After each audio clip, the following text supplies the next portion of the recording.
Thursday, June 23rd, 2022, and it's now 4:30, and all items will be continued until they're complete. I'd like to call the meeting to order. Let the record show that all the commissioners and the mayor are present, and I'd like to ask the mayor to lead us in a pledge. I pledge allegiance to the flag of the United States of America and to the republic for which it stands, one nation, under God, indivisible, with liberty and justice for all.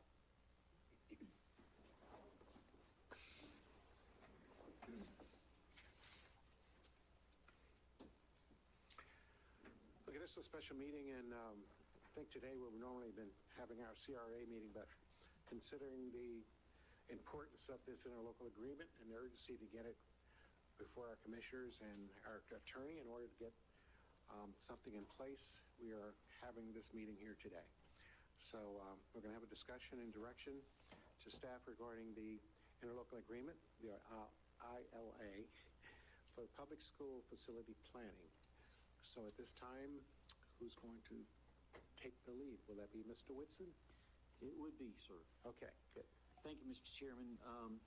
I'll just make a few brief comments. I think that everybody understands the urgency and the importance of good schools. I know when I was coming along, people invested in my education. I've invested in my children's education and my grandchildren, and you know that's part of what we owe to each other as a society and is the right thing to do. And I don't think there's any disagreement or problem with paying impact fees and the proportionate fair share. The question comes down to what is to be paid and when is it to be paid in the process. So there are different points of view on these things, and I thought in the interest of fairness and transparency, it would be good to have both the school board and the county come and present the information and the issues from their point of view.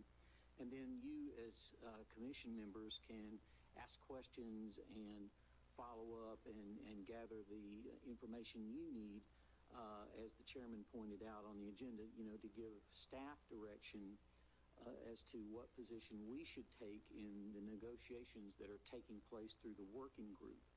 The working group is a group of individuals appointed by the various bodies to come to some consensus on the interlocal agreement, which again involves the collection of impact fees.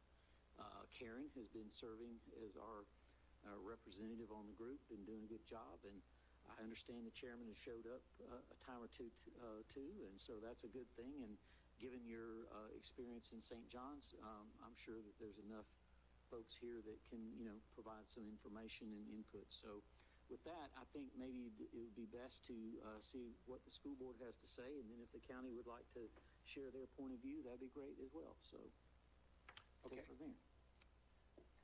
Good evening, Patty. How are you doing? Good evening. My name is Patty Bott. I'm a resident of Flagler Beach and also the coordinator of planning and intergovernmental relations for the school board. So don't ask me what it all means. So basically we're down to a few issues on the ILA other than some legal terminology as to what each group wants. The school board met this week and I was given directive by them as to how the school board wanted to proceed. Right now, the schools are over capacity at the middle and high school levels. So we need to determine how we're going to afford purchasing new capacity for those or building new capacity. In 2021 in our county, there were over 2,800 residential permits issued in our county. Less than 450 of those were from new development. The rest of them were the infill lots or the developments of regional impact. So about 16% would have had to apply for school concurrency through the reservation process. If you can pull up the PowerPoint.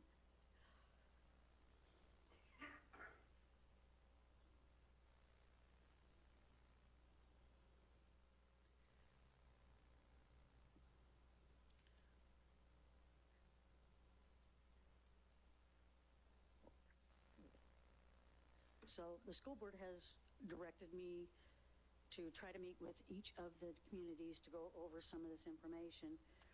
Right now, our student growth for this year, October 2021, was 12,275. And these are the students that were in the seats on that day, which is a little bit different than the Department of Education FTE numbers. It's the actual number of students that take up at least one seat in our schools annually. The prior year was 11,858. So we had an increase of 417 students requiring a seat in our schools this last year. So on the implementation of a new ILA, the school board wants to rewrite the ILA, as everyone on the working group agreed. School board would like to retain school concurrency, which has not been agreed by everyone. They would like to retain proportionate fair share mitigation so that the public school facilities maintain their current level of service. And the level of service is the key to this. When you have a new development come in, you need to maintain your level of service for road, water, parks, sewage, all those items. The school board has the same need as a public facility to maintain those and prepare for the new growth. The school board is willing to consider a scheduled payment plan at the request of the development community, whereby the proportionate fair share could be paid 40% year 1, 30% year 2, and 30% year 3. Each time they make a payment, they would receive credits for their impact fees. So it is a dollar for dollar. This all comes down to when they pay. It's the same amount whether they pay an impact fee as the rooftops go up or whether they pay proportionate share up front. But the school board needs it up front, and you'll see that in a minute, in order to build capacity. School board also would consider allowing the school district to collect the impact fees instead of each individual community having to do that for us. And we would consider increasing the number of exempt units, which is currently 2, to 5 or 10 unit developments, so that up to 10 wouldn't have to apply for concurrency. So concurrency is that public facilities will be provided in order to achieve and maintain, again, that adopted level of service. The level of service for the schools is 100%. The school board does not want to change that. We don't want to diminish the programs that we offer our students or the high quality of education that we have. There is a statute, Florida Statute 163-3180, that says those entities that are not responsible for providing, financing, operating, or regulating public facilities needed to serve the development may not establish binding level of service standards on another entity that is responsible. So again, the school board would like to maintain that 100% level of service. The next sheet you have is going to show you proportionate fair share versus the capacity reservation fee that the Board of County Commissioners attorney had proposed at our last meeting. Total proportionate fair share would come to $51,782,844 based upon the applications on my desk right now for concurrency reservations. 20% of that would be $13 million. And the total impact fees for that would be $67 million. You must remember proportionate share is designed to have new development pay their proportionate fair share up front so that the capacity can be built to provide for the development as it is built out. If we're not provided those funds until the rooftops come up, we don't have seats for the children. For this next table, I went back and picked out every potential new development, whether it was from TRX, whether it's really early on in the next 3 years that we know of that might be developed. Now, some of these will, some won't, and there will be new ones. But out of those, I broke them down as to the total cost and how this would work out. Right now, new middle school, we're projecting $70,380,000. New high school, $95,240,000. Land acquisition and site preparation, and this is based on $70,000 an acre, would be $13,500,000.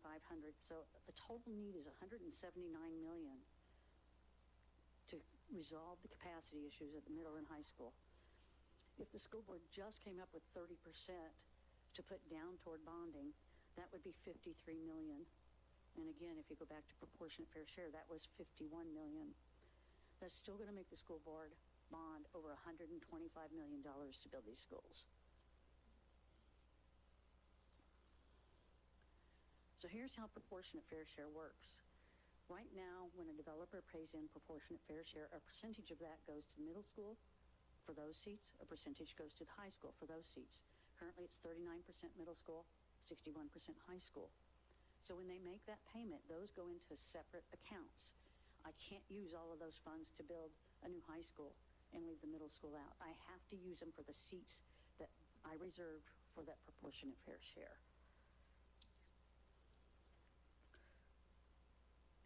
So comprehensive plans, it's important that each of our communities keep the comprehensive plans allowing for optional concurrency requirements.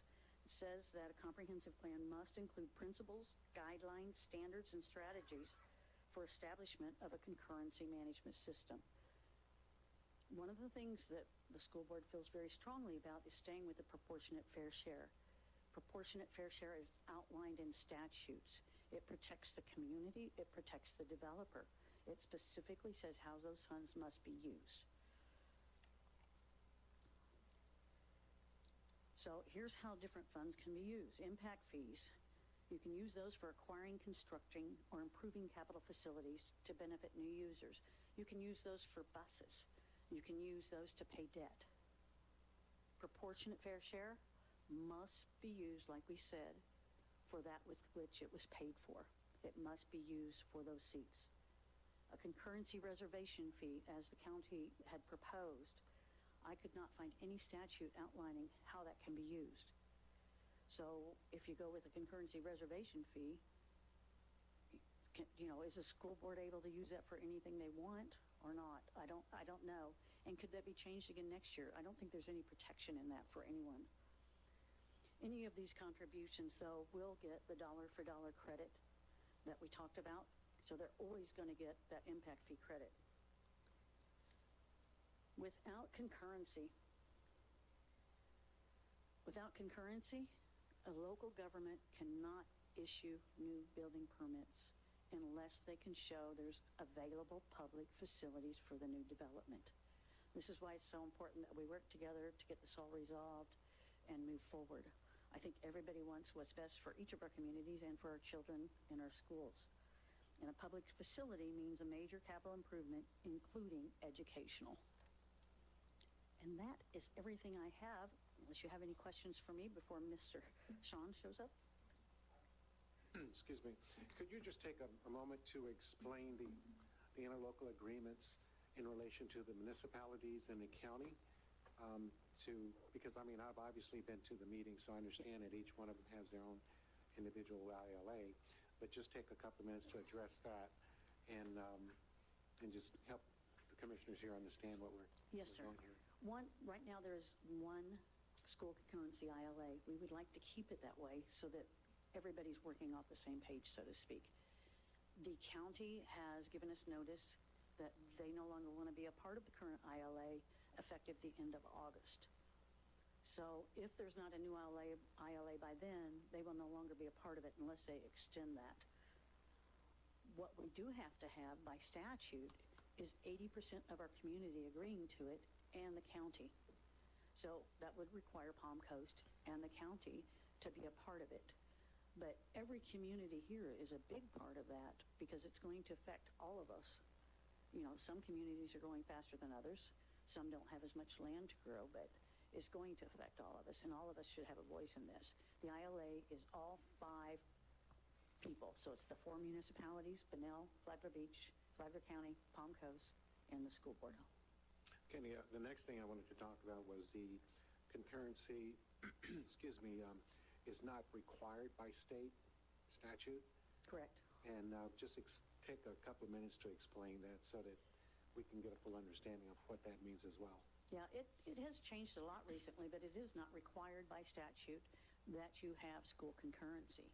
If you don't have it, again, you still can't do development if you haven't made a place for a level of services for all public facilities. So it's not required, but a concurrency system protects everyone and allows everyone to work by the same rules. So what you're saying then is even though we don't have a requirement for concurrency, you still have what's called capacity. So even though there isn't a requirement for the concurrency, we cannot, or builders cannot get permits without having the schools say that we do have the capacity to accept the students that will possibly be coming or will be coming as a result of the rooftops, correct? Yes, sir. Okay. All right. Anyone have any questions? I have questions within the agreement. Sorry. That's okay. I have questions within the agreement, but not anything that you've said so far. Okay, thank you. Okay, Patty, thanks a lot. Okay, Thank you. Sean, you're going to get up now? And you can give us your name and position and how important you are and what you're doing on this big document. Chair Bryan, Mayor, Commissioners, Sean Moylan, Deputy County Attorney, and thank you for considering this really important matter.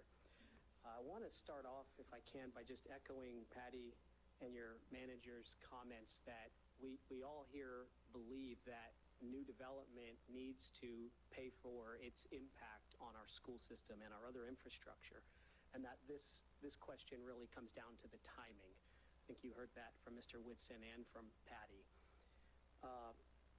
I have a unique perspective on this matter. I've traveled a lot, but I've been a permanent resident of Flagler Beach since 1977, and we all know that the only thing we're going to see here is growth. It might be slow, it might be fast, but it's always going to grow. It's been that way for a long time now, and I expect that will continue. All of us agree with the benefits of solid schools in our community. I attended these public schools here in Flagler County, kindergarten through 12th grade.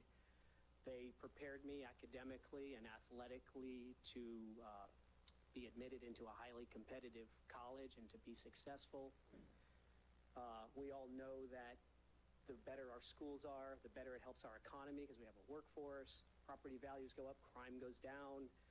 I think it may have been Horace Mann who said that something to the effect of the more schools you have, the less prisons you need. No one doubts the importance of our public education system. I also was a teacher.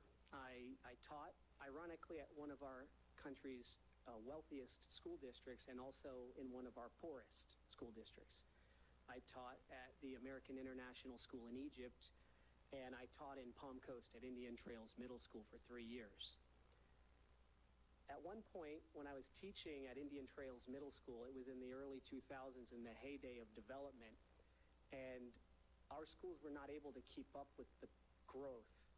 And I had at one point 37 seventh graders the last period of the day when they have the least ability to focus.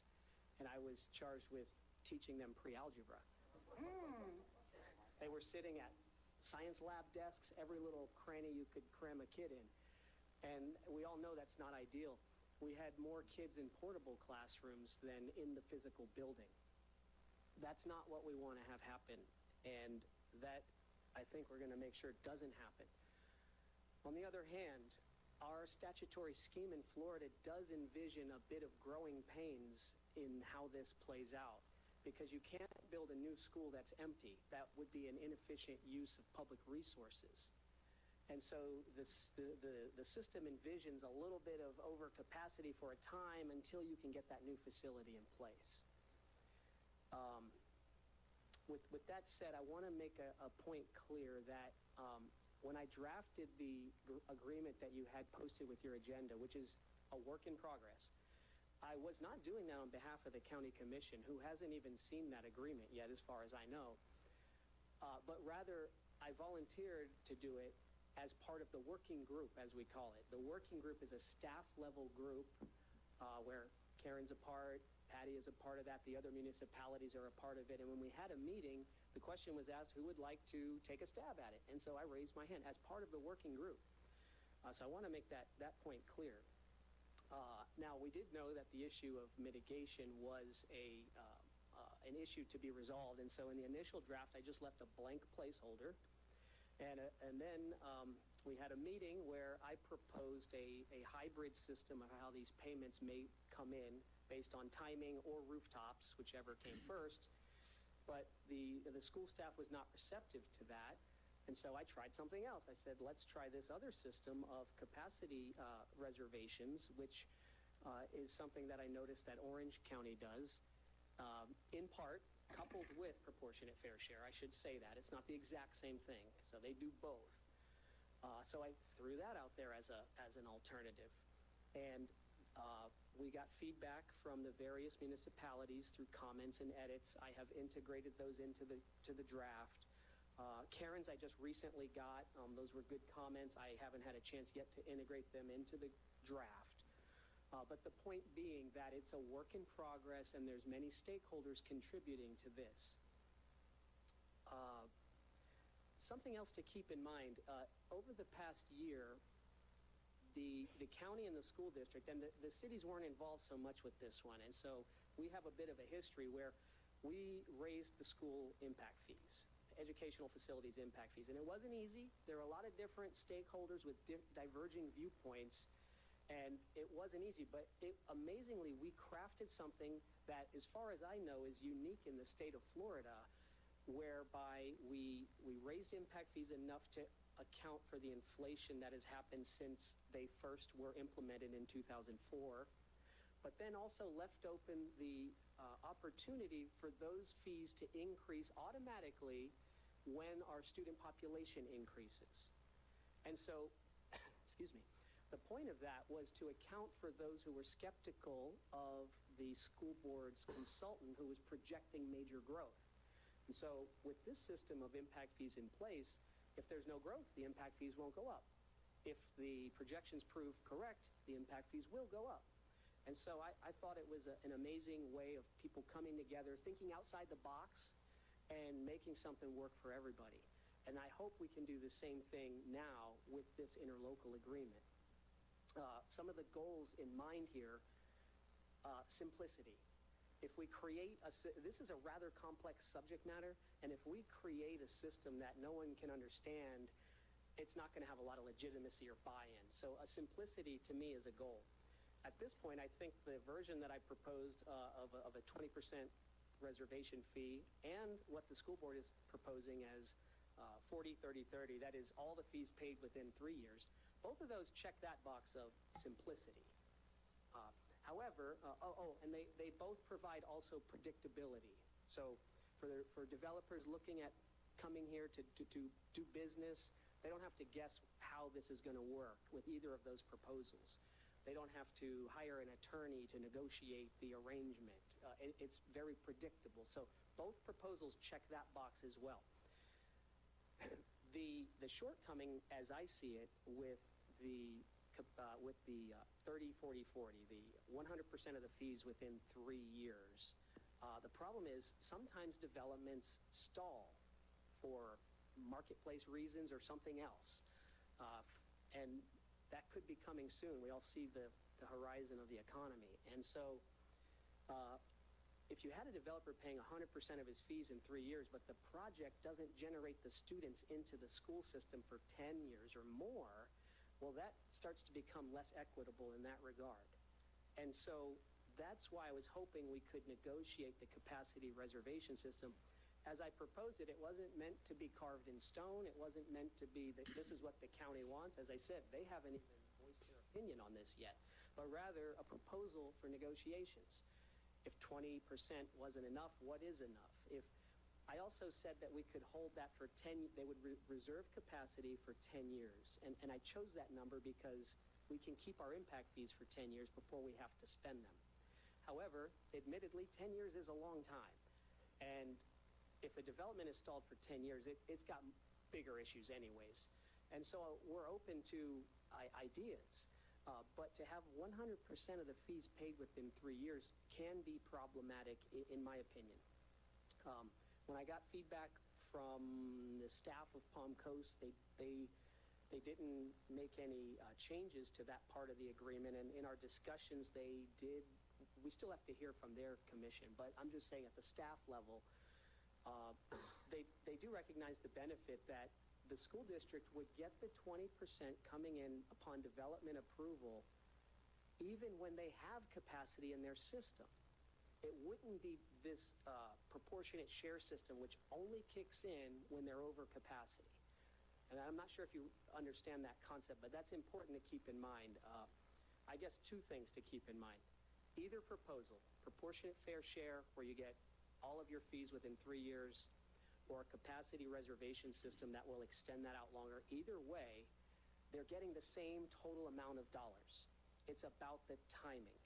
I think Mr. Whitson said that at the outset. Ms. Bott also mentioned that what we're talking about here is a matter of cash flow and the timing of the payments, not the amount. So please keep that in mind.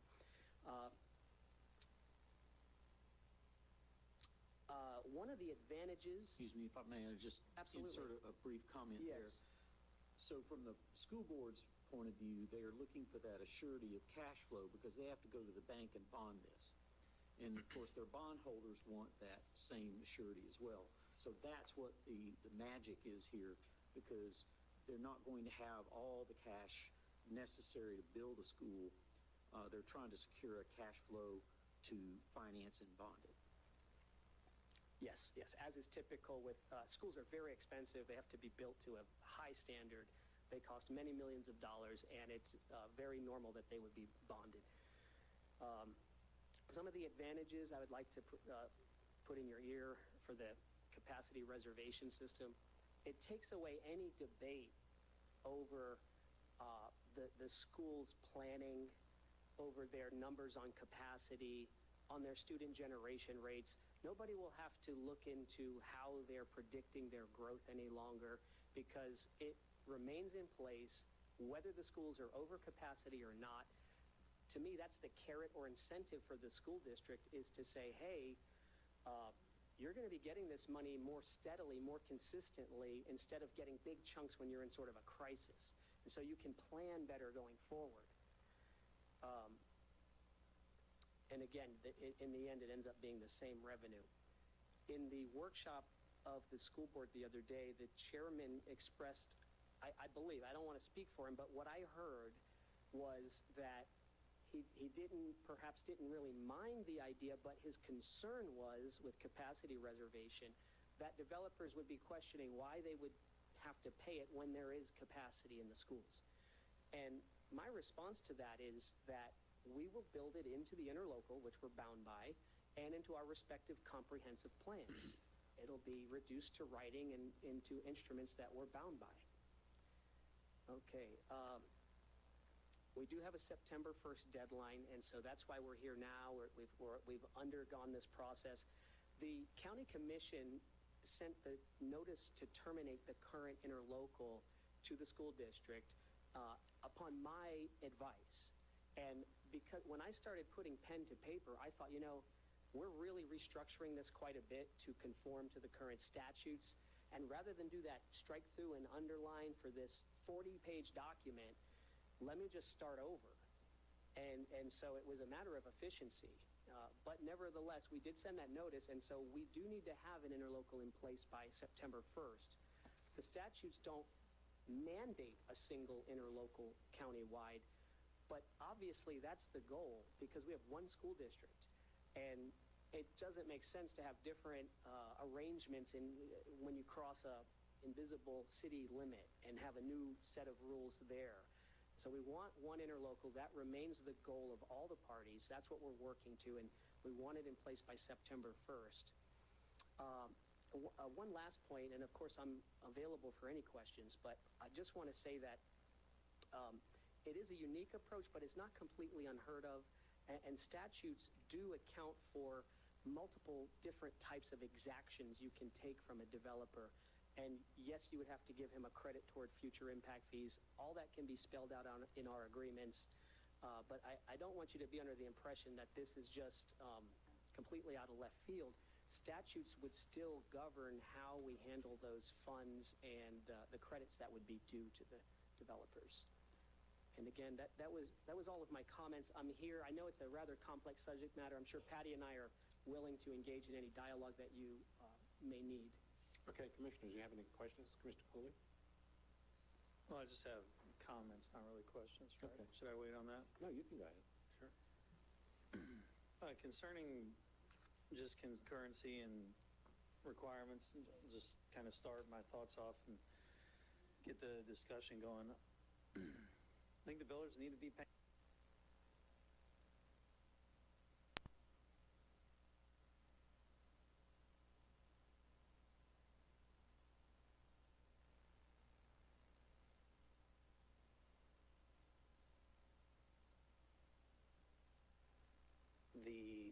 a buffer in there. I believe it's 10%. You can't go over that. And that is for growth, and that's capacity.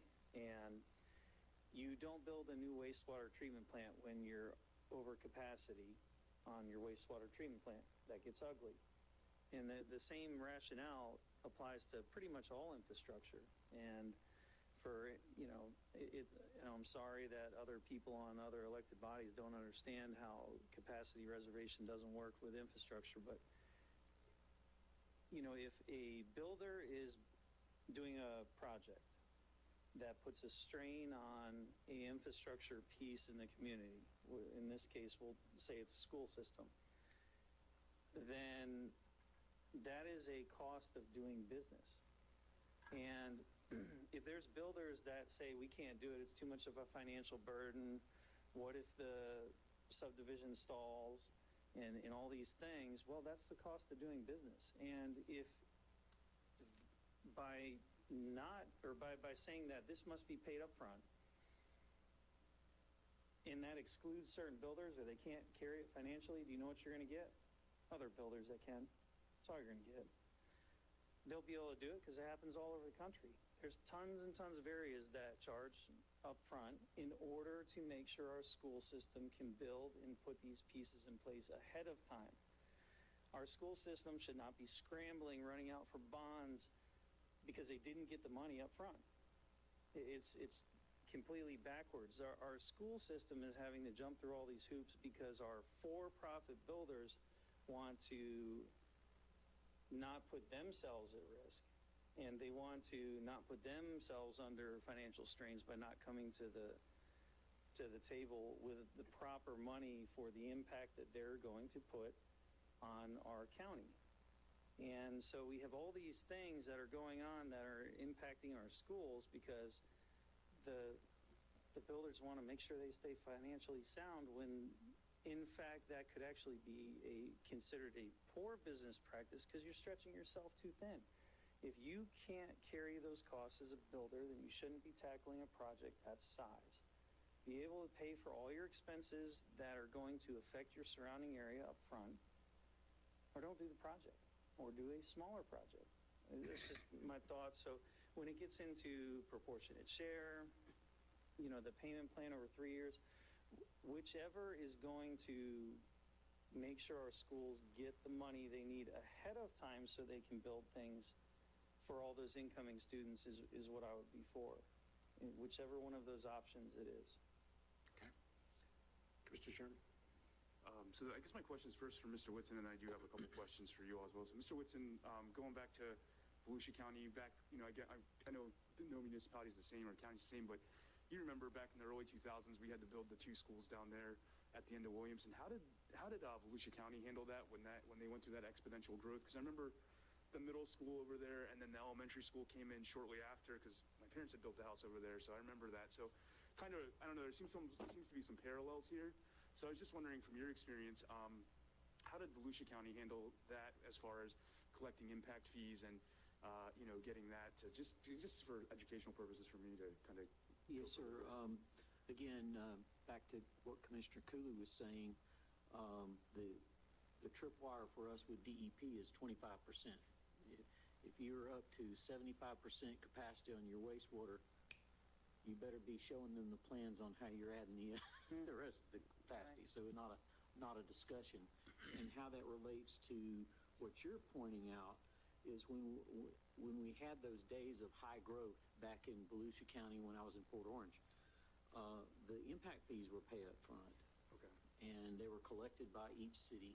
There was an interlocal agreement, as I recall. And it was just not a question. It was just done. Okay. Can I ask a question? So you say up front, one time? When the building permit is pulled, right, there's a series of fees, impact fees that are paid. And then it included, if I recall correctly, schools, water, sewer. Back in those days, we even had transportation concurrency and other kinds of things. The legislature has changed the landscape and changed the rules since then in favor of the development community, especially during the downturn, right? But back in the day of high growth, There was a lot of concurrency payments required, and they were all done at the time that the permits were pulled. Okay, thanks. Mr. Milley?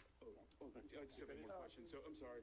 I guess the other question would be for both of you. So is there any sort of like common ground, I guess, if we got some money up front to, let's say, secure some land or what have you in that concurrency plan that, we would have the land secured, but again, we don't know, I don't know, with the economy the way it is right now, we don't know what's going to happen. I guess there's, we might be in for some, hurting a little bit here, so we might, stun our growth a little bit. So I guess my question is is there some common ground there that we could get some of that money out to the school district? They can secure the land, and then maybe when the rooftops start going in or, they're breaking ground, we can start looking to build those schools out, I guess is my question, like maybe common ground or to get at least, I guess it's that my thought is that 13.5 million that was quoted for I guess it was for the land acquisition and site prep, I guess would be my question. Is there a common ground there, or is it two separate thought processes there? I would like to emphasize that the interlocal as a whole, there is a lot of agreement. And so to problem solve, sometimes you have to focus on the problems. And I don't want to seem negative or anything, but there's a lot of agreement. On that particular issue, we're at a kind of a stalemate. The school board is looking for within 3 years. For them, that's a hard ask. And I'm suggesting, and the working group's ILA at this point has it slated where it would be pushed out over a further period of time. And of course, Patty. I was going to say, Patty, would you like to give us a little, explain the process that you have to go through, because you have a formula that you have to use also, because you can't get bonding unless you have a certain percentage of the dollars up front as well. Correct. So just to kind of go back a little bit, Sean mentioned our generation rate, our student generation rate. So if you have 100 homes coming in, how do you know how many students are coming in? So we actually took our students for the year, took where they live. I geocoded them all on a map, took that to the county appraiser's office, and they said, this is how many single-family homes we have, and this is how many children live in single-family homes. So our generation rate is an exact number for our county. It's not a national number, not a regional number. It's our county's number. And we can redo that every year if we need to in order to know where the generation comes from. So when a new development comes in, we take the number of homes times the generation rate. I know how many elementary, middle, and high school students should be coming from that. Multiply that times Department of Education gives us a student station cost for each student, and that tells us how much their proportionate share should be. Okay, one of the questions, one of the things, and I'll come to you in a minute, Mr. Mealy. When we talk about capacity, has there ever been a period other than 2008, 2010, when things started slowing down, but within the last 5 years to where we are right now? Because I've talked to a lot of teachers, and they said, I can't take anymore. The school is packed. We have portables all over the place. We're already at capacity. So has there ever been a period where you were below capacity, where you could say the developer certainly didn't have to pay during this period of time? I'm just trying to use a scenario here. Sure. I joined the school board on May 1st, 2019. At that point, they were providing capacity reservations with no additional funds to be paid. By that October, when all the new applications were coming in for the reservations, the new developments, is when we had to start doing the proportionate fair share mitigation. Then the school board went ahead and made the decision to move 6th grade to middle school because we were over capacity at the elementary level. That freed up a lot of space at elementary, but unfortunately put the middle school over capacity, but not nearly as much as the elementary would have been. So that decision was made. It also increased what's called the utilization factor at the elementary schools, allowing for more student stations there. If you don't mind, I'd like to just address a couple of things. Sure. Mr. Moylan. That's why you're here. Thank you. With regards to the impact fee and us stepping outside of the box with that, I actually came up with that new methodology, and it was based upon projections, based upon specific numbers. It wasn't a number pulled out of the air somewhere. It was a very specific methodology that went based upon our projections so that development and communities could see that we were truly growing, because there's this theory out there that, yes, we're growing, but we don't have more students. So it was a way to say, okay, we'll just tie it in. But it was very specific based upon those projections. If you prepay your impact fees when we have capacity, there's no benefit to the school board for that. Right now is when we need the money. When we have capacity, we don't need the money earlier. It's when we need the money. The reason the school board is so adamant of the 3 years is if available capacity is going to be available within 3 years, built within 3 years, I no longer have to do proportionate share.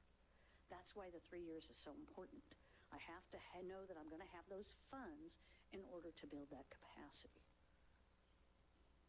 Okay, Commissioner Mealy, you All right, yeah. A couple of things. I remember when we were dealing with the builders of the 2 developments on Roberts Road. That's when I learned about school impact fees. Although I spent my career in schools. I just wanted to get paid. I didn't think about the rest of it. And they had no issue. You know, I remember they were sitting over here, and I remember going over to the head of the group, of one of them, and saying, you got to do this. And he's like, yeah, I already talked to her. And so they know, if it's a decent builder, back to your comment. So I'm kind of with Eric, whichever system works better. I just would like to say, I told Mr. Whitson this yesterday. I spent 36 years in the same school district. The district started out with 1 school in 1890. I wasn't there yet. I know I'm old. Not that old. By the time that then people kept moving in, building houses, having children, we grew to 21 schools. We were the fastest growing school district in the state of New York. And then the fastest declining, because the kids grew up, went off to college, did not come back. Typical suburban school district. So they're down to 8 schools now. Now, I remember when I first moved here, maybe within the first year or 2, school board was making noise about building new schools. And I wrote like a 4-page letter to the school board at that time, warning them. And I think it's something you have to take to heart. What do you do with all these empty buildings? It's really tough when you have to get rid of schools. On the same hand, you don't want to have kids sitting on each other's laps in the classroom. So it's a balance. And I'm sure you have all these formulas that predict whatever, but if we build too much, down the road, we're going to be left with empty buildings. So I have questions within this. Is this the time to ask them, or not so much what you said or what Sean said, or I don't know if Adam has anything to say. No, Adam just wants to. I think if it's more of the specific wording and things like that, maybe that's something Karen would bring back to the working group versus the overall. I don't know how the others feel, and this is the only place we can talk about it. Yeah, the only other thing I wanted to bring up is there is a large charter school. If it disappears, we still have to have those seats too, approximately 1,000 seats. I understand. So, yeah. That was my next question. What was the impact of charter schools, academies, and homeschooling? Right. What are your projections, or how can you calculate the impact if those kinds of things go away? And right now, we agreed when we did those generation rates not to include any homeschool, no private schools, no charter school. So that generation rate is specifically based upon what's showing up in the Flagler County School District.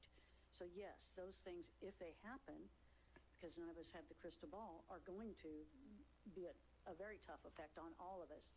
But we're trying to work with the community and work as a group. So we've made concessions. The other part is we can ask for the cost of land. We're not asking for that. We're strictly trying to be able to afford the student stations that we're going to need for the developments that are already online coming in. So for clarification, it's not a fact or a question as to whether or not the developers want to pay or not pay. It's when they want to pay or not pay. No. Over a period of time. So statute requires the landowner or the developer to pay for the impact they have on infrastructure and public facilities. The developers want the builder that comes down later to pay that impact fee. The developer doesn't want to pay it. statute requires the developer pay for that impact. Okay. Any other questions? Yeah, I have, I keep asking when I get Go- asked. You go want me ahead. up here, Ms. Mealy? Go ahead. Now? Former teacher. Sorry. It's okay, don't be sorry. That's what In we- the oversight process, it describes the Oversight Committee made up of 5 members, 3 delegates of the school board and 2 delegates from each of the governing bodies. And if 3 of us decided to be on that committee, or are we talking staff level? No, the Oversight Committee is strictly elected officials. But then we can't talk because of the sunshine. That's why, and it goes on in the next paragraph, subject to the sunshine law. So I don't understand. Page 4. You want to take that one? Yes, Commissioner Mealy, you cannot speak with them about it anyways, because of the sunshine law. I know. Okay, but the Oversight Committee comes to a public meeting to discuss these issues. We have one coming up. We had one already, and there's another one coming up. I don't have the date on the July 8th. So that meets in the sunshine at a publicly noticed meeting. But we wouldn't have a chance to talk to the whole commission. Well, This is the chance, I would say. Yeah. because I'm part of the oversight, and we discussed those kinds of things at that meeting, but you and I can just I know. communicate. That's why I'm But asking we can if talk. 3 of us. No, we can talk outside of that meeting. At the oversight meeting, right, in another public meeting, we can talk. Because it's a public meeting. Right. Yes, yes. So you have a working group that is staff level, and this is it's a unique committee, the Oversight Committee, because you have so many different elected bodies who are part of it. And so it is a little unique in that regard, but they do come together annually, and this year we're doing it a little more, but normally it would be annually to review the information that is given to you from the staff level working group. So let's say Ken was continuing to be on that committee. Would he get the information early enough to bring it back to us here, so he's not just giving his opinion, but he's giving a consensus of the whole commission? Yes, I mean, each city, each municipality would work out their own schedule of how, when they would bring it to the board as a whole, and then that delegate can bring their board's view back to the oversight. And each city does it a little differently. Okay. Am I saying that? You want to chime in there? Yes. At the last Oversight Committee meeting, each member was tasked to go back to their community, share the information, and bring back direction for the working group as to what they would like to see in the interlocal agreement regarding proportionate share or concurrency. And that's what we're doing here now. Yes. So the hope is that each municipality will come back to that July 8th meeting with direction. If you want to take my place. Actually, originally I thought Debbie and I were the people that were supposed to be going, and then we started to go. I don't know. Yeah, so I mean, I'm not looking for work. no, I think You're doing a great job. any 2 of you on that committee would be great, and I would welcome everyone else to please come join, because you can still get up and speak. You can still get up and ask questions. I mean, it's very important that we're all on the same page. Yes. Okay. And I think this is the first time that Flagler Beach has actually been at the table, because this is the first time we've actually really had any development. So, before we were like out in the field or out on the beach. So now we're at the table. Okay, I don't know who this question is. I'm sorry. I don't know who to direct this to. We have to amend our comp plan because of this. I don't think our taxpayers should have to pay for amending the comp plan. It's something that it's not us doing this alone. Is there a way we can, no. Okay. Wonderful. We just redid It's another our comp unfunded plan. mandate from our friends in Tallahassee. Yeah, we just redid our comp plan. Was it 3 years ago? Once the ILA is ironed out, though, it should be a pretty smooth process. Oh, I didn't think it wouldn't be smooth, but it's going to take staff time to do it. All right.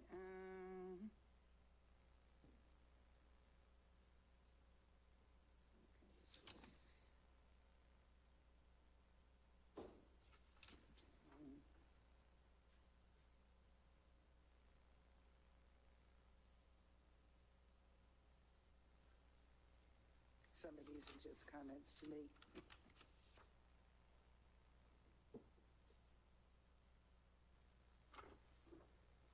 I thought I heard one of you say that the school district will collect the impact fees? Because I think it says in here that we will, and then we have to keep records of it. Yeah, that is one of the offers or considerations the school board's willing to make, is to collect them ourselves versus having each of the municipalities do it. Palm Coast specifically did not like the voucher system for the credits of the impact fees. They felt like it was a burden on them for the processing. So we're trying to come up, assuming proportionate fair share goes forward, and there are credits to be given, with a process that doesn't affect any of the municipalities. And so we were willing to consider somehow working that out with them to take that burden on. Okay, thank you. Yeah, they have a. I'm hearing a butt over here. Yeah, our point of view is we're used to collecting these fees. It doesn't matter to us. Well, but if it makes it easier for us if they go directly. As long as it's done and there's some sort of communication system, I think it actually is more complicated.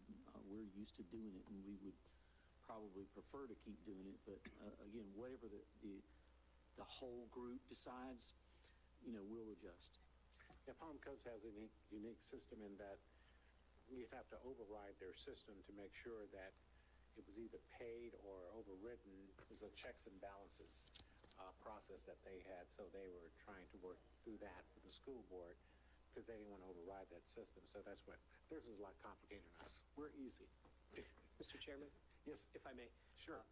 Whatever system's worked out, we can get the language straightened out, but something to keep in mind, the law has recently changed such that if the municipality is collecting the impact fee, they will be charging the school district or withholding the actual costs of collecting it. Mm-hmm. Whereas before, I think we had like a 3% flat fee or something like that. This would be the actual costs. So that's just something to weigh on your decision. Okay, so what you're going to be looking for us is to, we'll actually look over the documents, make some recommendations on our own behalf here, and then by July, I should have something that I can bring back to the group when we meet again. Can I ask one question? Sure. Sean, do these interlocal agreements have expiration dates? No. Okay. Short answer is no. Okay, so can you talk a little bit about the county terminating the existing interlocal agreement? Yes, the existing interlocal agreement has a clause that allows for a termination upon 120-day notice. Okay. And so it was going indefinitely until someone, now, as was stated, every party to the group acknowledged it was time to update this agreement. Okay. No one disputed that. The school district agrees as well. Okay. We need a new one. We need to get it updated. The question was, do we edit the existing one or do we scrap it and start over? The county decided, and upon my advice, because I was the one doing the drafting, to go ahead and just start from a blank slate using the requirements of statute. And we're still borrowing language from the old one. We're not just throwing the baby out with the bathwater, as they say. Does that answer your question? Yeah, that answers my question. Okay. Thank you. Sure. I think they cleared up a lot because when it was first heard and discussed that the county just was not going to, they just did not renew the interlocal agreement, it gave the appearance that they were just not going to participate at all. And I think your clarification here makes it a lot clearer that it wasn't that. It's just that you just said rather than redline and try to rebuild what you had, you're just going to start with a whole new document. Is that correct? Yes, we all agreed a brand new document was important. The last time we did it, we did a brand new document, but we didn't cancel the old one. The new one superseded it at the time it was written. So there was no rush. I mean, this is such an important issue. That's our concern, is we don't want to rush and do the wrong thing because this document's going to be here a lot longer than most of us. So. Okay, well, I think you have a consensus from the board here that We definitely do support schools and the students. And, one of the comments I made at the meeting yesterday is that I'm sure that developers understand, and as, again, I said, I came from St. Johns County where they have one of the best school systems in the state of Florida, and there's a reason for that. People build in St. Johns County, they go to St. Johns County for the schools. And it only makes sense that developers would want to have the same approach in Flagler County. If you want someone to buy your house, have a good school system. So, and I think that's where we're coming from here. Mr. Chairman, if I could just ask a couple of quick questions to tie a bow on this to make sure we understand what we need to do. What is the deadline for feedback and for Flagler Beach to establish its direction and position on the interlocal agreement? When do you need it? Well, at the last Oversight Committee, the chairman of the committee did ask every community to come back with their feedback to the July 8th meeting. So we need to have some response before July 8th. Yes, that would be beneficial, yes. Okay, all right, so that's why I'm bringing that. I thought I heard that, so that's why I'm bringing this up. Yeah, Right now, our next commission meeting is July 14th. Right. So that's why I'm bringing this up. What is your direction on how we overcome that? Well, I think with the advice and help of our attorney here, we can probably get some. I was just going to say what I heard and see if that fits what the board feels, because what I heard from the board, both in your questions and the questions you were asking and the comments you were giving, is that as a board, at this point of the negotiation process, you favor the prop share, the proportionate share, over the capacity reservations.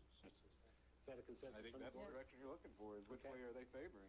I love our city attorney. He kind of gets right to the point, and that's where I'm going with this.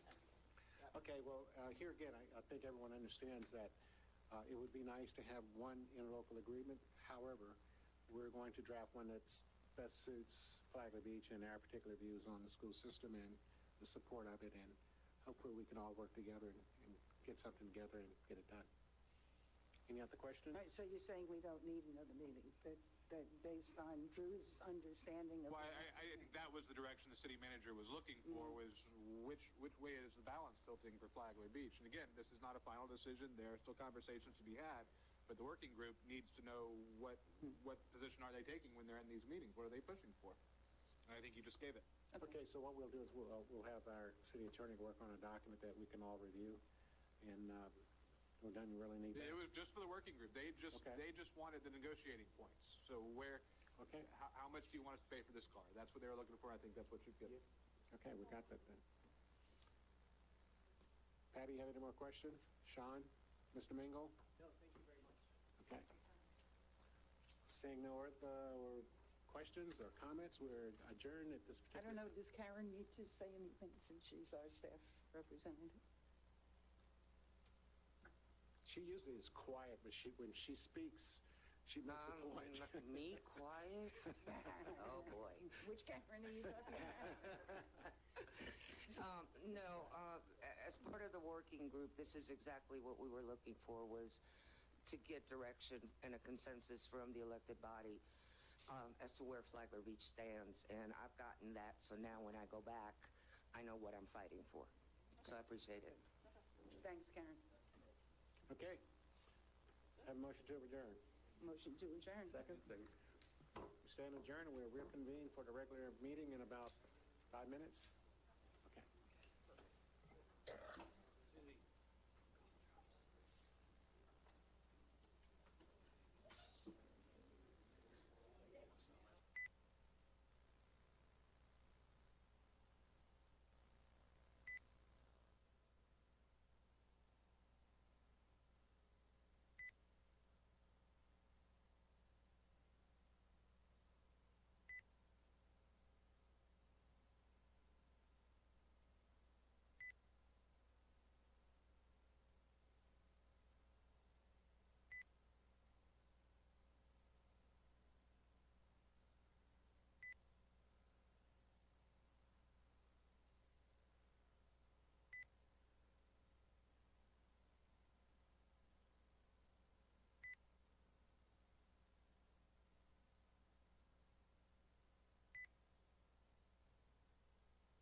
and it's now 5:37, and this meeting will be continuing until all items are complete.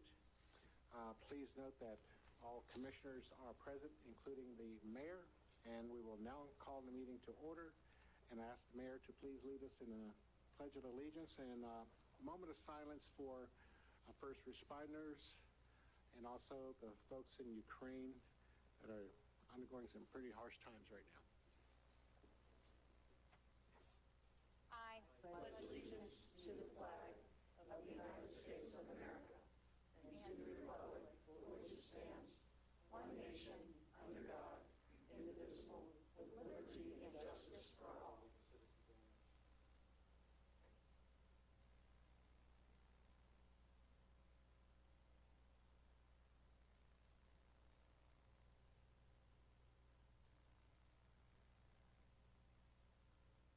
Thank you very much.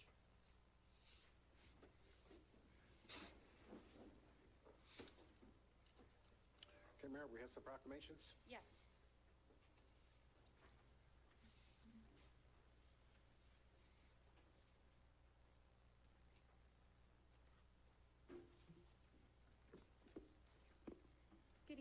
Good evening.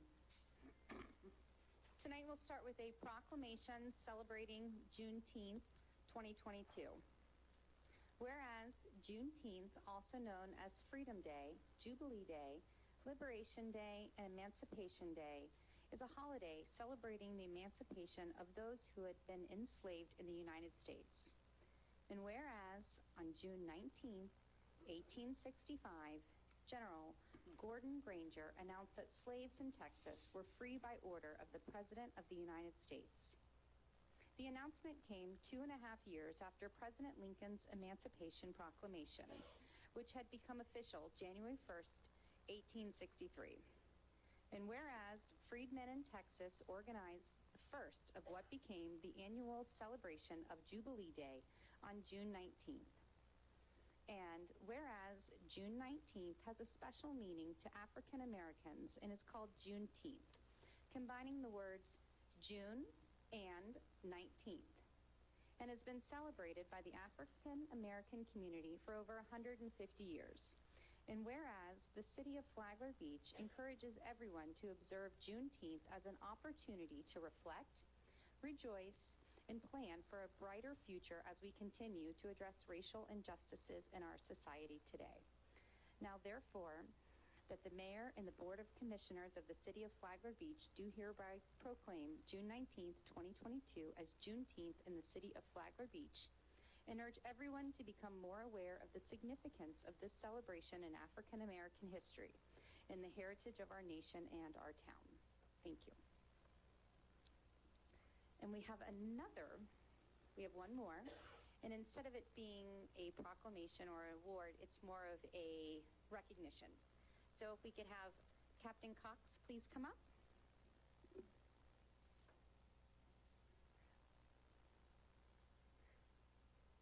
Captain Cox, we always love to praise anyone from our city and our city staff that always goes above and beyond.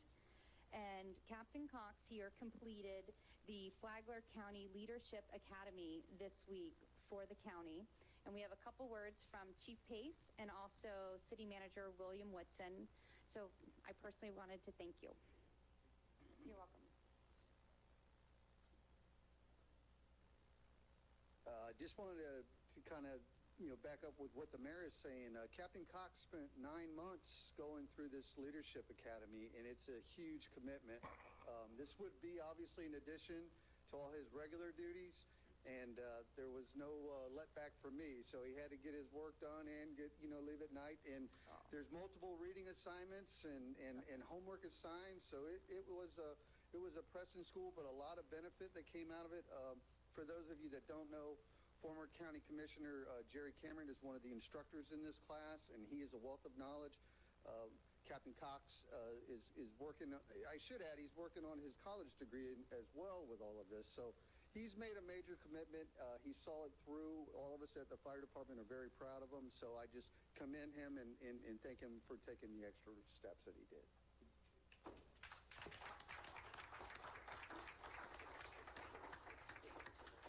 Just want to say, yeah. I'm sorry to Come back up here. Hey, we're not finished with you. You're not dismissed yet. Former county manager Jerry Cameron, created this leadership academy and is an instructor in it. And when he asked me who from the city needed to attend this opportunity and who I would nominate, it was just like Cap Cox. And I know it was a lot of extra work. I know it was a lot of extra burden. And no, the work here doesn't let up. But I've heard great things about you, your participation in the class. It was a huge effort to do this. And just want to say thank you for your commitment to leadership, and thank you for your commitment to this city. And I would like to make sure that everyone who cares to comment does so, and we get a good photo of you again. Yeah, I was going to say, I was fortunate enough to be at the county commission meeting Monday evening when he was receiving his diploma. And the picture I was just showing the board was this adorable little boy, his son, who ran up in the middle of him receiving his certificate. And my wife was with me at the time, and I was just clicking like crazy. And she said, "Oh my God," she said, "that is so precious, you got to send it to him." So that was really a precious time, and very, very appreciated. So congratulations, sir. And I assume I have your permission to put that on LinkedIn with you and your little boy? Okay. All right, very good. Here we go.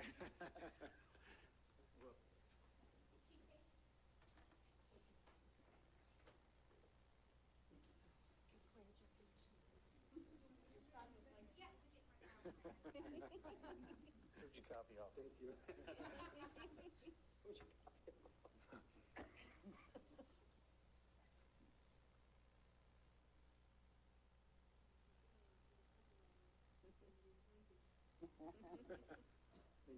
Next slide.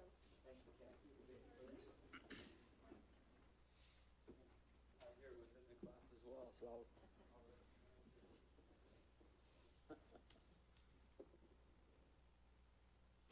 Okay, Mayor, is that all? Yes. Okay, do we have any deletions or changes to the agenda? I have an addition. Okay. I'd like to add a action item for post and ropes or physical barrier for the sand dune. You want a discussion on it? I'd like a discussion with an action. Where would we put that? Commission comments?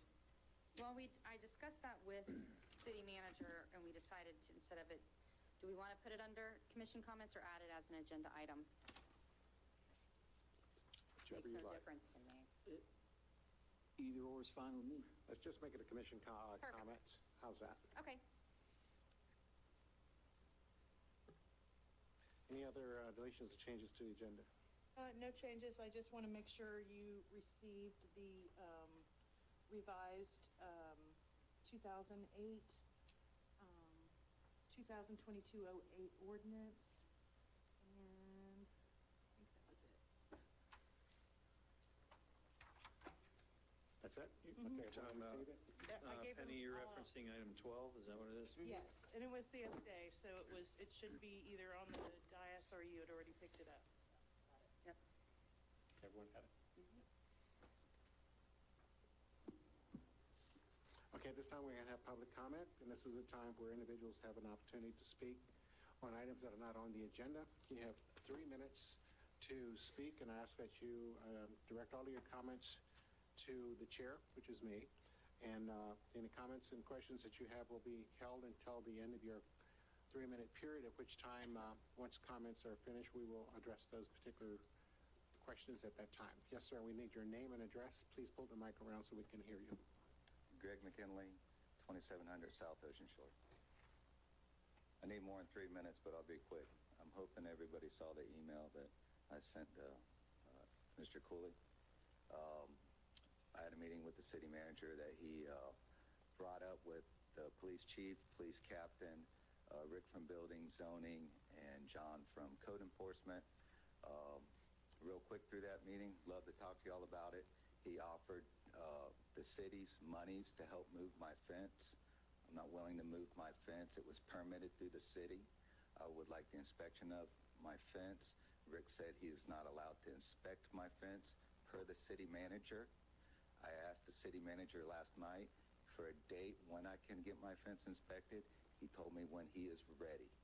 He told me that 3 times. Apparently he's not working for me, and I don't agree with that. He hasn't worked with us for many things. Fireworks, I could go on for hours. You know, if it's up to me, it's a right to work state, I would release him of his duties. My fence is not the safety hazard. You can't see because of the car. You know, the police department put up the signs. I didn't put up the signs. The neighborhood hates me. I'm not the one that put up the signs. I had to call the police department because mowing the yard, I was cursed at and come at by one of the neighbors. He has not defended me or described the law by any means. So now I'm having to sell a house because it's not safe for my young kids to be there. That's why I have the fence. I have 3 young children with 3 small dogs. It's my right. It's my property. It's a city-issued permit. I deviated the fence to meet their ordinances and standards with a 4-foot-high, 25-foot back. That's how I built it. I didn't do the complete 6-foot like I wanted to, and now he wants to change it. I don't agree with it. I didn't spend $1 million on a house to not be able to enjoy it, but thanks to Mr. Whitson, that's where we're at. Now, I can't even sell it legally without a closed permit, and he's not willing to give me a timeline or a date, and I don't agree with it. It's unjust, and I would like to have a date, and I would like Rick to be able to do his job. The city manager's not the building inspector. Rick's in charge of the building department. Thank you. Okay. Anyone else have any comments? I'd like to dovetail into Mr. McKinley's discussion. My name is Strite, 1839 Oak Place. There have been so many things, and I think most of you know the issues I've brought up with the city over the last, say, 3 years. They range from public safety to environmental issues, and they never seem to get resolved at all. The only 2 that got resolved outside the normal channels were through Chief Downey. Thank you, Chief, for that. There's no reason he should have had to step up to do what the different departments or the city manager before Mr. Whitson needed to do to get these things taken care of. We are not, as residents and citizens, asking for anything above what's standard and normal. We're just asking you to do your jobs. And I don't know how many emails that I've sent through you, Mr. Bryant, a couple of years ago, and many of these issues still never got resolved. I know that as commissioners, you can't direct city personnel. You can only pass things on. But nothing comes back through to me over the years. Nothing gets done on these issues. And like I said, there are items that are public safety, there are infrastructure issues, environmental issues, and they never seem to get addressed. Now, with us paying property taxes here, we expect just the minimum. We're not asking for anything extra. We're just asking you to do your jobs, and we can't get you to do that. And those of you here know who you are, whether you're here or not, and it needs to be addressed. And in my opinion, an outside agency needs to come into Flagler Beach and examine the workings of this city, because for me and many other citizens, it doesn't work. The same old doesn't work. We need results. We need integrity. We need a sense of urgency for these issues that we bring to you. Many of us have backgrounds that we can help out with some of these issues, and that's kind of what we've tried to do, but it goes on to deaf ears. I don't understand it. And now this issue with Mr. McKinley, I've been to his property and been to that stop sign. You can stop behind the stop bar and you can see both ways with the fence just as it is. There are many, many other areas in Flagler Beach. You don't have as good a sight line as where he has his fence. To me, what y'all or whoever's involved with this, to me, what you're doing to him is targeted retaliation, in my opinion, and it needs to stop.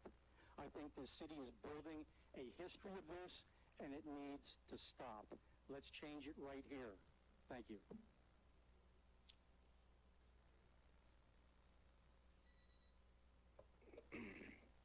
name is Dan Scullin. I live at 1535 South Central Avenue. In light of what's been said with the lack of environmental oversight, with the current construction going on, the trenching of the water mains down the side streets by Klein without silt fencing, McKinley's fence, there's an issue coming forward in this neighborhood with 5G, and I think we're all sitting on our hands with this, and I don't really trust this city manager, and I don't trust that he has our best interest in mind. And I've heard, well, I don't know what I can say here, but I'd like to make a motion to put it on the docket to have him fired. Please do not make comments. Denise Strike, 1839 Oak Place. I second what this gentleman just said. Any other comments?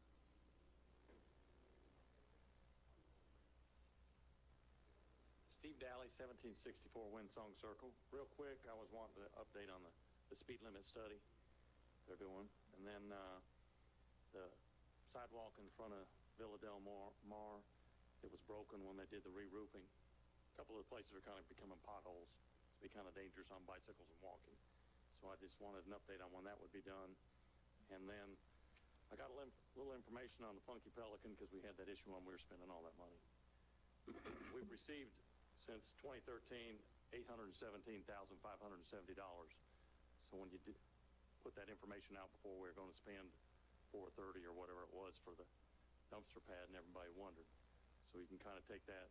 Then also, I don't have the expenses on insurance and stuff in general, but you can kind of backtrack there. So when you do these things, you can tell people we made X dollars over X years, and we have money to spend to refurbish what is ours or not. So you can decide as you go along and spend the money they give you every year, how much you want to allocate to keep it up or whatever. So that's just a little information. Thank you, sir. Any other comments?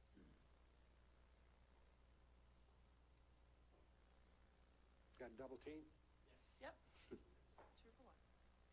Good evening, Commissioner or Chair Brian, Ms. Mayor, Commissioners. I'm Gretchen Smith. I live in Palm Coast, but I'm here tonight representing St. John's River Water Management District.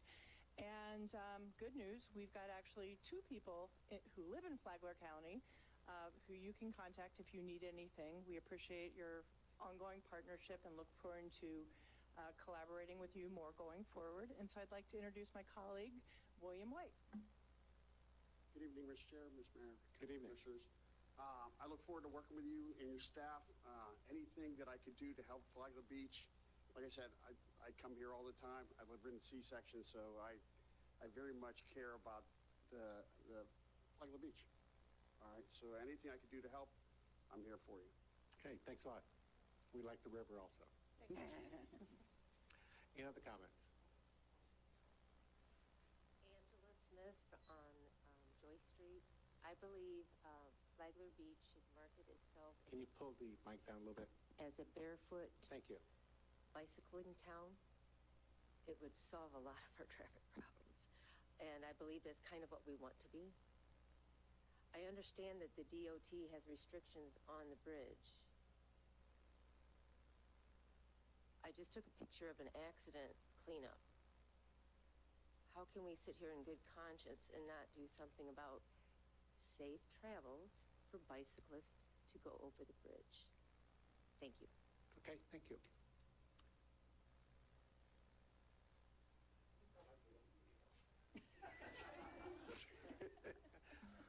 Roanoke 27 South. Rick, he's a lot bigger, Rick. There's not a lot of good comments, but I do want to say the other day I saw a landscape crew on A1A on 27th Street heading down to Rogers Park. They were trimming and doing something I thought the DOT would do, but they don't do it. So I want to thank you for making my neighborhood look a little better. Okay? Thank you, sir.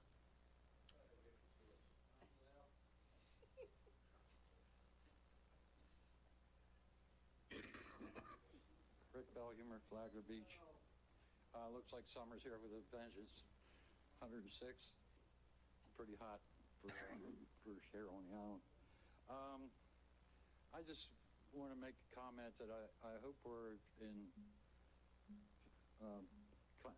with negotiations with the Gardens or Veranda Bay or whatever it's called these days, as far as annexation and or a commitment, a black and white commitment to the use of reused water. So I hope that's in process.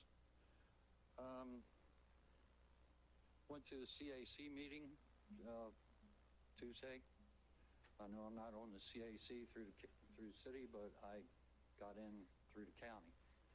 So I did learn that TPO's coming up with some creative ways that the cities can get some of these small projects done without all these studies that cost extravagant amounts of money.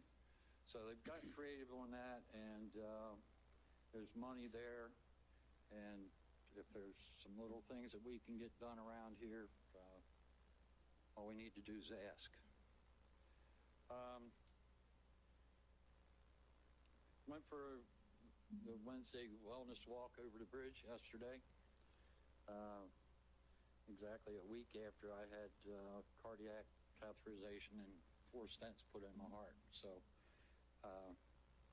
it was pretty neat that I walked 2 miles, and when I was done, I could have turned around and done it again, less than a week after the procedure. Pretty amazing. And that's my incision, one little tiny dot on my wrist. But we did have to duck around a few trees on the west side, so maybe we can get them trimmed back so people have a clear path when they walk the bridge. I see you getting a little bit of Pal Parker's gotten started.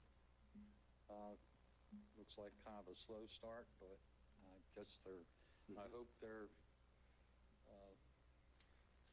a crew that can get this done in time, so we don't lose out on the money there. All right, that's it for today. Thank you, Rick. Any other comments?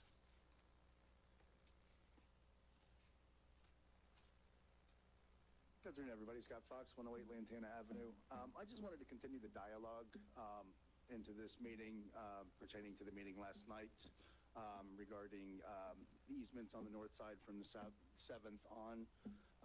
I know that's a county project, but I think as soon as we can get out in front of it, it's very important that all of us are on the same page with this and we don't encounter the same issues that we had on the south side. Anybody who didn't know about that meeting, it was basically the same project as the south, only it is county funded with state as opposed to federal money, and it is to shore up the shore, basically continue with the county wants to piggyback on the current project that is slated to start in, I believe they said April of 2023.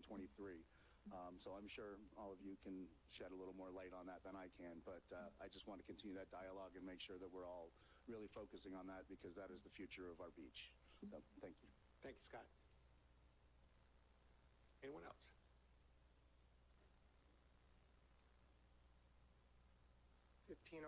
South Flatbury Avenue. My name's Mike Carver. Hi, Mike. I walk early in the morning and along A1A, and there's a lot of foliage that goes over the sidewalk, and I was wondering if it could be addressed, meaning I don't know if Flagler Beach does that or DOT, but it's just on the sidewalk, and on the 26th Street, half of the sidewalk is actually encroached by weeds, so it'd be nice to get it taken care of. Is that north or south? South. South. Okay, thanks, sir. Any other comments? Anyone else? Seeing none, I'll bring it back to the board, and we'll respond to some of the questions and comments the individuals had. In regard to the foliage on A1A, Mr. Woodson is taking note of that. I know there's some areas that we maintain and cut, and then there's others that we'll have to contact DOT on. Shore Up to Shore, Scott was glad to see you there last night. Mr. Whitson was there. I was there. How many signatures did we get last night? 15? Excuse me, there were over a dozen obtained last night. So. Okay. Yeah, they're coming along. So that is a county project. However, we all are on the same ocean. So it is incumbent that we all work together. So it was very good to see such a great turnout there last night. It was probably about 35 or 40 people. So that was really good. Rick, glad to see you walking over the bridge yesterday. After you told us about the stents, I was like, man, we're going to have to carry this dude back. But he did. He made it across there and back in record time with no problems at all. So keep it up. The Chiefs and myself and some others are out there every Wednesday. So we encourage others to come out. It's a great time to engage and get a little exercise in. Way too early in the morning. Oh, come on. I'm up at 5. You want me to wake you up? No. Rick, on the trimming of trees, I think Mr. Whitson has also made note of that. The gardens, we are engaged with the developers, and we are working on possible annexation and some other issues. If you did read the Flagler Live article in regard to some of the issues that had to do with possible flooding or concerns on Palm Drive and the other areas down in that area, that was also part of the engagement that we've had with the developers of the gardens. So some positive things came out of it, and in the very near future, we're going to have a town hall meeting in regard to some of the issues that were involved with the concerns about flooding in that area on Palm Drive and Custer's Palm Harbor. So once we continue to engage with the developers, we'll make a date and have that here for town hall meeting. Let's see here, St. John's River. Thank you for coming out. We all enjoy the river. I know I go over there to the river, and we appreciate your support, and we'll certainly reach out whenever we have some issues. I just want to add that sure. You sent out an email or something on Facebook. I don't remember where I read things anymore, but it was very nice the way you introduced yourself and said that you were going to be coming to meetings. So thank you for doing that. We appreciate it. Funky Pelican, thanks for the comments. We are aware of the revenue that came in and the expenses that go out from that. So, but we appreciate your comments and bringing it to our attention. But we understand what the revenues are, and some of those revenues do come out in order to support the properties that we have, which includes golf courses and that kind of thing too. So we appreciate the comments on that. Speeding, I'm not sure where we are on that. I know that the chief has been monitoring some of the speedings in different areas, and I was looking at his report here. So I think it's just one of those things. I know that right now the chief is down 2 or 3 officers, but if there's an area of concern where there is repeated speeding, I think you can just let us know, and the chief will probably focus on it to try to mitigate that as much as possible. Do you have some comments on that, Mr. Yeah, Whitson? just briefly. Again, I don't know if we've heard back from FDOT yet, Chief, but I know that we had asked them to take a look at certain areas, and we're awaiting their reply. So okay. It's the latest that I'm aware of. Okay, and there's some potholes around town that need addressing. Here again, you can send us an email. You know, the city staff, we try to catch up on as much as we can, but sometimes there are some things we miss. Bring it to the attention, and then they can put it on an action item in order to try to address those things. In regard to the 5G, we've mentioned this time and again, and we actually had some legislators or their representatives here a couple of weeks ago. They wouldn't even address 5G. No one wants to talk about it. Commissioner Mealy will make some comments on it. The city has no control whatsoever over 5G. At federal level and the state level. If you have some concerns, if you're really concerned about it, you need to, it's way above our pay grade. I have a comment on that. Sure. 5G was something I'm very new to. I'm learning about the technology of it. But you learn really fast when a pole goes up outside your bedroom window. I had a 5G concrete pole with these boxes pop up outside my window, and I received lots of emails from residents and phone calls. And I guess what it would be nice if we could just have some more information. I've learned in my process that they'll be putting these poles every 500 feet down A1A. That's several things. I don't know about the electrical currents of it, but it's a lot of just visual disturbances. But then also I was given the information, and I have to fact check it as well, but A1A, that's DOT, obviously we know that, but when the 5G comes into our city streets, that's where we have a little bit more of control. Really? No, we don't? You don't. No. No, we do not. Please do not make any comments from the audience. Please do not make any comments from the audience. I will again ask you, please do not make any comments from the comments. You made your comments 3 minutes ago. Please be quiet. Will you please be quiet? What I think that we should do is if we have residents that are passionate and have more knowledge than what we have, because this is something that they study, that we could have a group of residents that could even potentially inform us. I will say from a personal standpoint, it is very alarming to have something that is like you hear the things that could cook you like a microwave outside your bedroom window. But just to continue to educate ourselves and the residents, because we're going to have a lot more comments when these things go up every 500 feet down A1A. Commissioner Mealy, please. All right, this started a number of years ago. They weren't going to be tall poles, they were going to be little guys, every 50 feet. So all I could picture was all these streets having these little green, kind of like the traffic control boxes, every 50 feet, everywhere in Flagler Beach. So actually having a pole every 500 feet is an improvement. I'm not crazy about it. But there is, no matter who screams what. I've spoken to our state legislators. I've talked to Congressman Waltz. I've talked to 2 people in his office. And a couple weeks ago, I went to the Tiger Bay Club meeting, and the speaker was the president of Florida Internet and Television. And when he was done with his speech, which had nothing to do with 5G, I brought it up. And he said, there is nothing we can do about it. And he said for more, he gave me the name of an organization that maybe we could post somewhere where you can learn more about it. I remember going through this same hysteria when microwaves first came out. Everybody's brain was going to be fried by microwave ovens. I don't know whose house does not have a microwave oven and who stands in front of it waiting for it to count down.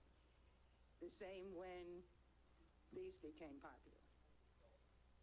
I'm not insulting you, I'm being factual. We went through this in my lifetime with microwaves, with cell phones, and now with 5G.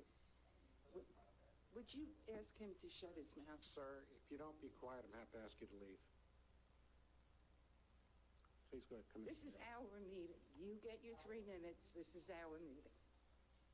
This is the only time we get to talk to each other. Now listen to the citizens. You have your side of the story, no matter how flat you make a pancake. Goodbye. Goodbye. Anyway, I will ask Penny or somebody to post the name of this organization. It's called CTIA, and it has information about 5G. Okay. 5G is obviously a controversial issue. It's come up in these meetings several times. We've tried to do as much as we can in order to educate ourselves, in order to inform the citizens. Commissioner Mealy spent a lot of time talking to legislators, talking to federal, and we are very limited with what we can do at the local level. We'll continue to engage and try to find out as much as we can, but there's only a certain amount of things that we can do. We can get as much information we can do, but as far as legislating this kind of thing here, we're very limited. I mean, that's the very fact. We just can't. We can't. It's against the law. I mean, I don't want to get locked up, and not for 5G. But at any rate, we'll continue to look at this and talk about it, Commissioner. Chairman. I'm sorry, Commissioner. Would it be possible, Drew, to just communicate with that citizen and vet what information that they're talking about? Because if there is something, well, there is. I mean, to say we can't do absolutely anything is a little bit off. We cannot say no to 5G. We cannot say no, you can't put an antenna there. We can say, can you co-locate?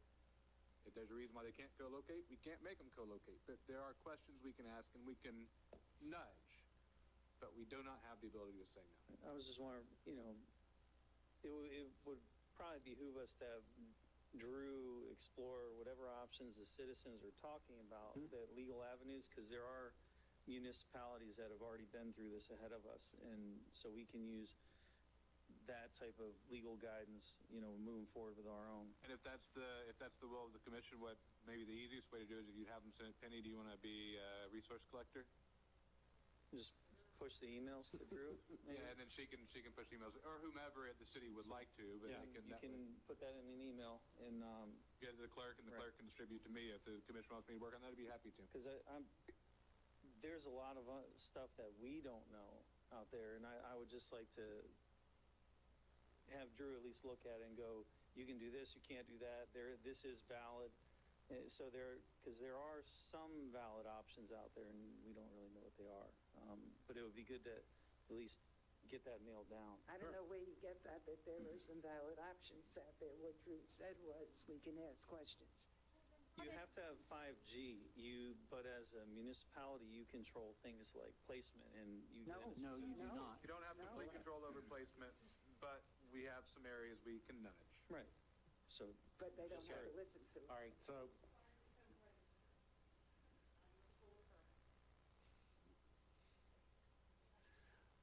okay. All right. Again, I talk a lot with my colleagues. I'm well networked in this state. The city managers talk. This is a management of a city matter. This is not new to Flagler Beach, and I hate it. I think it's absolutely atrocious that the Congress and the state legislature have preempted us. But like it or not, they did, and they have. Are there things we can ask about and get additional information? Sure. And we'll be happy to do that. And I'll be happy to be involved in this. But the point is, we have been totally preempted in the interest of progress, like it or not. And I don't like it, but it's just the way it is. Okay. All right, and I'm not trying to be arrogant up here or anything like that, but we try to run an orderly meeting here. So once we conclude public comment, your time is up as far as speaking publicly.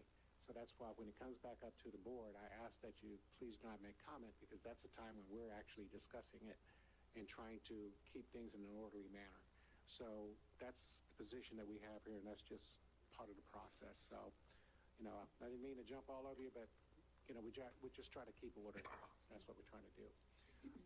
The last item, I think I have I'm sorry. Oh, no, go ahead. It's probably about some of the items that you're about to cover. Well, we'll see. Okay, there was another one on environmental oversight. I'm not sure what that is, but do you want to address that one? Yes, if we could bring it up during commission comment. Okay. I've got some printouts of silt line fencing. I know it might be something we want to talk about as a commission. I don't know if we want to make it a priority or not, but I did print out some stuff about silt line fencing that the EPA has out. And, I just want to maybe we talk about that. And, sure. Maybe Mr. Whitson can chime in a little bit on that too and see if this is something that we want to look into and possibly really try to enforce as a city. Actually, that came up about a year and a half ago, and it was addressed at that time, and, there may be something that we need to do in order to provide a little bit of oversight to it, but absolutely we can bring up during public comment. Last thing on there is, I'm sorry, I'm doing commissioner comments, yeah. Last item here is that emails were sent to me, and I never respond. I try to respond, and I think all the commissioners up here try to respond to every single email or inquiry that we get. However, when I start receiving emails that become very threatening or demeaning in any way whatsoever, I will block you, or I will not respond anymore. So in regard to that, I'm just going to leave it at that. Any other comments? Yeah, on that, I also respond to every email I get until it becomes a back and forth that's unproductive on both sides, or non-productive. But if I say to you, I'm going to talk to the city manager about that, and then you show up at the next meeting and you talk to the city manager about it, then I don't have to answer you anymore, because you've already done what I said I would do. So here he goes. Mr. Cooley, you have a comment? The only other thing that I saw that we didn't get to is the damaged sidewalk. I believe it's on 16th or 15th. Is that sidewalk ours or is that FDOT? Because I don't know. I think it's FDOT's. I think it's the Charles Bergen that's supposed to take care of that. But I will get with Alan and we'll coordinate and make sure that if that's under the agreement, there's some gray areas under the agreement between FDOT and the city, and that's why sometimes these things fall through the cracks. But I will get with him and we'll follow That goes for the tree trimming or the bushes. I think we discussed this one last year because it was the tile roofers. When the roofers went to the condo complex, they cracked it. And then we tried to fix it, and they said if we fix it, then we're held liable if someone slips and falls. Right. So it's in this gray area, and I'll just work on it. Okay. And I appreciate people bringing it to my attention. We let DOT know that when someone trips and falls, we will be suing them back because it's like much of a fall. Well, they'll end up suing sidewalk. everybody. So, Mr. Cooley. Well, it's just a time thing because there comes a point where when something's not repaired for so long, then you get into liability situations. And I think the fence thing will be coming up under commission comments. And the A1A sidewalk is, in addition to south side, is also an issue on north side that we've been talking about. Music. That really is what I thought it was? It is. But, so, and that's, and the issue is the sidewalk thing on A1A, it's getting worse because we're in growing season. So, we definitely need to take a look at that. Okay, one of the things that Rick brought up also was well, crossing the bridge. There was some foliage that comes right out into the path. I actually thought yesterday I'd bring in my Sawzall with me, but I'll leave that up to staff. Wellness walk with a pole saw. Wellness walk with a pole saw. Carry the extra weight. Mr. Chairman, you did say we're going to bring up the fence issue on South 27th Link. I think it's coming up during commissioner Okay. comments. All right. And then the other comment was, I think the gentleman made a comment about open line cutting and bore cutting. I believe you mentioned about Open line? or was that maybe I'm thinking of something else? He was talking about water mains. Water, okay. With the trenching and stuff. Okay, Is what he made mention of. Okay, never mind. Disregard. Okay. I think Mr. Whitson has an answer on the fence issue, if you'd like to go ahead and deal with it now. Sure, go ahead. We'll stick around. Absolutely.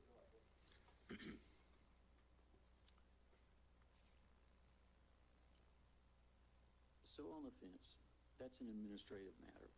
The permit was issued, but it wasn't final.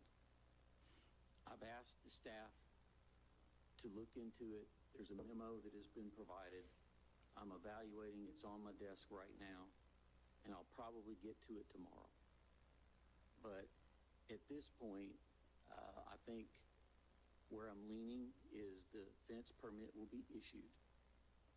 Finaled out, you mean? Right. It's been issued. Finished out, finaled out. Thank you. And we're going to be posting some signs to make sure that the cars are moved back 30 foot because it's a line of sight issue. It's not caused so much by the fence, even though it would be better if the fence was moved back. The issue is more of the cars parking that inhibit the line of sight in that particular location on 27th and A1A. And then we're also going to be looking at the sea grapes that were planted to make sure that if they were planted in the right-of-way. We do not know for a fact they are in the right-of-way. They appear to be in the right-of-way, but we will have to hire a surveyor. And if you've tried to hire a surveyor lately, you know how long that takes. 3 months back up. There you go. So we'll have to do that to figure out whether or not they're on the city right-of-way versus the private property. And if they are on the city right-of-way, we will have them removed. So that's where we are with that. I've got the memo. I'm looking at it. It would take coordination among multiple groups to pull off all of this stuff. Chief Downey has been working actively with a traffic expert on the signage issue that the commission has directed. So I'm following through on all the direction you gave me. And, at this point, it's just inappropriate to get into all of this minutia in a public meeting. This is normal business. Okay, and we also have a couple of staff that are out sick. Yes. In that department. Correct? But just again, to kind of answer the questions that were asked, and because we've had a conversation, so I think I know what the answer is, but your expectation is that by next week, Rick will be free to go out and perform final inspection? Yes, because, and again, not to get into personal issues, but we have staff that's out sick. And, you know, it's hard for me to direct people to go out and do their inspections when they're not here and they're not available. Okay. Right. And we will look at the other streets that need to have line of sight issues. Yes, ma'am. We're having that all addressed at the same time, and the chief and I are working on that, as you requested. Mm-hmm. Just wanted to remind everybody. Okay, and that's my final comment. I was talking to the city manager yesterday, and what we all have to understand is that, and I'm not pointing the finger at anyone, but for so many years, there's so many things in the city that were neglected. I mean, you know, it just went by the wayside. They weren't being enforced because of staff issues, because of code, and a lot of other things. So we're just getting to the point where we're starting to catch up on a lot of things here, starting to enforce things. So some people are not going to be happy, some are happy. But cracks in the sidewalk and trimming the trees, and I mean, you know, the list goes on and on and on. The infrastructure of the city itself has been in disrepair for a while. And it's taken a lot of time, it's taken a lot of staff, and it's taken a lot of money to fix up all of this stuff. So we're still playing catch-up, and we're going to be playing catch-up for a while. So with that, I'm going to conclude the comments, and we're going to move on to the consent agenda. Does anyone have any comments? Seeing none, open the consent agenda up for public comment if you have one. Seeing no comments, bring it back to the board for motion. Motion to approve the consent agenda. Second. Yeah, the motion and a second. All in favor, say aye. Aye. Opposed? Seeing none, the motion carries. We'll move on to the next item, which is general business. That's Mr. Torino.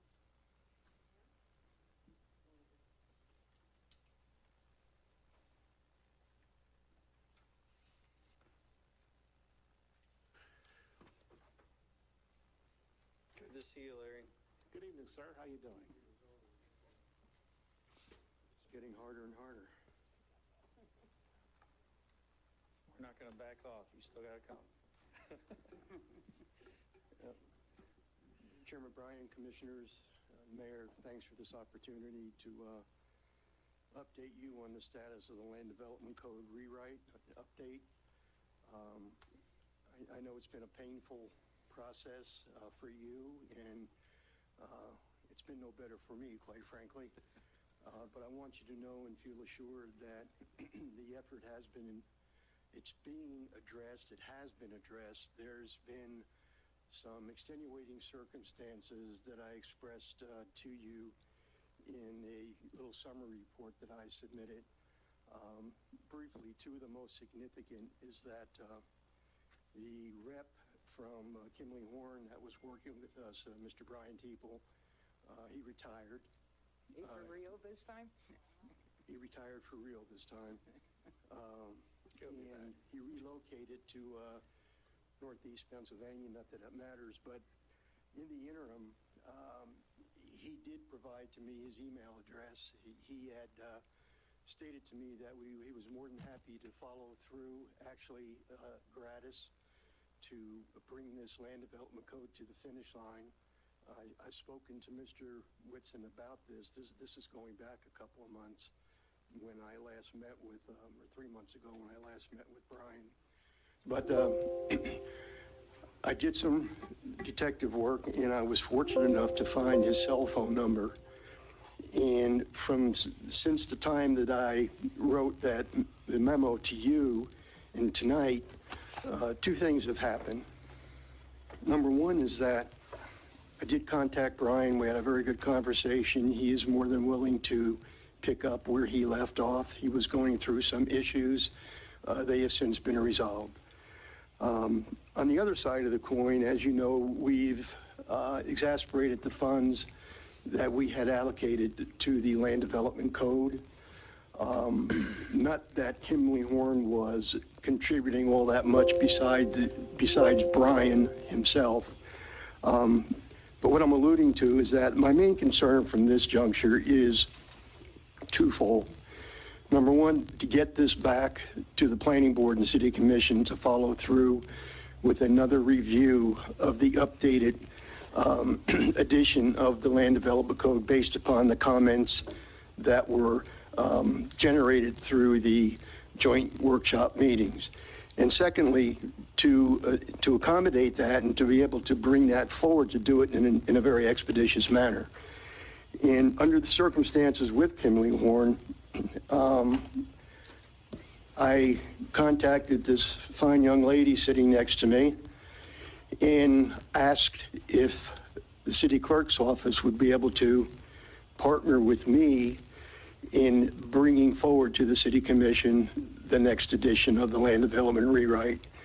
And it was confirmed to me today, perhaps unbeknownst to the city clerk, but the other half of the city clerk's office is more than willing and happy to do that. And I think with that being done, we could actually accelerate to some degree a schedule that I was a little bit uncomfortable providing to the City Commission.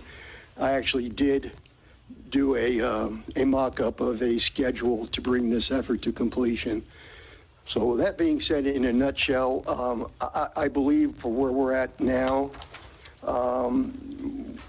we can bring this back to the Planning Board and to the City Commission either very late September or October is more realistic for adoption. What I did provide to you in your packet this evening is an ordinance that's comprised of 4 sections of Chapter 3 of the Land Development Rewrite Code. And Chapter 3, as I've expressed before, is really the guts of the Land Development Code in as much as it deals with dimensional and development standards and so forth. I've listed what I consider 4 priority areas, much in the same manner as what you addressed. I think it was in February when we crafted a definition for hotel and motel to distinguish between the two. And we also adopted architectural design guidelines and principles for multifamily and non-residential buildings citywide in those areas outside of the downtown mixed-use district. What I'm proposing to do, and I would ask the City Commission to consider, is to fast track, and I don't mean that in the sense of not paying attention to, but to expedite a review and adoption of the 4 sections that I have listed in the proposed ordinance. Very quickly, what those 4 sections consist of.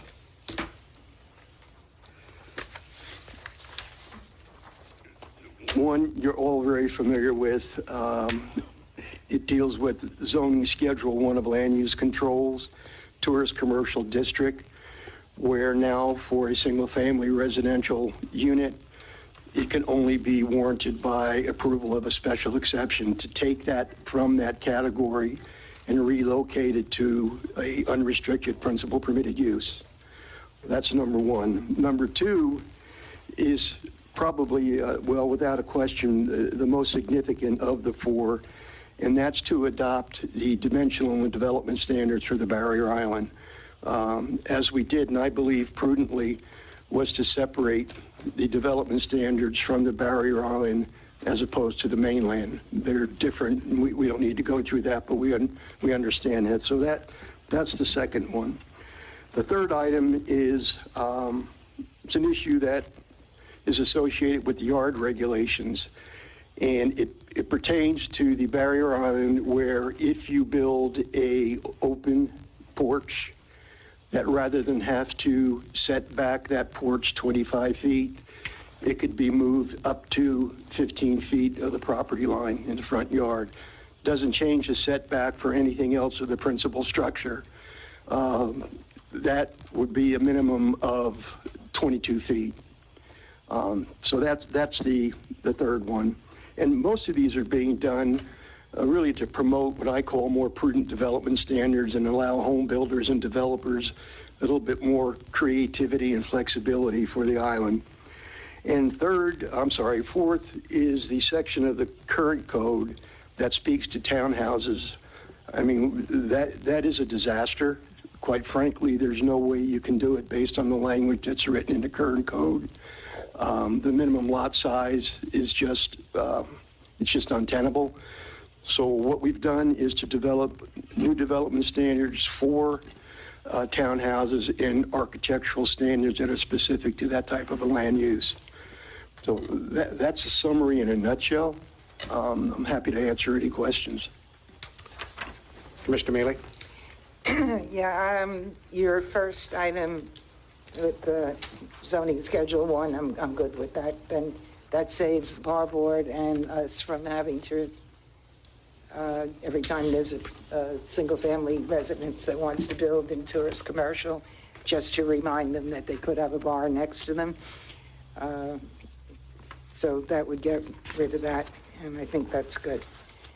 The next section, 2.04.02.91, I'm okay with smaller minimum lot sizes and greater density and all that. What I'm not okay with is a smaller front setback. Taking this and a couple of the other items together, I'm picturing a lot of cement and not a lot of green space.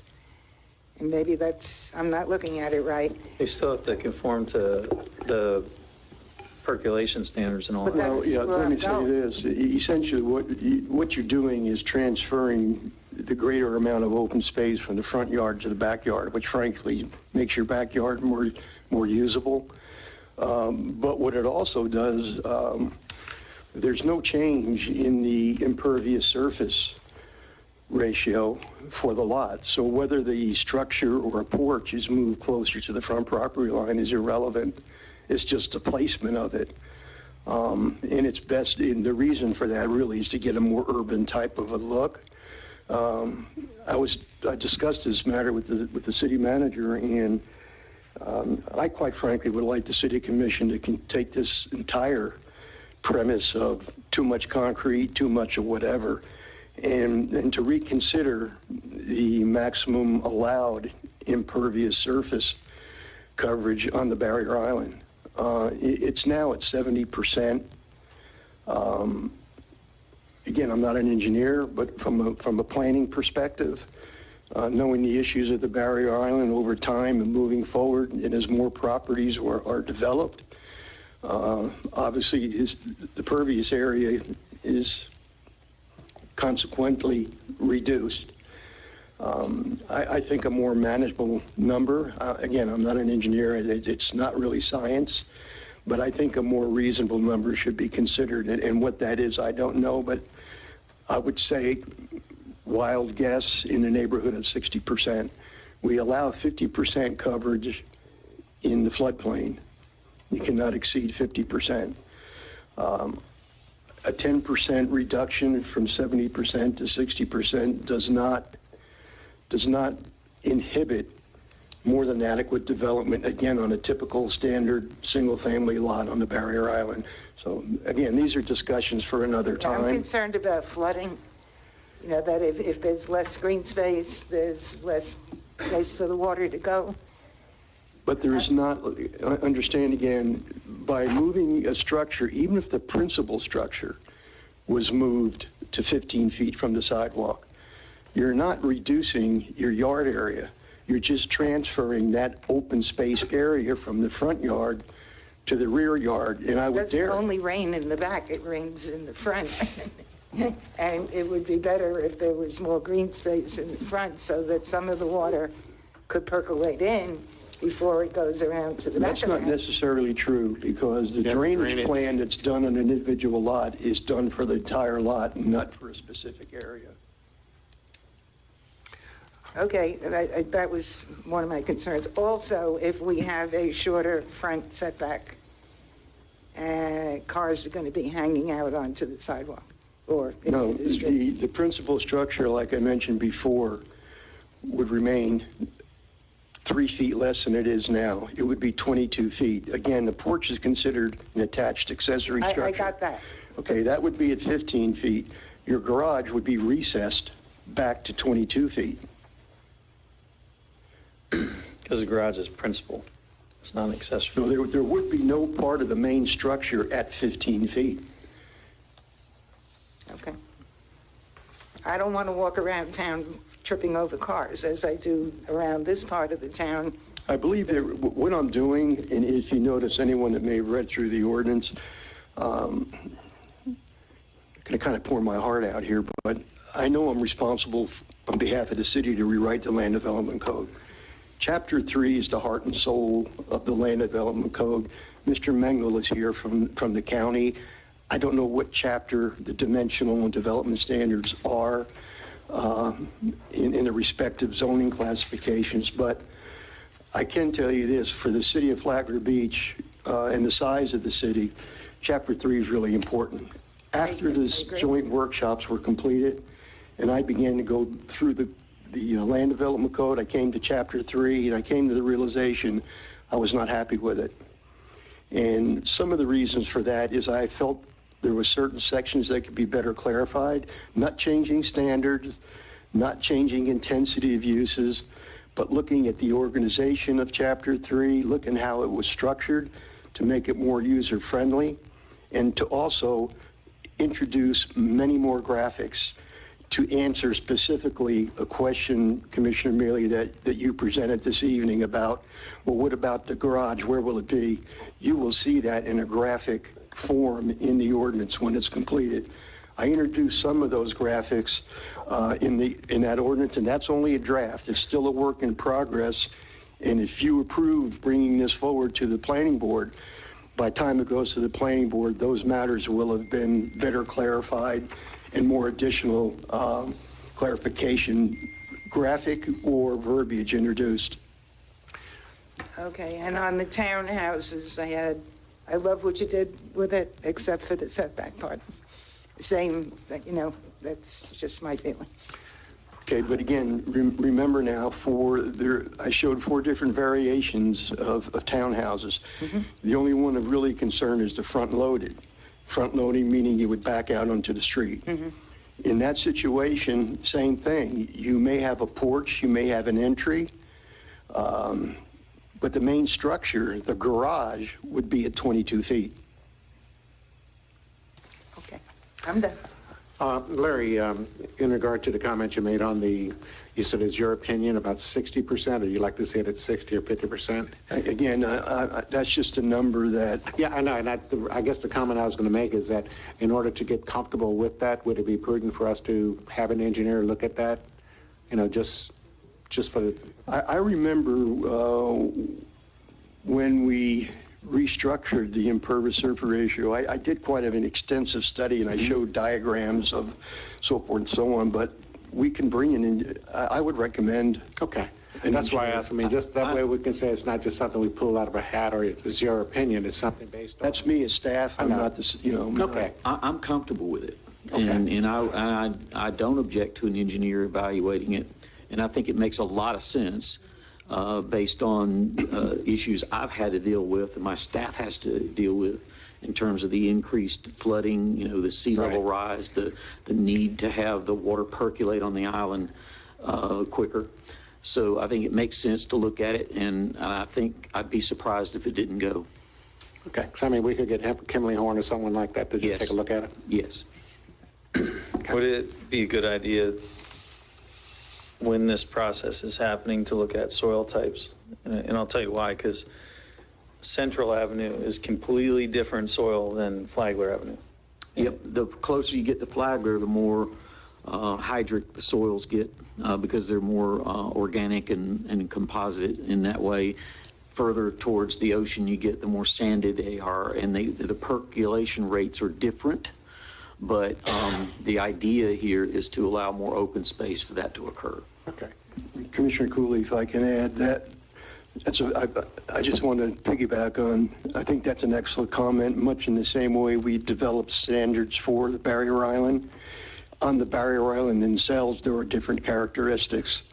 And you could very easily apply different impervious ratios, much like we do the floodplains at 50%. Some areas might be 60%, and some remain at 70% where they are now. Yeah, it would be a shame to limit homes that are built on sand that have really high percolation to have the same standards as when you get homes that are down on Flagler that actually have real dirt. I mean, that go doesn't across exist the there. bridge. Right. Across the bridge is Yeah, different. totally different Totally percolation different. levels. Okay. Any other comments? Thank you, Larry. I know it's a lot of work, and keep at it, and maybe we can convince Brian to work a little harder. I didn't realize he had moved to Pennsylvania. How much further could he have gone? I know, he snuck out on us, didn't he? Sorry? He snuck out on us. Yes, he did. He's a real gardener, so I guess he probably bought a farm up there or something. Well, it's funny you mention that. He's back where he grew up in the rural area in Pennsylvania. Larry, I think you were looking for consensus to bring this forward to P&Z and back to the commission in the piecemeal fashion you proposed. Does he have that consensus? Would you like him to do that? Thank you. No consensus? Yeah. Thank you. Okay. You have your marching orders. Thank you. Thank you, sir. Right, and I wasn't being critical, I was just... That's okay. Well, way I read it. welcome all comments. Okay, I'll open this up for public comment. And if anyone has any comments, Mr. Mingle?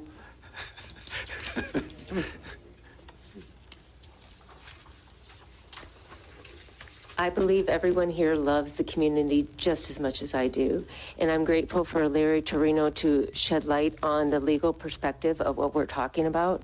However, we do understand the Army Corps of Engineers has told us that we need to have, I don't know all the terminology, but we need to have some sort of natural barrier between us and the ocean. So when we change the front properties, we're lessening that barrier that we could create with, again, I'm sorry, I don't know the terminology, but we are trying to plant a barrier here. So if we're telling our residents that they do not have to they have less frontal property, doesn't that inherently tell us that we have less barrier? I do need your name and address before you... Angela Smith Joyce. All right, Angela. Thank you. Thank you. Any other comments? Mike Carver, 1504 South Ocean Shore Boulevard. When I had my house permitted in 2017, and at that time I think the setback was 25 feet, and now I think they're saying 22 feet. I know my pickup trucks, going with what you were saying, Mrs. Neely, is my pickup truck is 22 feet. So if I touched my garage door and then I had a setback of 22 feet, it could almost go right into the sidewalk. So I think 25 feet is what, I don't know if it was changed on purpose or it was 25 feet in 2016, and I don't know when it changed to 22 feet. It hasn't yet, that's part of what we're talking about. Oh, so I would be inclined to leave it where it is at 25 feet and leave more room into the front, because I think it's more attractive for Flagler Beach to have that frontal area, at least on A1A. Okay, thanks for your comments. I'll take note of that. Any other comments? Okay, seeing none, I'll bring it back to the board. And I think we have directions on that one, so unless there's some additional comments, we'll move on to the next item. And that is that on the city manager, or? Yes, just make a few quick comments, Okay. and Mr. Mingle's here from the county. These next two items are interlocal agreements between Flagler County and our city to collect impact fees. The first one involved the library system. Again, this is similar to the discussion you had about the school impact fees, only it's for improvements to the library system. And then the second one, the next item is related to the emergency medical services. So again, when someone builds a house or a commercial facility or what have you in the city, they have to have a building permit. And at that point, we would collect whatever impact fees are associated with that. And the county has a system of impact fees that we would collect for And of course, we also are considering a new set of impact fees, which are being evaluated now, but they're not in place. So that's what this is all about. It's kind of having the county having a preset agreement with each of the jurisdictions to collect those fees, because not all the development occurs in the unincorporated county where they issue the building permit. There's quite a few building permits issued in Palm Coast, Flagler Beach, Beverly Beach, so forth and so on. So that's what the concept is here. Oh. I finished right on time. Commissioner Mealy. I had talked with Mr. Woodson about this yesterday. I see this as very different from the schools and the medical, by the way. We have our own library. We're the only city in the county that has its own library. We're very proud of that library. Taxpayers pay for that library. I don't see being part of this. I know I'm this negative today, but I just don't see being part of this. Do we have a choice, Mr. Lawyer? You're not. This is not like school concurrency. You're not obligated to join into this program. Okay. I belong to both libraries. I wouldn't mind if I wanted to belong to the county library to pay an extra fee.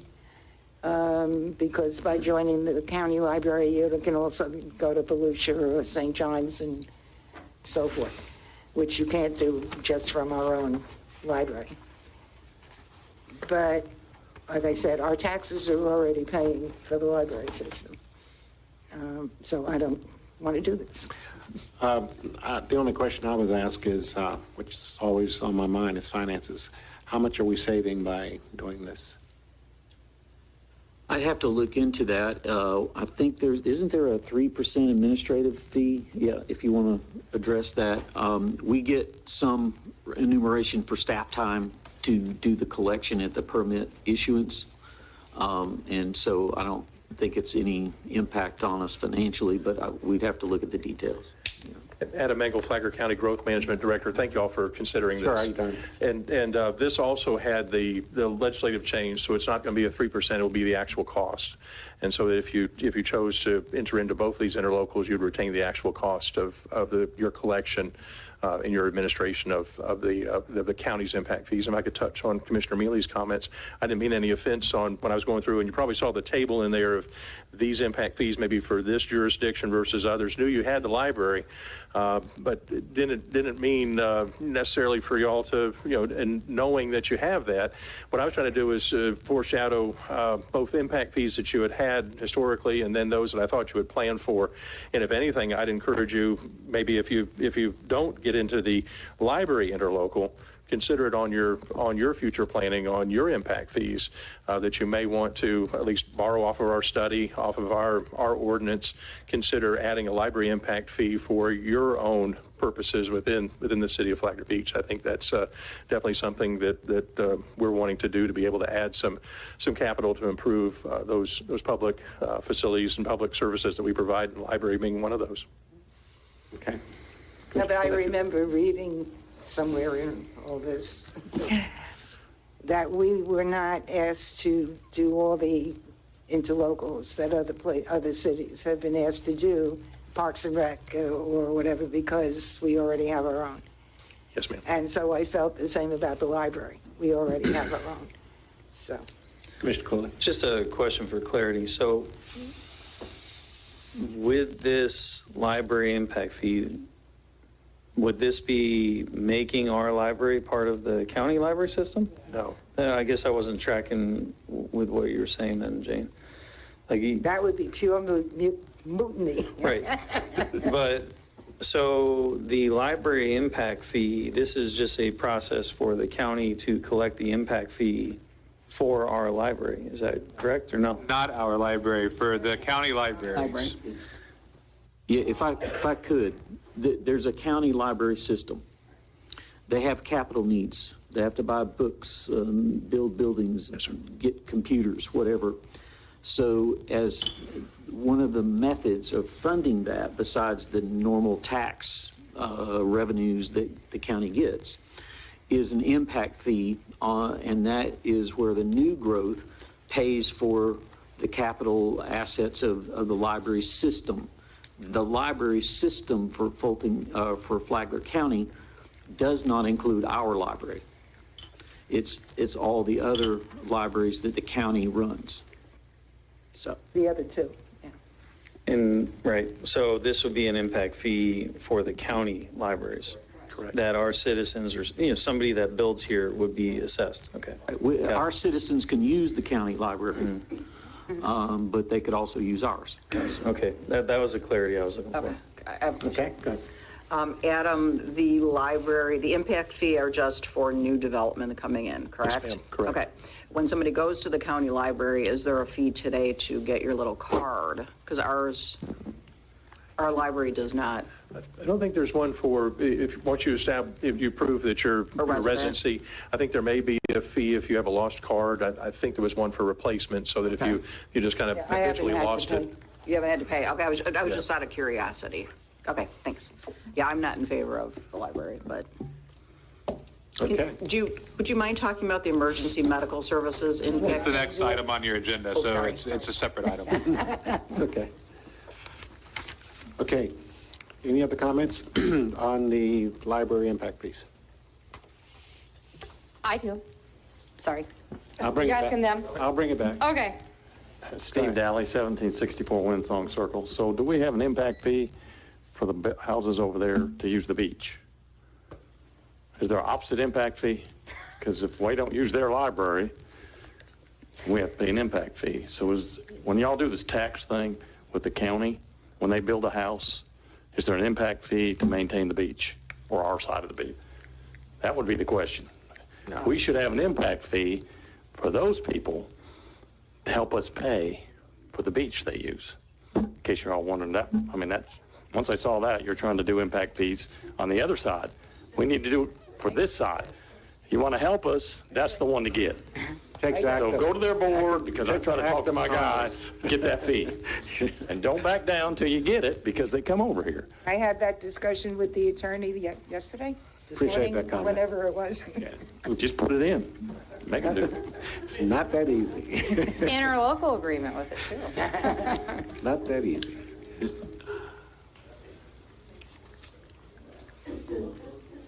Good evening, Robbie Robert, 600 Cumberland, Flagler Beach, Florida. No new taxes, no matter what you call them. Thank you. I'm not sure what that was, but. Any other comments? Okay, seeing none, I'll bring it back to the board for a motion. Oh, I've already I'm lost sorry, it. Mayor. I was going to agree with Jane, but I lost my train of thought. But I was thinking, if anything, we could explore what Adam was saying, is looking at it as an impact fee for our own city. That I wouldn't mind, that. Right. But the other side to that coin is, for folks that are building here, the county libraries are an asset for everybody, including us. Right. And we are not charged to use the county libraries. That is a free service. So, yeah, that's the other side of the coin. We have our own. Our citizens are taxed on it. But we also have the ability to use all the county libraries at no charge. And that's why I personally am leaning towards it. I think fair is fair. Okay, any other comments? Motion? Have a motion? I'll see where we go. Make a motion to approve interlocal agreement between Flagler County and Beverly Beach, Vanell Marine Land, Palm Coast, and City of Flagler Beach for collection of library impact fee. I have a second.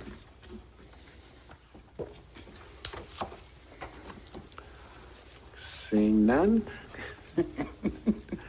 the motion dies. For lack.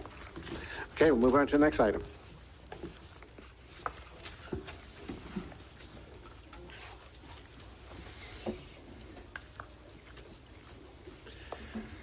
This might be easier. This one could be an easier sell. So it's kind of the same rationale here, and so this one being a unique county service, an ambulance service. This is the EMS side of our impact fee package that we had taken to our board. And so to give you a little bit of the background that I missed in the previous item, we'd adopted this in December. We had the fees become effective March 15th. And so one of the questions we had as this is being reviewed by all the other municipalities, Palm Coast had come back and said, we're interested in doing this, but do we have to have that 90-day period within which we provide notice? We had done that. And so our opinion, by advertising as we had, by having the effective date, and you had the ad within your packet, that full, I think it was more than the full page ad that had gone out, that we've already done that notice. So if you choose to enter into this interlocal agreement, we'll certainly have other work on our end to continue to have the other municipalities also be signatories here. But then once we've got that executed, then the collections will start. And so that, that you don't have to have that 90-day notification process. So with that, I'll answer any questions you have. We do have the study as background, our ordinance as background. I think you have most of that within your packet. Okay, any comments? I have a comment. Good, Commissioner. Adam, can you cover this jurisdiction slide? I was a little bit confused by all the X's. Yeah, that was my chart that I was trying to figure out. So if you had a impact fee already for one of those specific areas, or if I've got some inkling that you have that planned, then we would not provide that interlocal to you. So for the example, Bunnell had its own transportation impact fee. Unlike Volusia, maybe some others, where Volusia has a county-wide road impact fee, they call it their thoroughfare road impact fee. That wasn't what we were doing. Our transportation impact fee would be something that would come to the county for its unique county roadway network. And so if you as a municipality already have a transportation impact fee, you're planning to have one, I didn't have any of the municipalities being a party to the county's transportation impact fee. You're collecting for your own, you're doing your own. Likewise on the library, you didn't have a library impact fee yet, but if you're planning to have one, don't enter into our interlocal. You'll have your own. So the EMS being maybe that unique aspect, none of the municipalities will have an EMS impact fee because none of the municipalities provide a separate EMS, emergency medical transport service in Flagler County. And so that's why all of the municipalities are being sought to be signatories to the interlocal. And then certainly we have the school districts too. I listed that there, even though that's separate from this effort, and so why you didn't see that separately, why it's going on a different path, I wanted you to still see that there's only, the four of us along with the school district that are part of that, but that's something that's not in the same context as these interlocals. So out of that package, I think the only two that I picked out, library and this, I think the others are going to be impact fees that you either have had before or you will have in the future. Okay, thank you. You're welcome. Mr. Cooley, comments? I'm good. Okay. Yeah, I'm good. Okay, we'll open this up for public comment.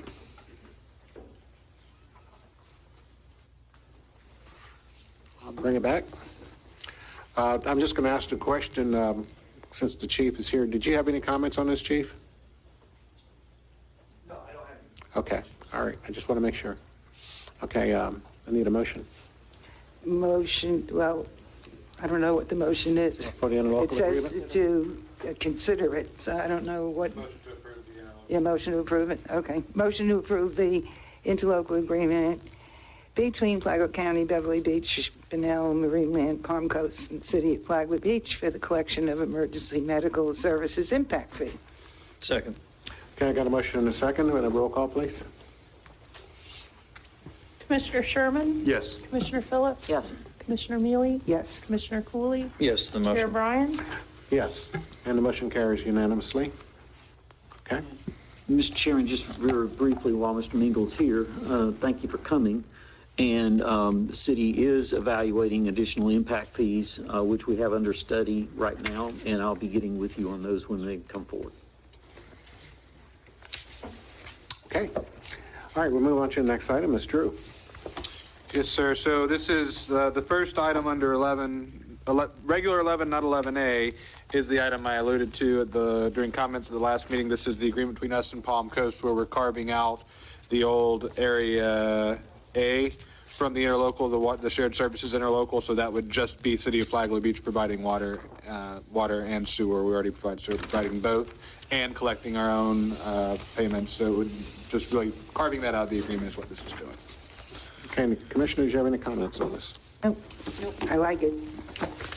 Just a brief point, Mr. Chairman, is that the City of Palm Coast has already considered this agreement and approved it. Okay, it's already been approved.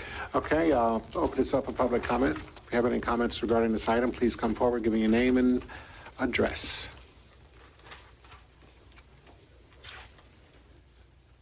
Steve Daly, 1764 Windsong Circle. So exactly what does this pay for? I guess I'm trying to understand, reading through this. What are we getting? Do we get money before somebody builds something? I mean, it always seems to be backwards or something here. I'm trying to understand. It's so in that area out near Roberts Road. Okay. When that was it 2006, I think 2006 timeframe, the city and Palm Coast agreed that because of existing infrastructure and some of it needs, they had just purchased a private utility and they were looking for somewhere to ship the water. So because they had infrastructure out in that area at the time, they offered to provide the water. The city said, sure, you provide the water, you already have the infrastructure in the ground. And this is before there was any development out there. It's the intent of that agreement then, it had two areas, Area A and Area B. Area B is where the Publix is, I believe, correct? Right. And Area A actually has never developed. So there's never been a customer come online in Area A. In the years since then, 16 years since then, obviously Palm Coast has grown quite a bit. They have more demand on their water system. We now have development moving into that Area B, and so the conversation began then as to whether or not the parties wanted to continue this arrangement where the city of Flagler Beach is providing the sewer because we had the infrastructure in the ground. City of Palm Coast was providing the water. They really don't want the water coming out of their water plants anymore. We have capacity to service the projects. So this lets us be the water provider like we are everywhere else in the city within our jurisdictional boundaries. We will just become the water provider. They will be water customers for the city, and they will be sewer customers for the city. There will not be any more bulk purchase of water from Palm Coast, wherein we send the bills, but then we have to pay Palm Coast for the water that we served. So it's simplifying it's in the city limits. Yes. Is that what you're Yes. saying? Yeah. Expands our... It's determining the geographic area of service between us and Palm Coast. Okay. This will make us money. This is a reverse. It expands the service area, so we will actually get money from this. Yeah. It makes less work for really, because we were sending the bills, we were just using Palm Coast's water, so we were providing water technically, we were the water provider, but we were having to pay Palm Coast for every gallon of water that we provided. Okay. I'm just trying to make sure, because you were talking about those other things and about their library. We pay county taxes, so everything over there I pay for. So I'm not using their library for free. So they get a lot. We get a little. I'm just making sure somewhere along the way someone reverses Impact this. fees, not taxes. I know, but this is an entirely different animal. This is different than that animal. I'm just making sure. It seems like we go backwards. It can get complicated.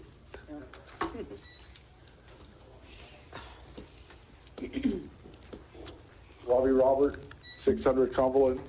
Somebody tell me that the price of their water that they're selling and the price of our water is going to be similar. There's not going to be a trouble over that. Has anybody looked at that? To money? Their bulk rate is $5.39 per thousand. And ours? It's probably close, but the bottom line is this clarifies where we provide water and they provide backup, and it's sorting it all out. This has nothing to do with the delivery of water. It's about the territories that we serve, and it clarifies the areas where we're primary and their backup and vice versa. Although on the dollar figure question, what I would say in response to that question is I agree that probably the cost of water evens out.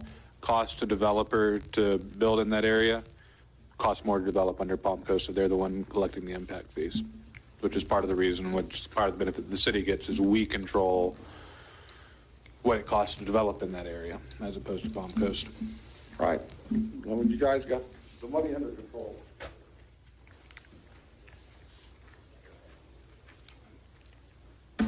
Good evening, everyone. My name is Sandra Nitubik, and I live on Pine Tree Street.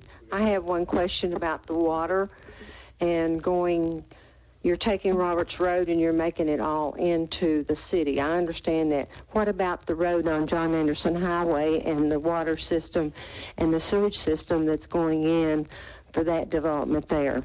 I'd like to have an answer for that. Thank you. It's a different agreement. It's totally Different agreement. It's, she talked Veranda about Way. veranda. Oh, Veranda the Bay. gardens? Yeah, The gardens. That actually will be in the county, but serviced by city sewer. Right. Greg McKinley, 2700 South Ocean Shore. So the only question I have, more customers is always great. So if they were providing before, are we using their infrastructure? And if not, if we have to build and expand the infrastructure, since we do not have impact fees for new growth, are we making the developer provide the infrastructure so there's no cost to us, they're just full new time customers? That's just the question. Yes. Yep, and that's 11A. 11A is the developer agreement where the developer's putting that infrastructure in, that's correct. Okay, any other comments? Seeing none, I'll bring it back to the board for a motion. I'll make a motion to approve a second amendment to the interlocal agreement with the city of Palm Coast regarding bulk potable water sale and shared utility customers. I'll second. Okay, I got a motion and a second. Penny, would you please call the roll? Commissioner Phillips? Yes. Commissioner Mealy? Yes. Commissioner Cooley? Yes to the motion. Commissioner Sherman? Yes. Chair Bryan? Yes. Okay.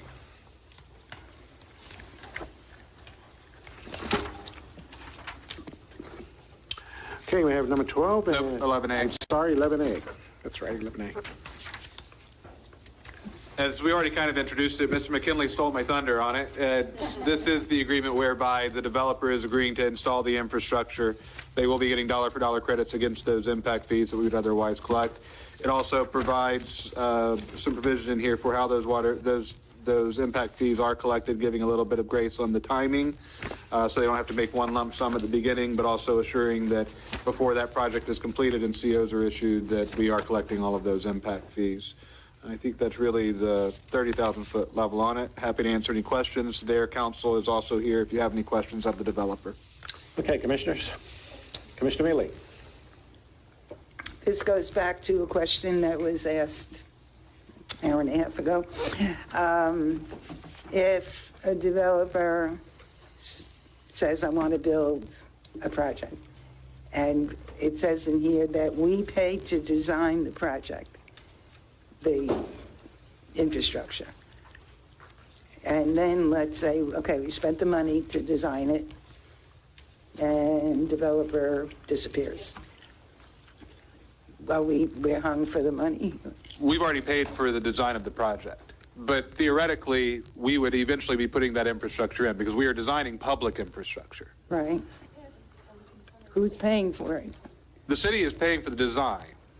And we don't get, it doesn't become part of the... We collect it in the sense when impact fees are paid. If we didn't pay for the design and impact fees were paid, they would also get a credit for those dollars. So yes, we are benefiting from that payment of design because whatever we spend on design, they're not spending on design. And so that when the impact fee, when their cost of developing the public infrastructure is less than what the impact fee payment would have been, they're paying us the difference. So yes, by us spending the money, we are saving money in the long run by covering those design costs. And again, it is infrastructure that it's intended to be public infrastructure. So somewhere down the road, even if it's not today, we would still implement that design. Okay, that was my own. Okay. Thank you. Commissioners, Mayor, any additional questions? Does the attorney for the developer have any comments? I have one, please. I only have one question. This building, this development, let's say, goes belly up, bankrupt. The city has spent all this money to do this reclaim and the water sewage. And I understand the concept of it, okay? So let's say you're wanting money from the impact fees. Let's say if there's no impact fees that you can collect, you're not going to get any of that money. So what happens to the money that the city is spending, the $200,000 for that, or whatever it is? So that means that if you're not getting the money to pay that back, then you've lost all of that money. That's the way I see it, and I understand about impact fees and what goes on. I'm just asking to clarify that. Okay, the city attorney will explain the... Sure. It's actually one of the positives of doing it the way this agreement outlines, where the developer is the one who's actually installing the infrastructure. So it's developers' cost to put that infrastructure into the ground, and they're getting a credit against those impact fees so that the city is not having to expend city dollars for the installation of that infrastructure. Okay, I understand that. But when I was at the meeting a couple of weeks ago, and the gentleman was telling you that the city needed to also put in the reclaim system. That's a different development. It's a different thing? Yes, okay. I'm just trying to clarify it in my mind. I understand. No, you're talking about the gardens. Yeah. This is a different project. This is on the other side. We're talking about Roberts Road then? You're talking totally about Roberts Road. Okay, I got you. Okay. I didn't know if all that went together because it all being right there on that main road of Roberts, and it goes right over into that section over in there. So I was just trying to clarify in my mind that they were two separate entities in. Okay. Thank you. Thank you. Good evening. Good evening, Mr. Chairman, Commissioners. For the record, Ellen Avery Smith, Rogers Towers, 100 Whetstone Place, St. Augustine, and thank you very much and the city staff for getting this on your agenda as quickly as they did. Our client is the Preserve at Flagler, which will be building over on Roberts Road, and the impact fee schedule for all the dollars they will be paying before any units are occupied over there is in the Exhibit B to this agreement. And also they will be picking up the city's design and permitting it and building the line, and they will bond the improvement because it's in the public right-of-way. And so you should be covered in the event that they do not perform. You'll have a performance bond that the city can pull and complete the infrastructure. But again, they're just starting construction.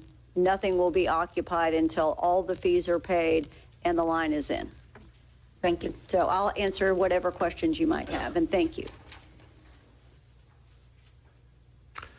That's it. She's always good. I knew her from St. Johns County. Thank you, Ms. Smith. Thank you. Any other comments? Seeing none, we bring them back to the board for motion. Make a motion that we approve the concurrency impact fee payment and impact fee credit agreements by and between the Preserve at Flagler Beach and the city of Flagler Beach. Good job. Second. I got a motion and a second?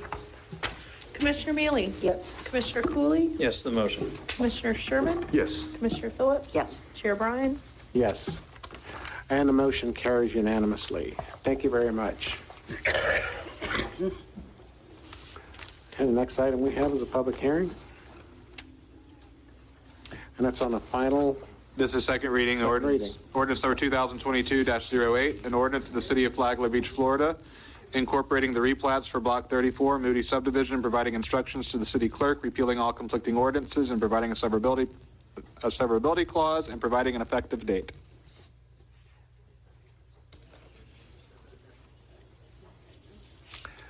Okay, any comments? Nope. Okay, seeing none, I open this up for public comment. Dennis Bear on behalf of the former property owners and actually the current property owner of what we refer to as the hotel property. I don't know if you have any questions. Basically, like I told you last time I was here, there was a glitch. There was an original plat done in 1917. At some point between then and 1965, it was replatted. It was never recorded. Penny and I spent hours going through the public records. Couldn't find the replat other than the fact in 1980 it was adopted as part of the city map and showed the current configuration. So we're just cleaning up this legal description so the project can go forward to the next phase of construction process. I'd be happy to answer any questions you might have. Okay, this is, as he said, just a cleanup on the title itself. Any other comments from the public? Seeing none, I'll bring it back to the board for a motion. I'll make a motion to approve ordinance 2022-08. Second. Got a motion and a second, and Penny, you can call a roll. Commissioner Cooley, Yes, the motion. Commissioner Sherman. Yes. Sorry. Commissioner Phillips, Yes. Commissioner Mealy, Yes. Chair Bryan. Yes. And the motion carries unanimously, and we'll move on to staff reports. Just one, and I don't remember the timing, but so it may have already happened the last time. I think Commissioner Mealy brought up the legislative changes to the tree protection, or not the exception to local tree protection ordinances. The governor did sign that, so I don't know if he had signed it when you brought it up last time, but I got my notice last week that, or this Yeah, past he week had that not he had yet. signed it, so he has signed that now. So that's it for me tonight. Come in, Switzer. Thank you, Mr. Chairman. Just a few items. We're working hard. As you know, Kathleen has already kind of semi-retired, but she continues to be a good trooper and put in more hours than she bargained for. And we're trying to get the audit pulled together and get it on your next agenda for approval. So we're working on that, and I just wanted to let you know that we'll have to put that on the next agenda. We are also working to get 3 quotes to take care of the sludge press issue that came up in the workshop that we had the other week. So that one's in motion, and expect to see something on your next agenda, because I think that amount is going to be somewhere around $350,000. Question about that. Yes, sir. You said you were getting 3 quotes, but I thought we already had a vendor for that. We did, but we couldn't find all the paperwork for the piggyback, so the second option was to go the 3 quotes, and that's the option that is fastest. Unless the board, unless the board has any other direction, and that's where I'm at, to try to move it quicker. No, just. Did the consultant have any feedback on that about? Yeah, I mean, he's worked with Penny, and we were trying to get. This is our best option? Yes. It is, and what it was is he had, told me to gather it quickly, and I told you the piggyback issue at that meeting might not be on that next agenda. And I contacted the City of Sanford clerk and asked her for that information so I could have it all to you. And it wasn't exactly as explained. There was a bid, there was a couple of issues, and I wasn't comfortable bringing it for him, so I demanded certain documents before I would put it on. And they didn't show up. No. Nope. Sure. Mr. Whitson, Yes. regarding Kathleen's position, finance director, are we going to move forward with hiring a headhunter, or do you have any other thoughts? That's where I'm at right now. I think it's the fastest thing to do. And yeah, I don't like spending the money, but this is a very, very important position, A. B, it's specialized.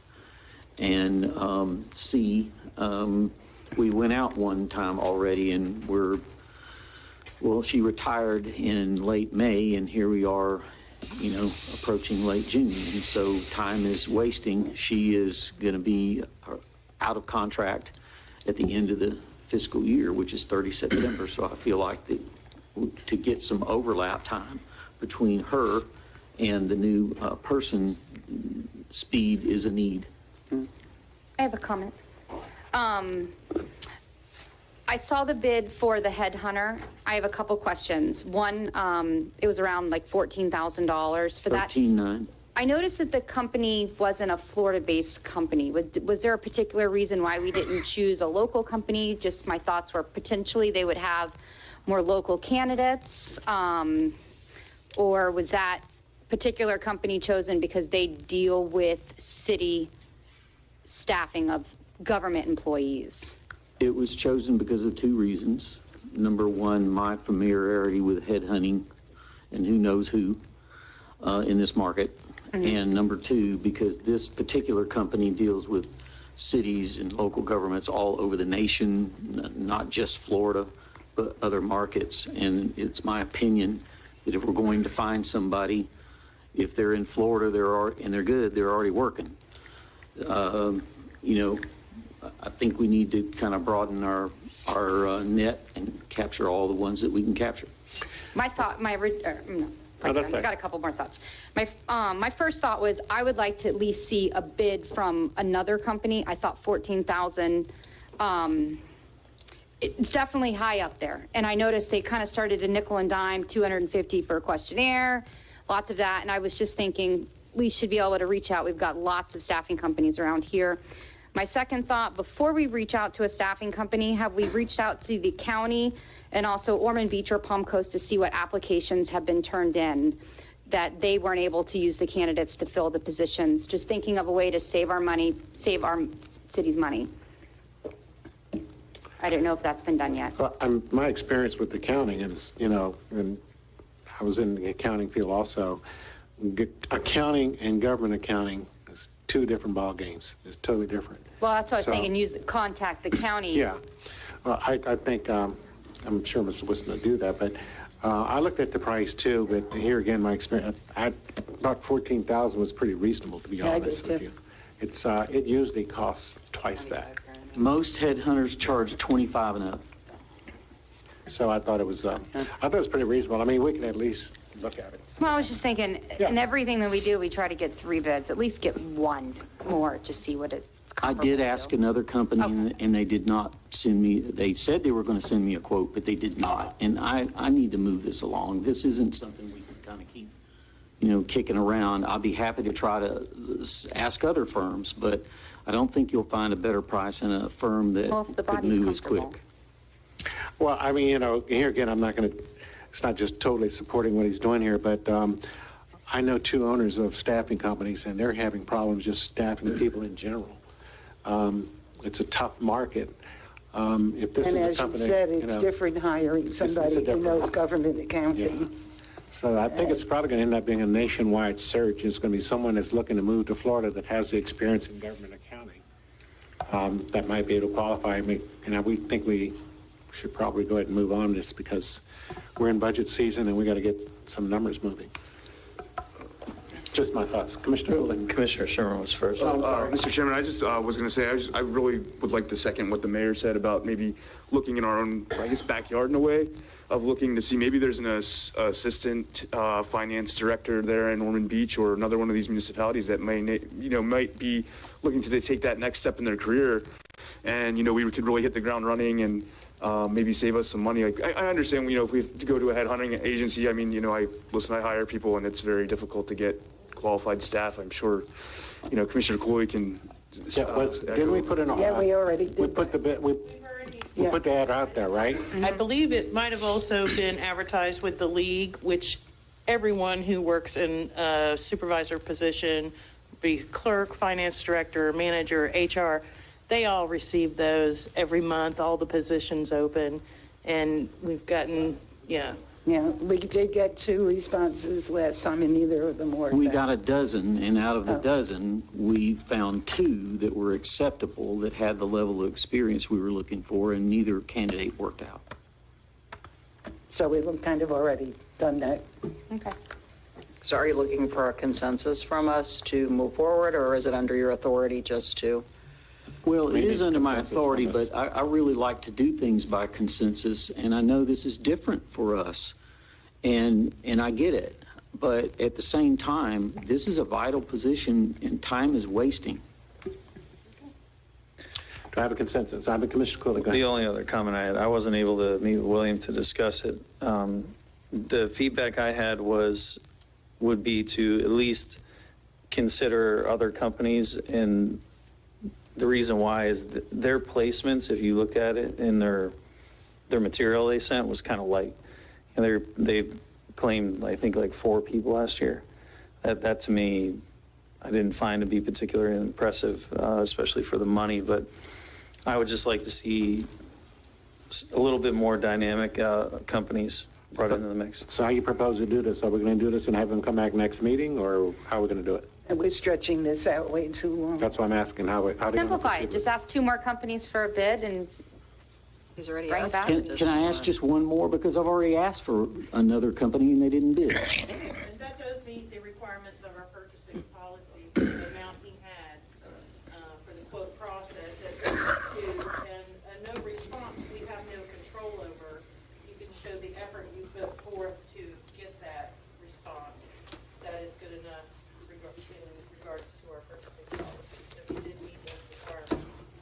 Okay, I think we should move forward, but I did have a question that I had asked you. If they don't find any qualified candidates, do we have to pay them the fee? I will discuss that with them, but I doubt it. Let me talk about that detail with them. Most people, the expense you would pay to them are for the brochure and, the advertising costs that they have, it's their hard costs. Obviously you have to pay those, but no, I don't think that we have to, suffer a penalty if they don't find anybody. Yeah. Maybe I'm just asking the question here because if we do agree to to have him move forward to look at other companies, are we going to put a stipulation on how much the maximum fee is going to be? Because I don't think it's going to be, it's going to be difficult to find someone else in that $12,000, $14,000 price range. So are we agreeing that it should go up to a $20,000, $25,000? But if we have somebody who's willing. 20,000, he would have to go to the bid process. Right, that's what I'm asking. Yeah. Keep it under. You have to approve that for 20,000. So that's what I'm asking. Do we want to approve them to go up to that 20,000, or do we just want to try to stay and look at around 14,000, or do we want to just go ahead and proceed? I want to just go ahead and proceed. All right. Do I have a consensus that we just proceed? Yes. If we want to take it to a vote, I'll do that. Penny, call a roll, please. Commissioner Sherman? Yes. Commissioner Phillips? Yes. Yes. Commissioner Mealy? Yes. Commissioner Cooley? No. Chair Bryant? Yes. And this is, so I'm clear in the minutes, this is for him to proceed with the current. That's correct. Yes. Okay, let's move on with that one. What else you have, Mr. Whitson? Okay. The budget packages should be ready by July 6th, 7th, somewhere in there, because your first budget workshop's the 13th.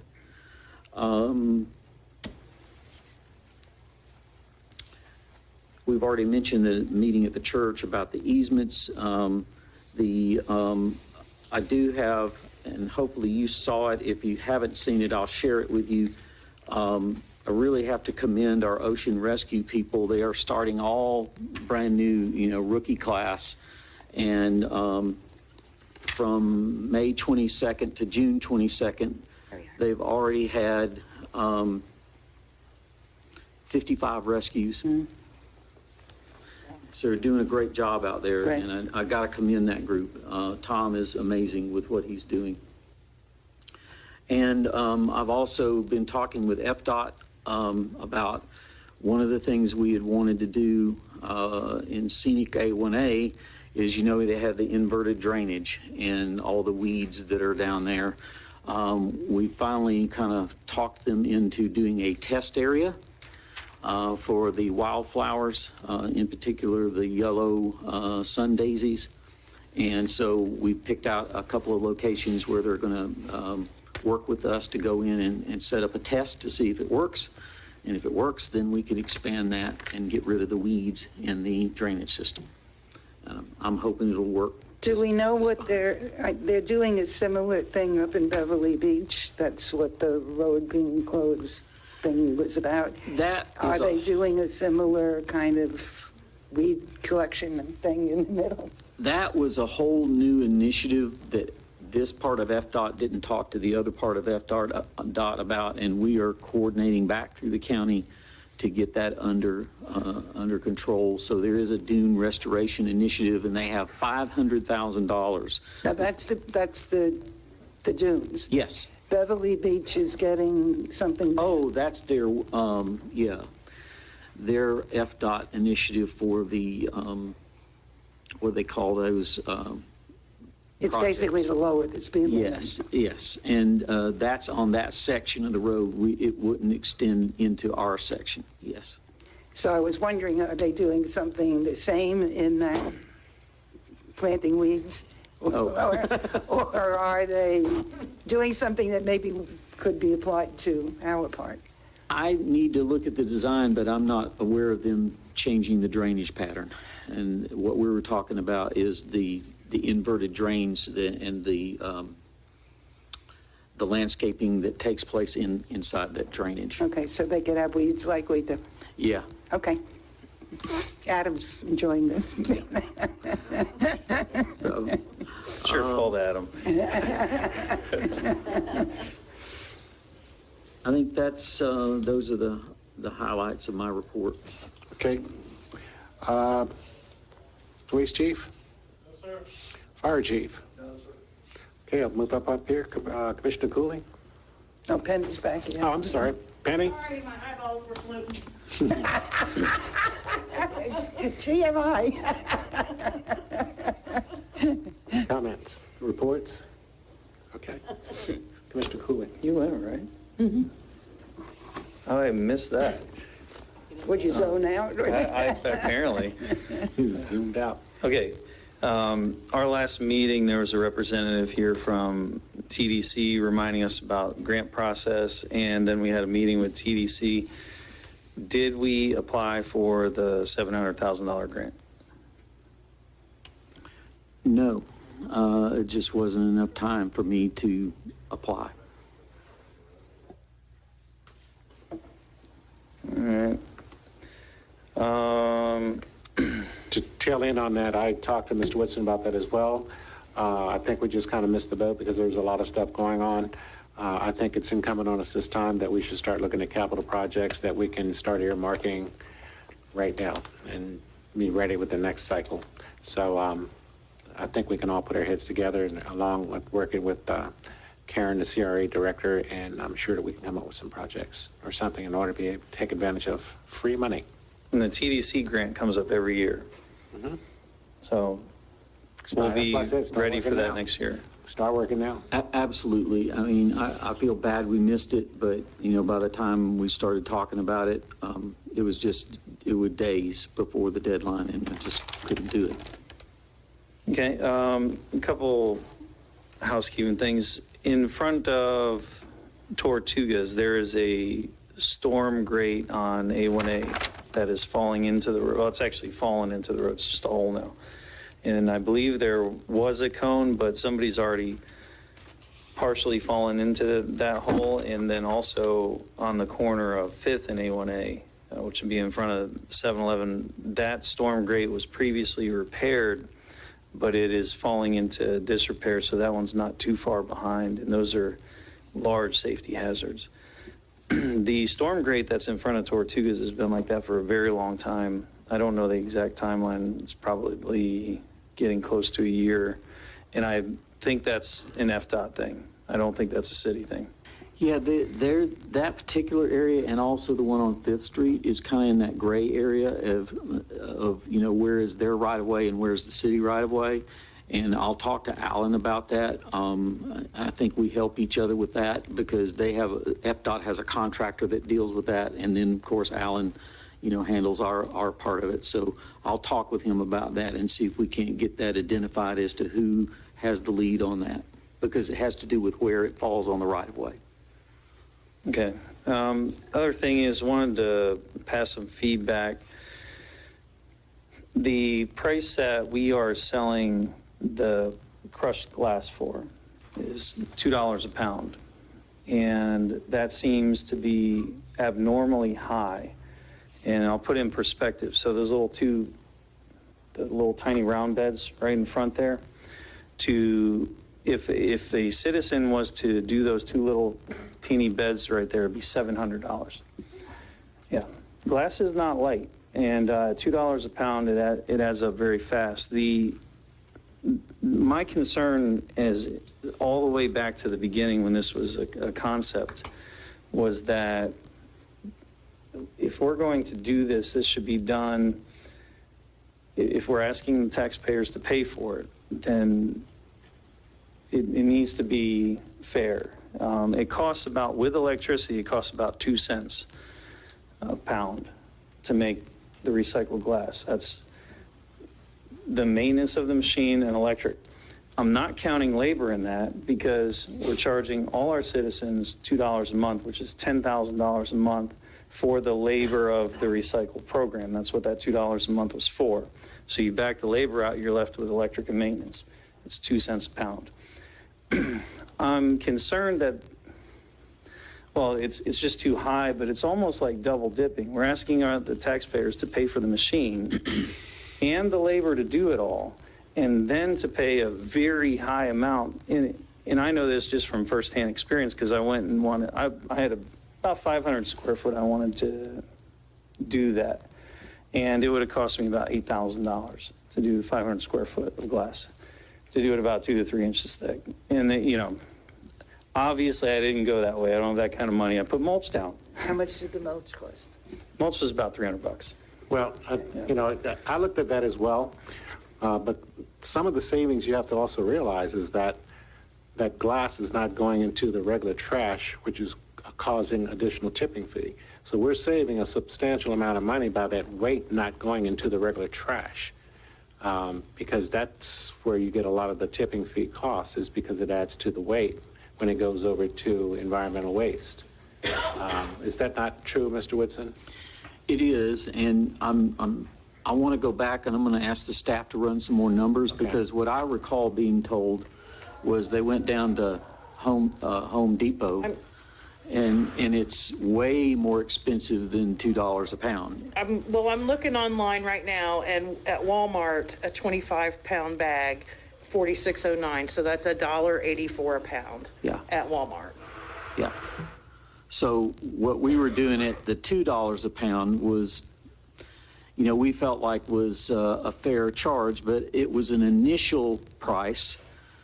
Obviously, we have to track all these things over time. We're just now beginning the glass sales. We're just now beginning to, you know, figure out our marketing plans. So, you know, that was kind of what was thrown out there for starters. So we'll go back and rerun some numbers because we want to be fair. But that was kind of the going in discussion, and it wasn't a permanent price. It was like, okay, here's what we think is a fair price. Got it. Yeah. Glass weighs a lot more than mulch, though. You know, a pound of, if you were to take the coverage of a pound of mulch, it's going to cover a lot more than a pound of glass. And, yeah, got it. But the thing is it's not even about market price. If the citizens are paying for all of this, the labor, the machine, the electricity, then it should be for a nominal fee, a little bit over cost. It shouldn't be market value. That's double dipping. You're asking them to buy your business and then buy your product. You can't do that. Well, I mean, you know, I understand where you're going with this, but by the same token, our citizens are also the ones that said they wanted to recycle. And they're paying for it. I know, but there's a cost to recycling. And I think that when it initially went out, it was like, do you want to pay for recycling glass? Because, you know, I think there's a cost with it. I mean, everyone knows it's not going to be free, but there's also a good feel type of thing that was coming out of this, because the people that I were talking to, is, you know, they were saying, when are you going to start recycling glass? I'm getting the same thing with recycling of plastic. That's why I'm going down to a conference next week with a recycling program conference for 2 days to determine the most effective way of recycling whatever we have coming out of the city here. So, I mean, there is costs associated with recycling, and I understand what you're saying here, they shouldn't be double dipping, but I guess there's a balance here, you know. Do we want to pay the tipping fees, or do we want to pay for a machine that's going to recycle a product that's going to go back and be used? So, well, that's just my point. Yeah, and to your point, though, we're saving the tipping fees, which is even more savings. So by keeping it all here and crushing it when charging the citizens for it, we're even saving more money by not taking it to the city. So it's even more savings. But, you know, I digress. So the other thing is, had some concerns. By the way, the farmers market is doing just absolutely phenomenal. If y'all haven't been, you gotta go. It is probably 4 times the size it was than when it started. They're actually getting to the point where they are at capacity for vendors. And they're good vendors, they're local vendors, and it's everything. You know, for those of you that have been to the old farmers market, this is the farmers market, and it's just so refreshing. A couple of concerns from that is the organizer for the farmers market has been trying to get, I guess, electrical outlets that are out there repaired that aren't working, and they've reached out a couple times, and then reached out to me to see about trying to get that done. Do we know anything about that, Penny? I know that they're trying to plug many items into limited number of outlets, and they're overloading the circuit. So those outlets work?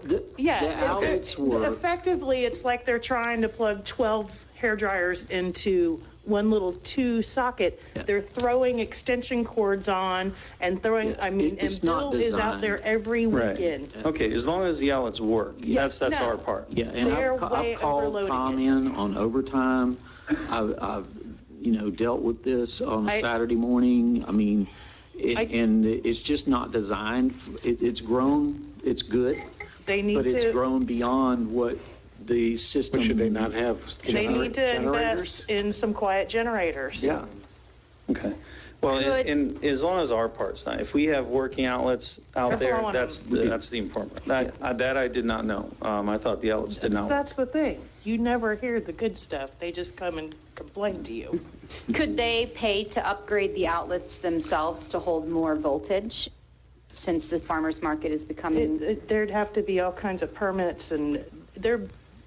It would be a major undertaking, but I'll tell you that I think the Penny's correct, that the right approach would be, okay, could you get some silent generators? And then, yeah, we could have an electrical engineer look at what we need to do to expand what's there. What's there is not designed for what they're doing. Okay. Last thing I got is we are in full-blown park season, and I get we have equipment that's no good, and that is looking at getting replaced, but can we send the grounds crew around to do the things that we should be doing? Like we have, for instance, behind the library, that park has it's filled with bare spots. The mulch is all deteriorated or washed away, at the bottom of the slides and all around the equipment. Oh, you're talking about the wick line? Correct. Okay. And like the volleyball court. We had the kids town hall meeting, and we had the younger resident come in and asked if we could clean up the volleyball court. That's been done. Oh, it just got done? Yes. Ooh, I haven't been there since it's been done. Go check it out, and if you don't like it, let me know, and we'll hit it again. Wow, nice. Okay. And so, if we could just take a look at our parks and what we can do, as far as like grass cutting, mulching, we get the equipment, we're going for the grants. That's all. I think everybody understands that. But if we can just do what we can do, that was the only request. That's all I got. Thank you. Mr. Mealy. Okay. You might remember that Howard Holly got up and did a presentation on this waterways. Waterways. So there's going to be an exhibit at the African American Cultural Society on Route 1, and there's a series of events that's going on. We gave them money for co-sponsorship or whatever their title was for it. I've attended a couple of their meetings since then. They were interested in what else, not more money, but what could we do to help promote it. And so I asked for this because I wanted to see what kind of printed stuff they already had. I said that I kept saying, if you can provide posters, we could put them on our website. If you can provide posters, we can put something on Facebook. I offered to see if we could talk at on Vern's radio station. And, things that we already have in place, that as long as they provide, we don't involve staff in creating anything. And I got an email yesterday from one of the women that works for Howard. And she sent me some links, which I have not had time to look at, but I think one that, with your permission, I could ask Matt to post on Facebook. And apparently it's already, I haven't looked at it yet, but apparently it's ready to go. And likewise with the website. So there's a ribbon cutting, I forget when, but it's all the information he needs in here. I don't want to take everybody's time.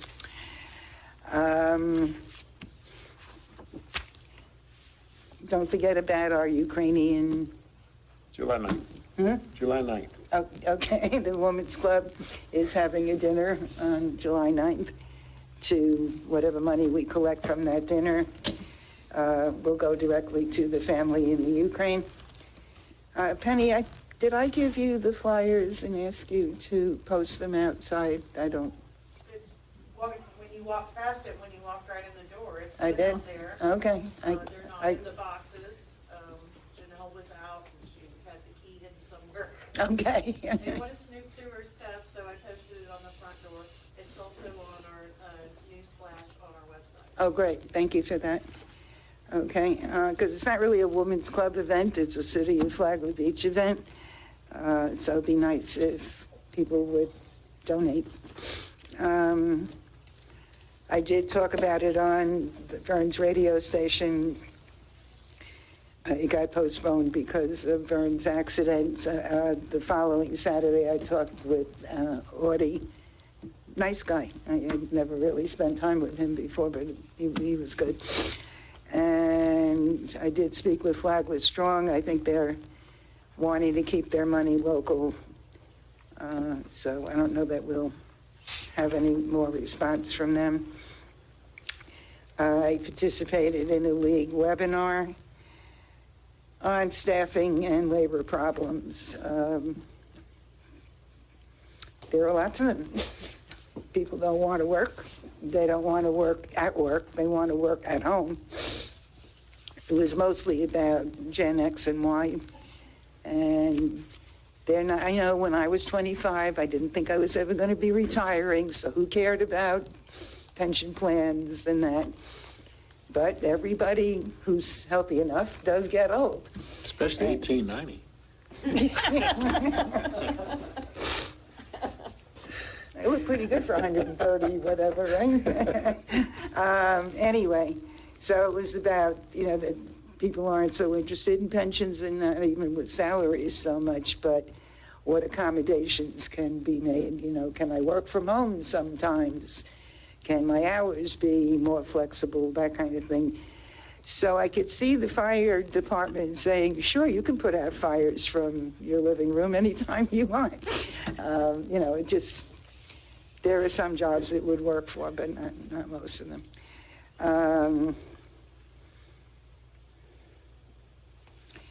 But they did say, and I agree with this, that people need to see a path forward.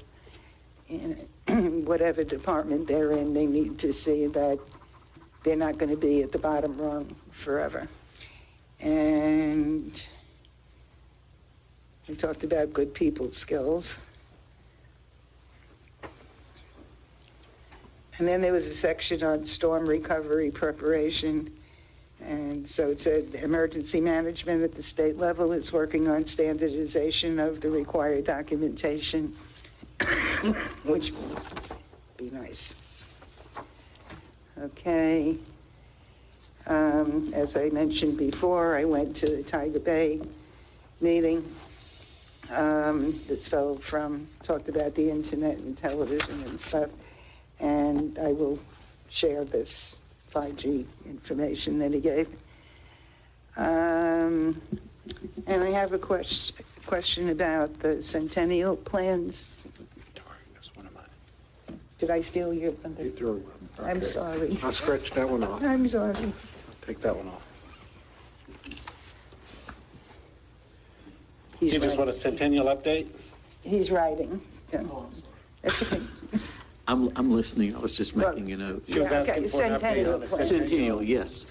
Karen is working with the Kathy at the museum, and we've had an informal committee meet, kind of outline some things, and they are going to kind of keep us updated over time. There was a memo, I think, that was put out, and we probably, as we creep closer this year, we'll start kind of crystallizing the plans.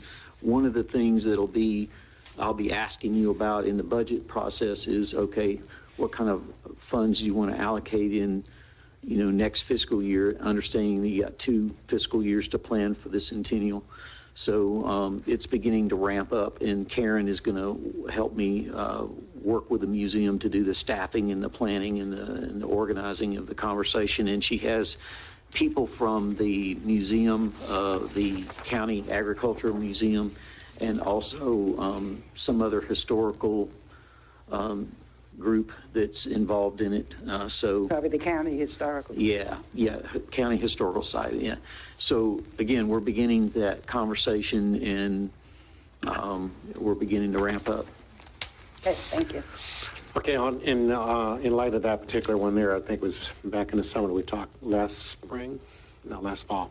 We talked about Centennial, and, we do have a couple of years, but I think we all realize that there's a lot of work to be done, and a lot of things to be done, to get going. I know Mr. Fisk, who's also involved with the museum as a volunteer, is also a very great historian. And I've been talking to Karen as well, so, I'm willing to be part of that committee in order to make sure that we start putting things in place and having it a very important event here in Flagler Beach.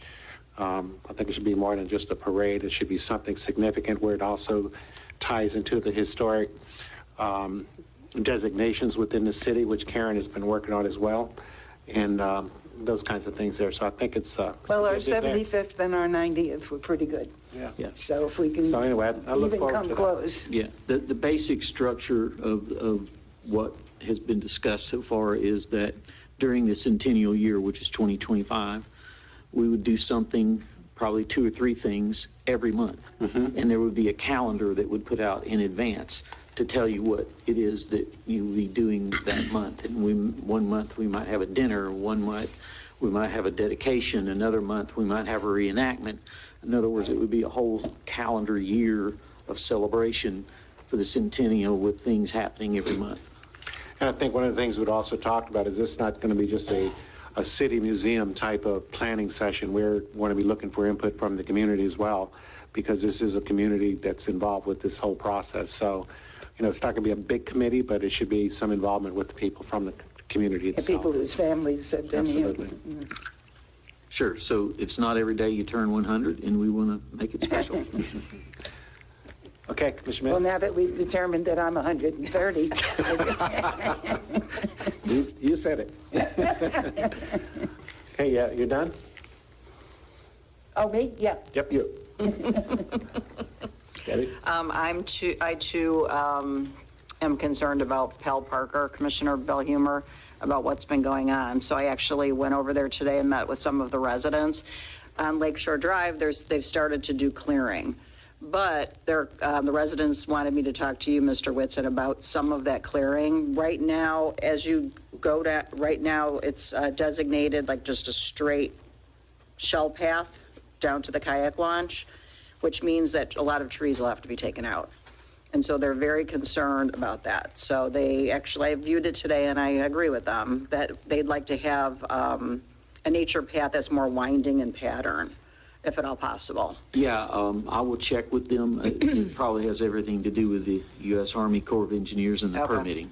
But Yeah. I will definitely. If you could check on with them. that, Yes, and ma'am. it's also encroaching on where that little parking area is that we saw when we went out there. And the trees are nice, really nice oak trees.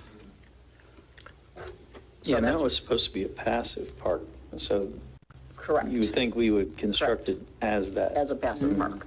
I thought I saw some notes somewhere that said that some of the vegetation, not the larger ones, but some of the vegetation would have to be cleared in order to get the equipment in there, in order to put the pilings and that kind of thing there, but they would minimize as much as they could possible. Yes, and I think they are, but just where this walking path is. It's the walking path she's talking about. Yeah, this isn't down by the kayak launch or any of that. Yeah, But work I know is- where you're talking about. Yeah, work definitely is being done, and the neighbors had told me that the contractor's being very respectful, they're parking properly, they're being nice.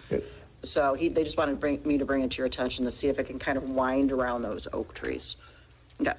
The second thing I have is I attended the Family Life Center board meeting, and just 2 things really quick. We're going to be doing our first fundraiser after COVID On August the 9th, it's $30, and it's food and drink at Uncorked Wine Bar. And Oh, they have it in there? yeah, we're going to have it in there because we can have 30 people. And so Captain Blanchett was kind enough to purchase the first 2 tickets on the Family Life Center website. So if you're interested in coming, please do that. We're going to have raffle baskets and all that fun stuff. When is it? August 9th. Okay. From That's the 6 same night as the to 9. women's clubs meet the candidates. I know, so I can't go. I know. Oh, that's Meet the Candidates. Yeah, that same night as Meet the Candidates. So anyway, I'm just throwing it out. Only 30 people can attend, so we're going to cap it at that, but I think it'll be a fun event. Also, the Family Life Center was gifted by an individual 8 acres of property right near the airport, and the board made the decision to actually sell that property. So they're going to be working and contacting local realtors about that sale as well. Awesome. And then the last thing I have is we were all invited today to read parts of the Declaration of Independence on July 3rd at the county over at the airport. Commissioner Mealy and I did it last year, and it's really nice. So if you guys are free, I would highly recommend that you participate in that as well. What is that? July 3rd, I think it's at 7 p.m. Yeah, and with fireworks afterwards. So it's the county commissioners, city commissioners, and we all read portions of the Declaration of Independence. That's all I have. Mr. Sherman. Mayor, do you want to go first? Then I can go Oh, after you? no. Sure.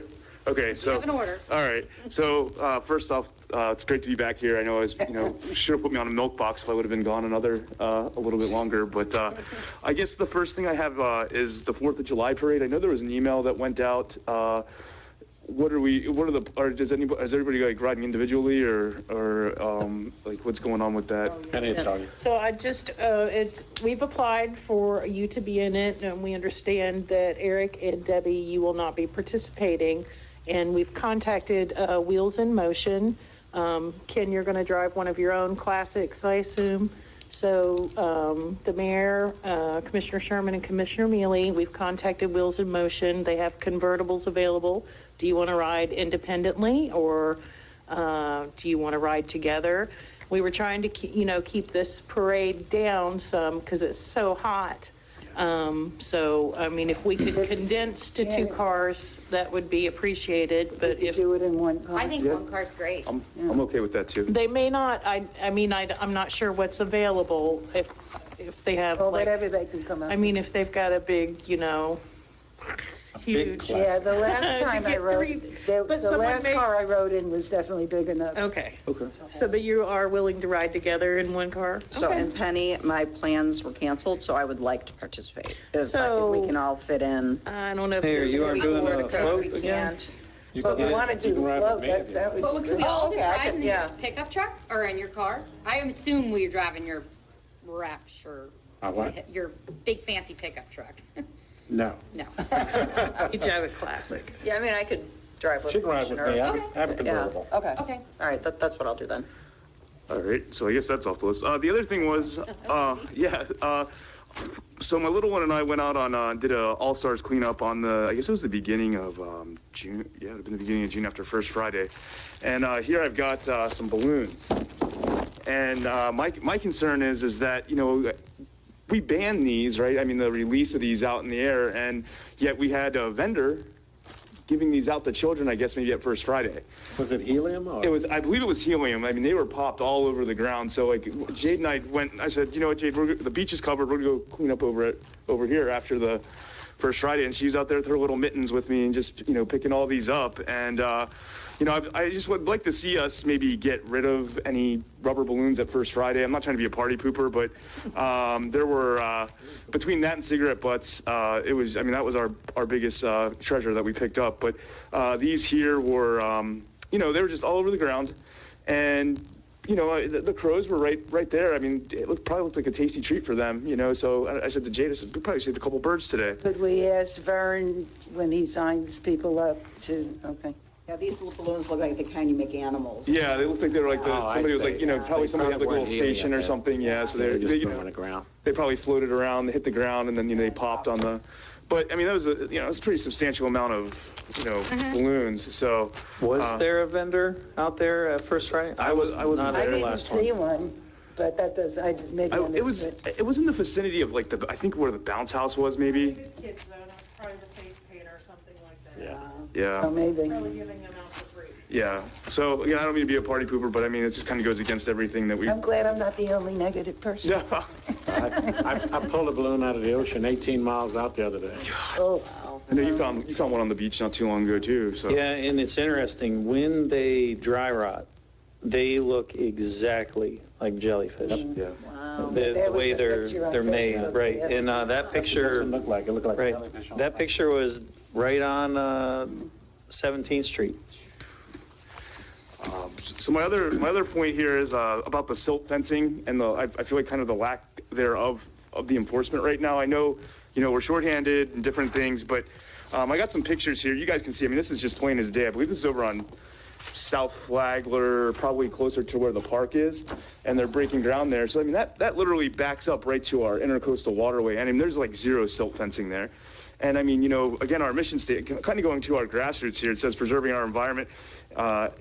Preserving our environment as a community asset. I mean, we're just you're not really enforcing this. Again, I'm not trying to, stir the pot here, but I mean, this is something the EPA wants us to enforce.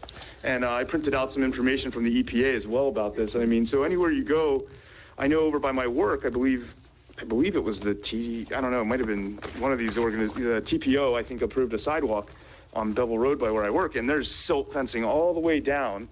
And, I said, again, my little one and I went for a ride a couple weeks back, and I mean, we just did the south side of town, and it was astonishing to see how many of these weren't, being, enforced. I know, our inspectors, we have 2 inspectors, but, every time, I would assume like every time during the construction phase, they're going out there and there's a project manager on, that's oversees that job. So, I mean, again, I'm not trying to get involved in administrative matters, but, it kind of goes to our vision statement here, preserving our environment as a community asset. And we're just, we're investing all this money on the wastewater treatment facility going in, and yet we're not going to enforce something that's going into our intercoastal waterway, like chemicals and things that, our oysters can't really filter through as quickly as maybe some of the other toxins that go in. So I just wanted to bring that up.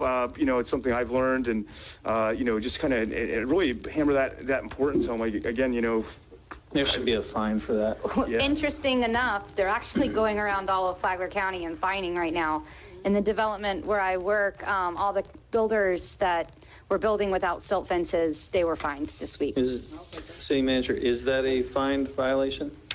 It's a code enforcement matter.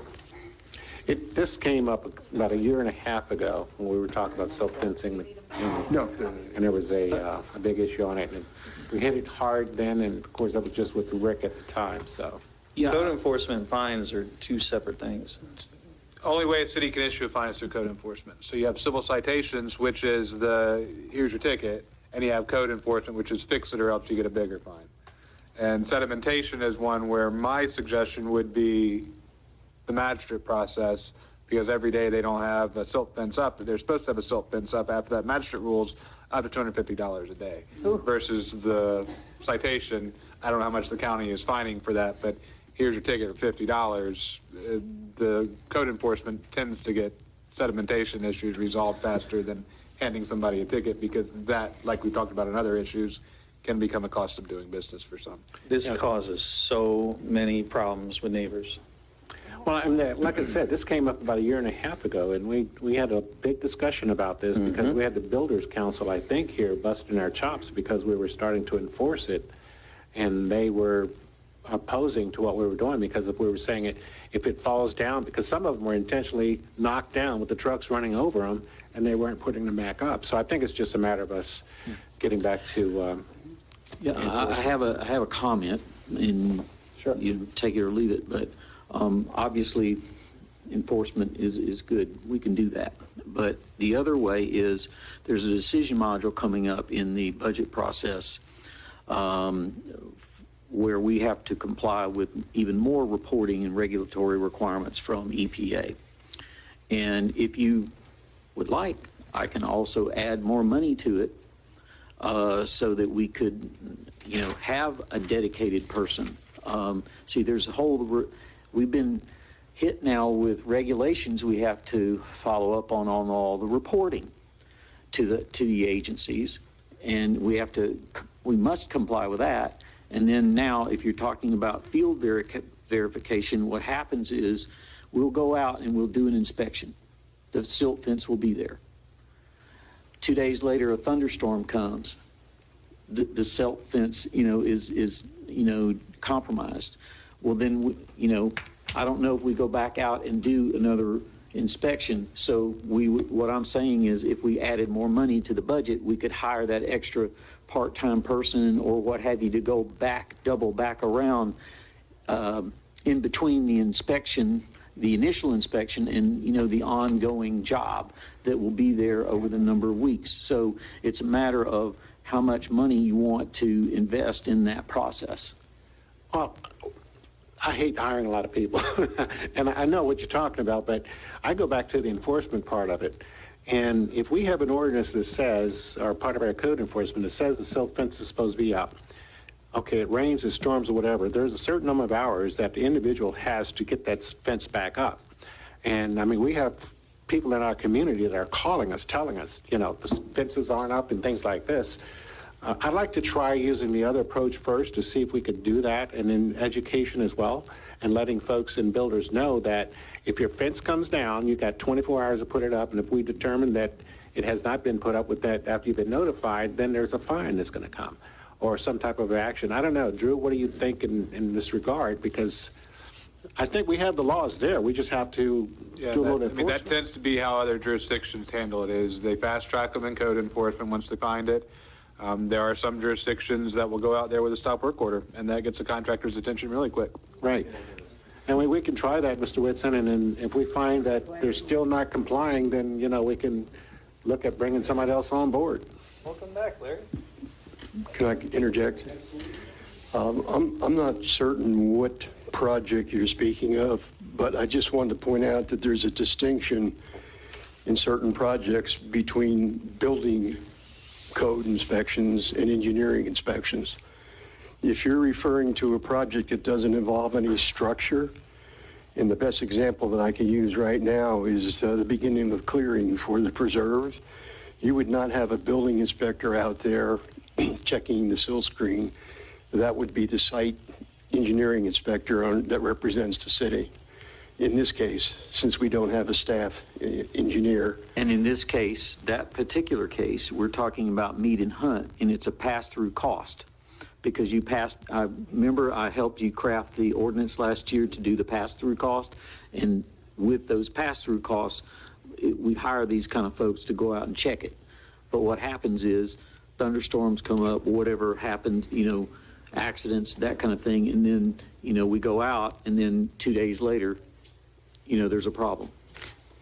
So Mr. Torino, the property that actually I sent photos of is the actual house that's being cleared.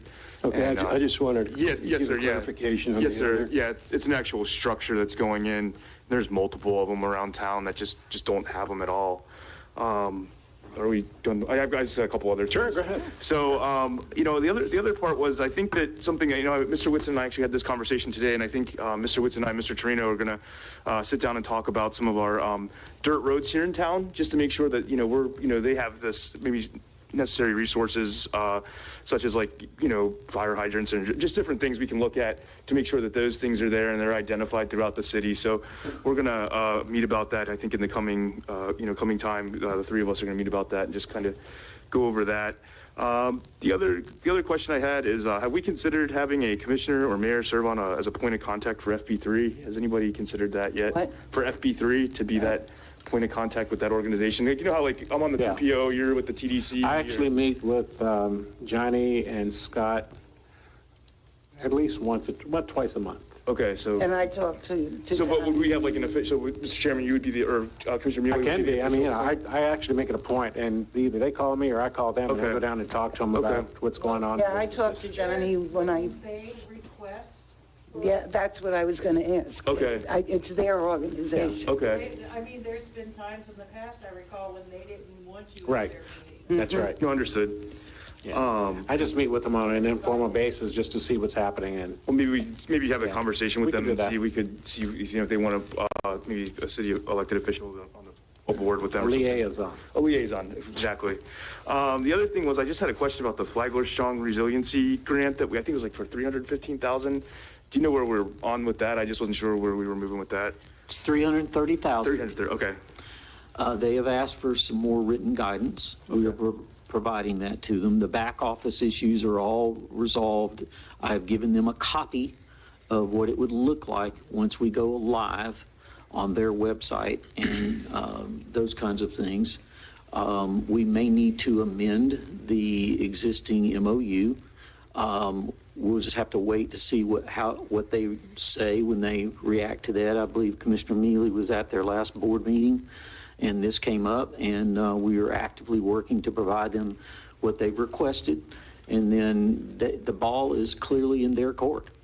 Okay. So that program has been worked out, and I appreciate the fact that they're asking more questions. It actually makes me feel better. and we're trying to get them the answers, and then they have to make a decision whether they want to go forward with it or not. Okay. And then I have two more points here. So the last one is the second last one is normally I leave when the deer are still out in the mornings, so I'm not here when the sun comes up. Well, the past couple of weeks, just being home and working from out of the house and things, I've been taking a little one to school, what have you.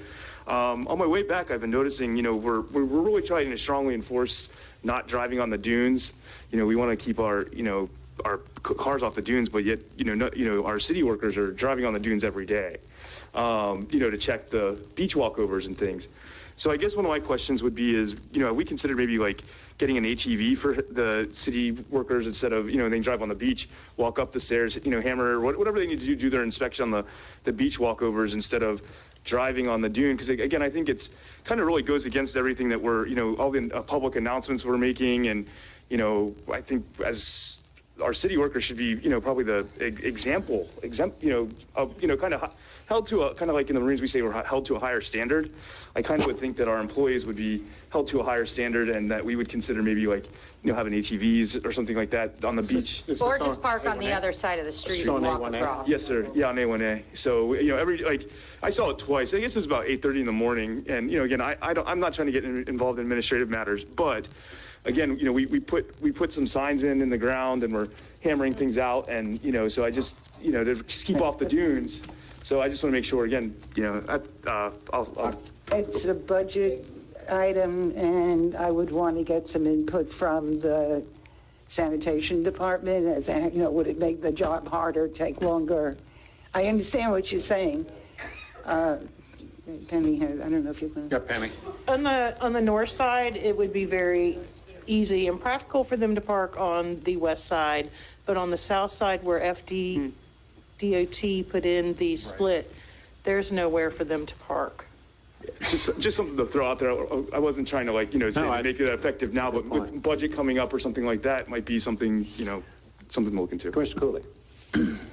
Commissioner Sherman, are you referring to north side or south side? I live on the south side of the island, the barrier island here. So what I've seen is on the south side, because again, as Penny had mentioned, it's kind of a little bit tighter there on the road there. So, and again, I know it's working effectively. I'm sure it wouldn't be very effective to walk over to walk over, to inspect each one. And I understand the individuals that do that, to be most effective for them is probably to drive on the dune. That's a no parking zone to begin with. Exactly. Yeah. So, they go there you can, I don't know what time you get to the store, but sometimes I know where your location is, you probably don't have, you have the boardwalk more by you, but just a little bit further south, they're driving on there. And I just want to make sure that, again, we're, if we're, our law enforcement's enforcing that on, tourists or just people who is, not whatever, that we as a city are, kind of setting the example. They need to park in designated parking areas. So are they emptying trash cans, or are No, this is when they go and inspect the walkovers. I've talked to them about this, and I asked them, and I'm not trying to be argumentative or dispute you. I'm just saying, when I asked the question,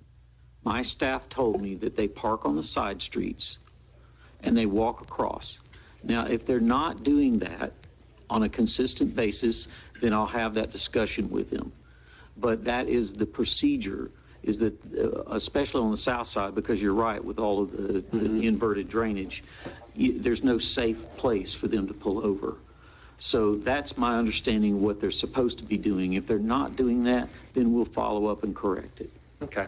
Okay, yeah, that's my last point. And just, I guess my final point would be just, I don't know, I've been doing a lot of soul searching, I guess, when I've been home, and, I would really like to see us get back to our vision statement and kind of get back to our grassroots of different things that, when I know a lot of my decisions, I'm trying to keep our vision statement in mind and things, and hopefully we all can, adopt that into more, maybe our city more, just as a whole, something that, just maybe something, just get back to our grassroots, and let's not lose sight of that. So that's all I have. Thank you, guys. Okay, since the mayor has an item that might be a little action item, I'm just going to go ahead and make my comments, and that way we can move on. Positive thing, I'd like to give a shout out to the sanitation crew.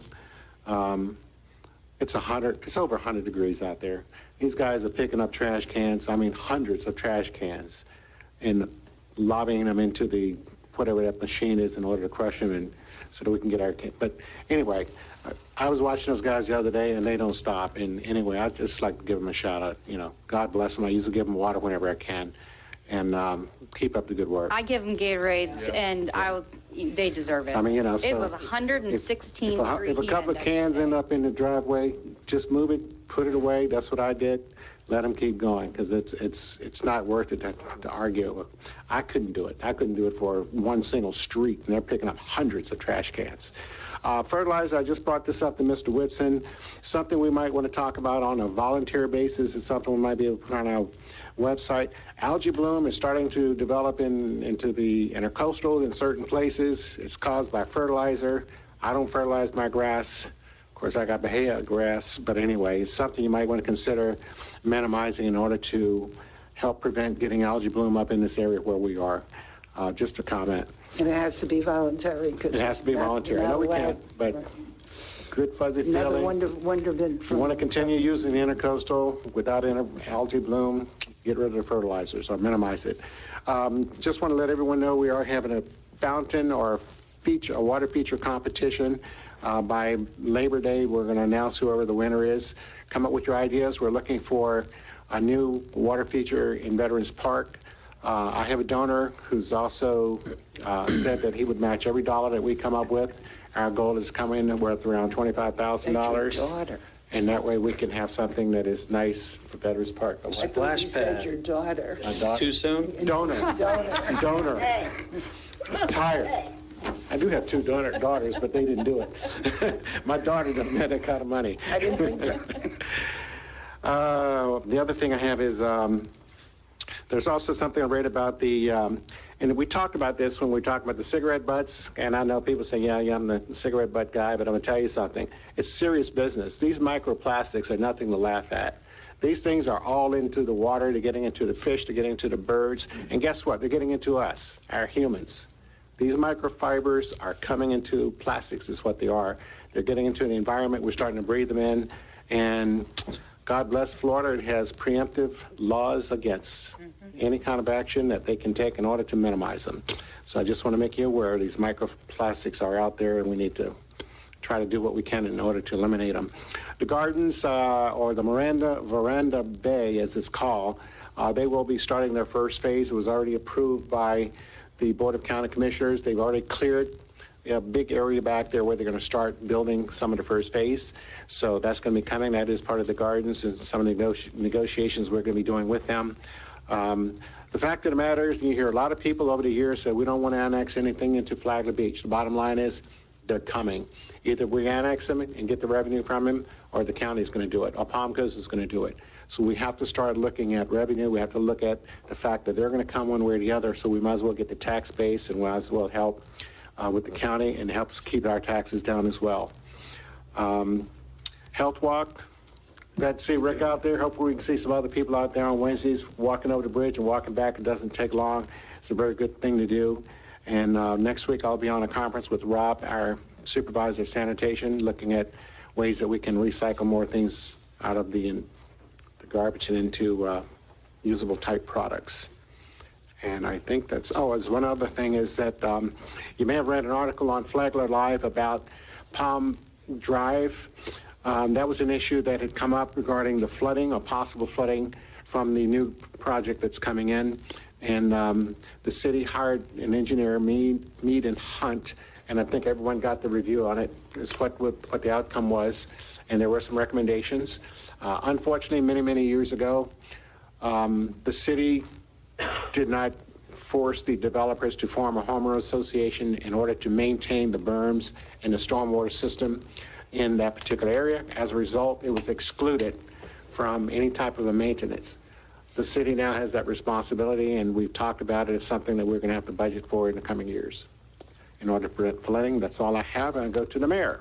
All right. I only have 2 items tonight. This week, I met with city manager and Bill from maintenance, and we were discussing sand fencing, posts and ropes, just any type of physical barrier up on the beach for the sand dune. And he said that it was going to be a decision module in this year's budget. And I thought, well, it really shouldn't be a decision module. It's already been a decision module and approved last year and also 3 years ago, and we set money aside.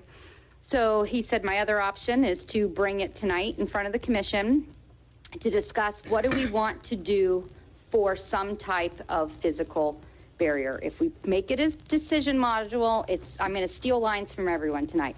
Kicking the can down the road. At this point, we've kicked that can 3 and 4 years. I reached out to Linda P. She said that our previous mayor, she said that this is something that we had approved years ago. We had money budgeted for it. It went into the beach fund. Since we didn't do the project, it went into the general fund. City manager is stating that it's going to be anywhere between $50,000 and $60,000 to do this project. He would like to hire a marine expert, and then also for the materials. My suggestion was, let's get on Sheriff Staley's list for the free labor. We can make this project around his schedule. It needs to be done. We've put it off. We're now in, since I started, before we hit the busy season last year with tourists, I was like, this needs to get done. We said, okay, we would do it. Now we're halfway into the busy season on the next year. So I would like for us as a body to make a decision tonight. Is this a project that we are going to do, or are we just going to not discuss it any longer? We've made this decision like 3 times over. How many times we got to make the decision?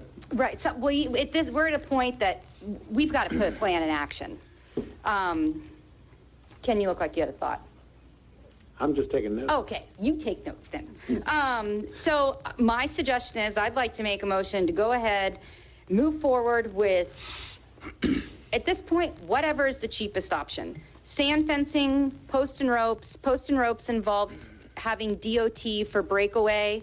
I actually did a measurement of the sand dune in front of my house. It was 16 feet from the white line.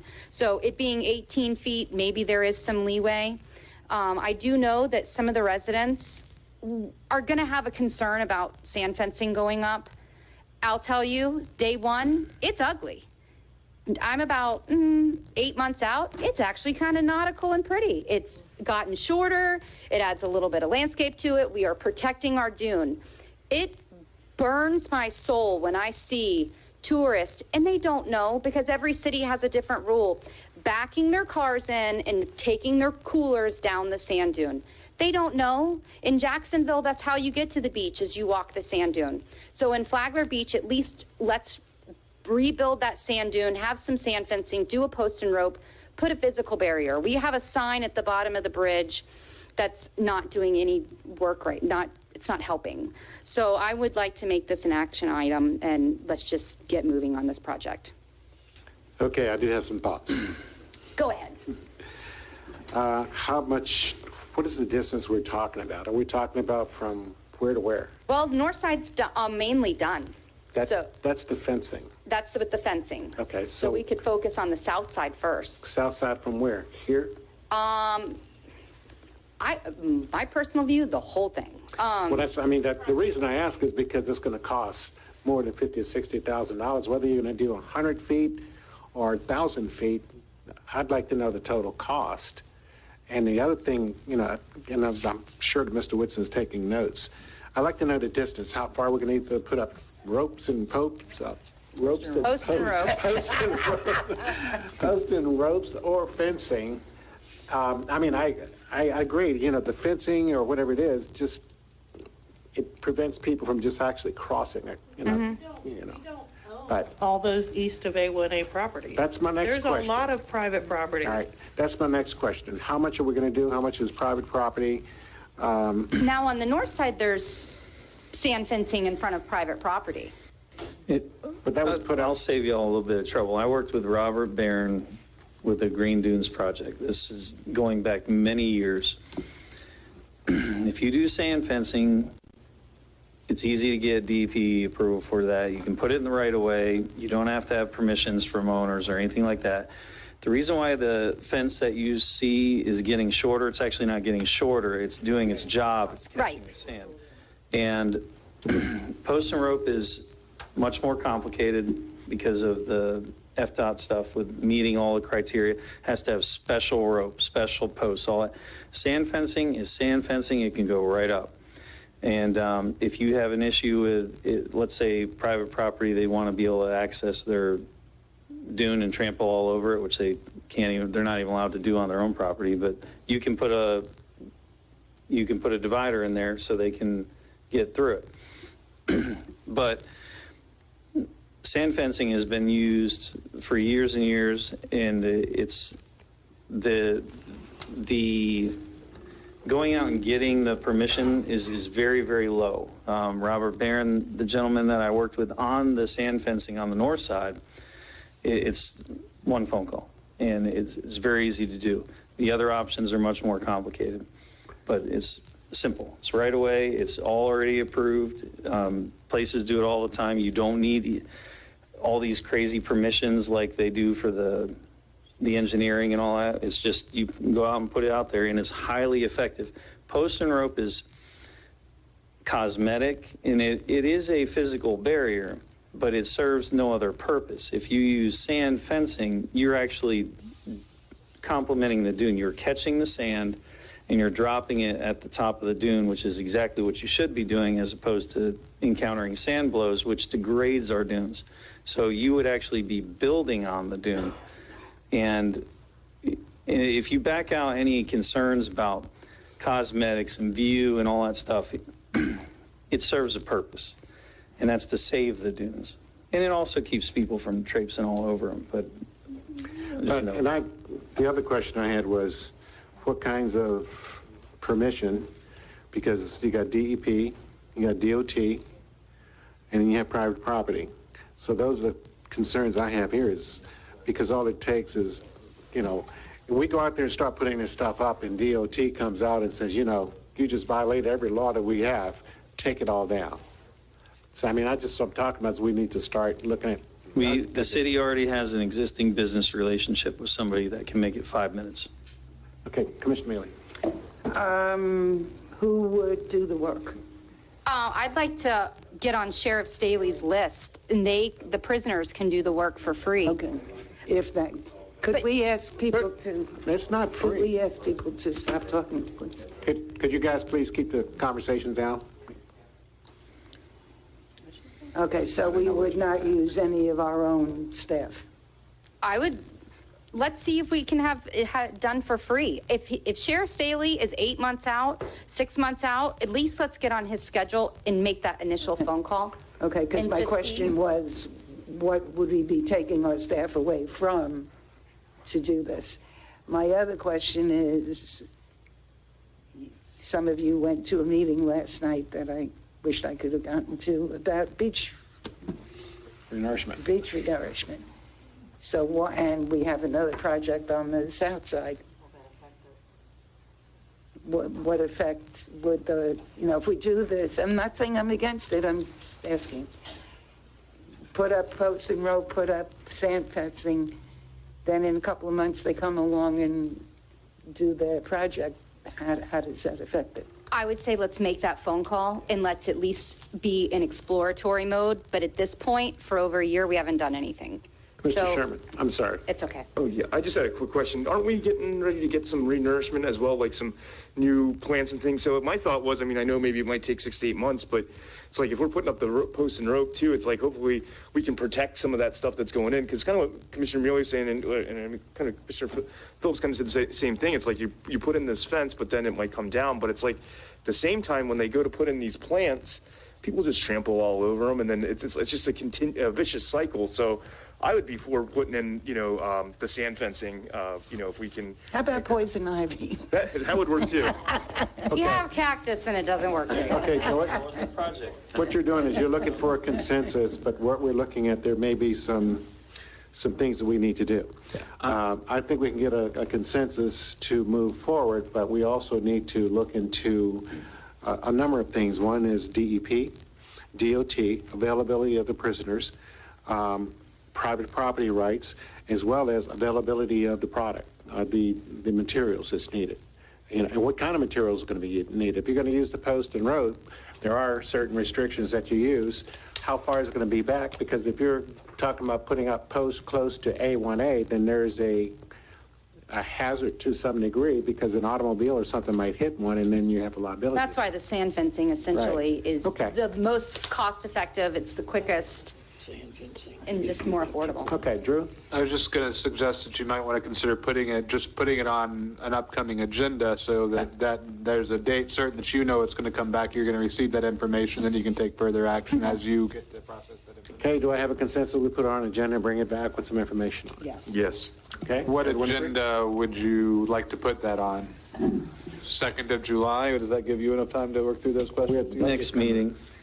Next meeting is July 14, and I'll try to get it together. I have a number you can call. The guy can That would help. take you through step by step, and it'll have to be done. Yeah. He's the guy you work with when you did Mhm. it. Yeah. I remember him. He knows everything. Okay, so we're going Yeah. to... I have one more. Okay, I was going to say, we're going to put it on the Okay. agenda Yep. for the July 14th meeting, correct? Perfect, thank you. My other is, my second comment is, I know our city is short-staffed, and we have lots of employees wearing lots of different hats. And I'm going to steal a line now from James. I don't want to get involved in administrative matters, but I want to make sure that our different department heads and staff are being used at their highest and best use. And I've noticed an observation of department heads are being almost used in a secretarial admin position. We have lots of admin staff for the city right now, and our city manager has an assistant. And I'm just going to call it out. I worry about Chief. Chief's being pulled in 100 different directions, wearing lots of different hats. He is our marketing director for our city. We hired a CRA director last budget season who was also going to, correct me if I'm wrong, work as a PIO officer for us. Wrong. Then what position? Somebody was. We talked about it. Who was given that job?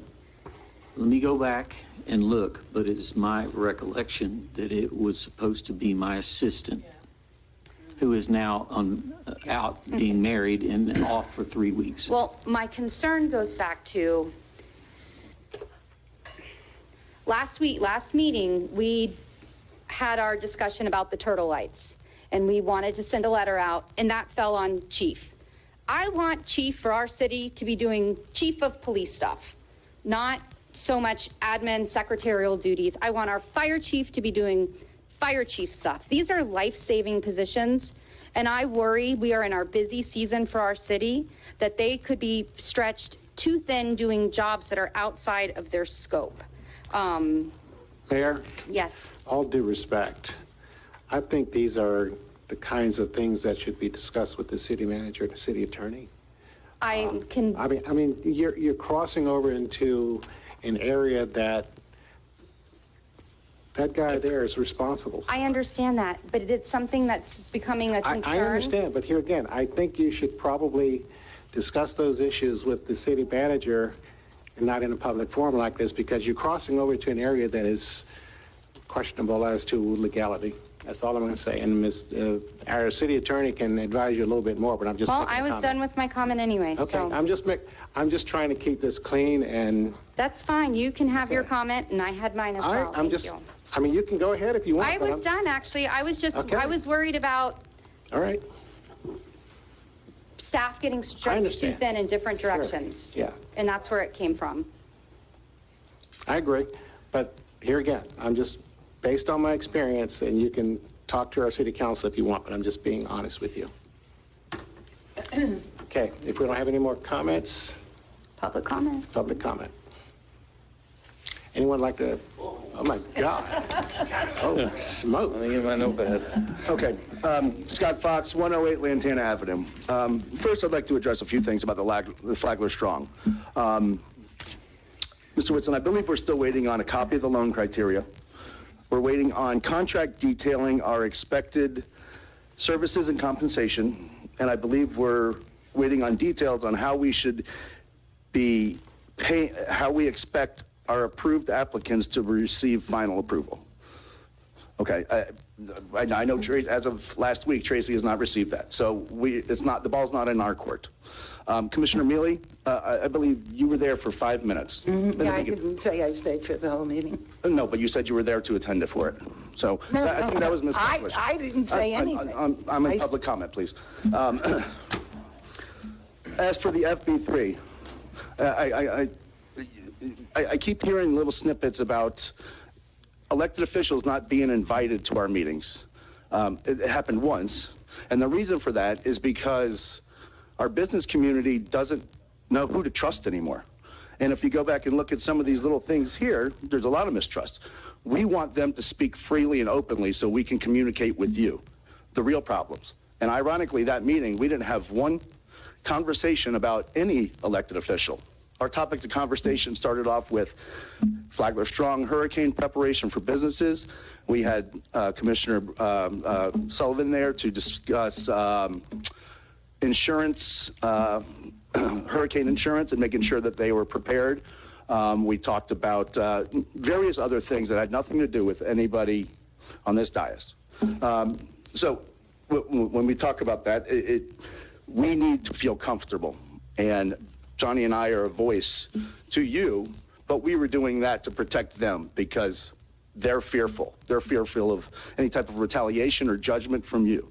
Look at the fireworks, prime example. They felt betrayed because that meeting, we actually stood up and said, we got a round of applause because we got fireworks. And then all of a sudden, there's no fireworks. There's still no accountability for that. I don't know how it happened. I don't know why we don't have it. But the business community looks up and goes, well, that's 40% of my daily sales. So again, and then let's go back to the TDC grant money. It's unfathomable that we could let that get out of our hands. Is there an extension on that? Has anybody looked into an extension? I did, Scott. It's passed already. It passed already? Yeah. Okay. The extension passed. The extension passed. Right. Okay. All right. Sorry. Can I defend myself? Sure. Go ahead and respond. I went to the Flagler Strong meeting. I asked Tracy if I could talk about the Ukrainian fundraiser that the city's doing. She said, sure. I went, I talked about it, and they said they would get back to me later, and I left. I don't know where all the rest of this came from. I had nothing to do with the city grant money or any of that. That's all I was there for. As far as that meeting, Johnny has gotten up here several times, and he wants to talk about better communication. Communication, communication, communication. And when you're told you can't be at a meeting, that's not exactly good communication. And like you said, nothing bad was brought up. No reason why any elected official who wanted to be there couldn't be there.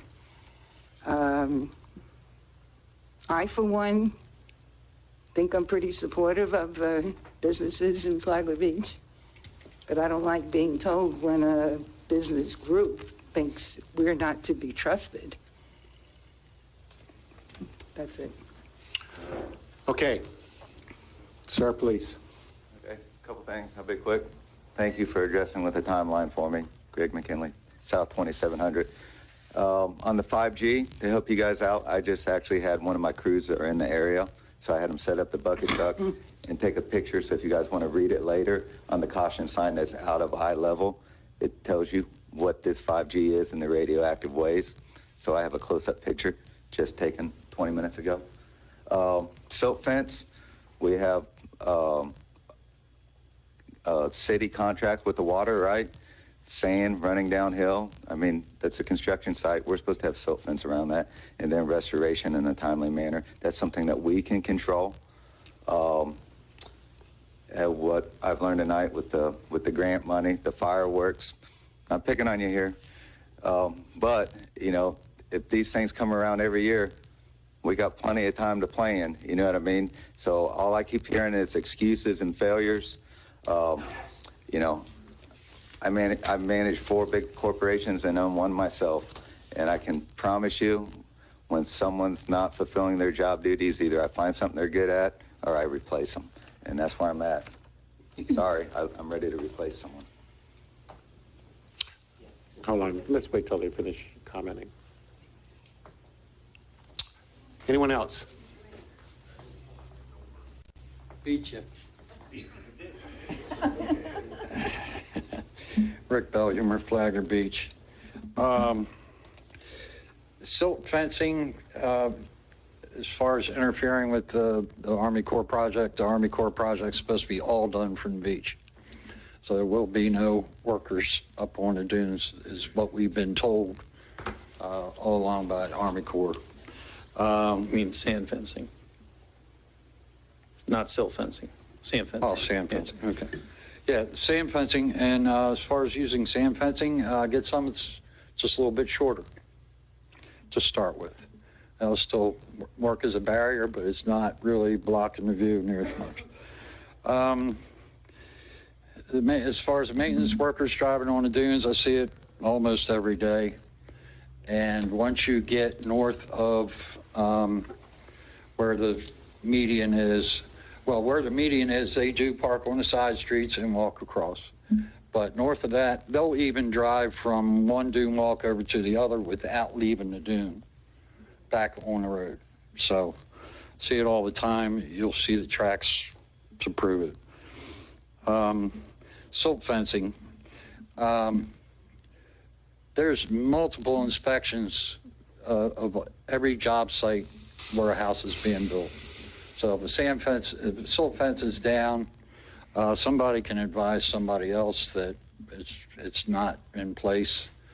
I know our engineering department was watching over that pretty closely, but then they got thinned out, so that's been done less often. Man, I don't know what to say about this TDC grant. We got a TDC grant that's out every year.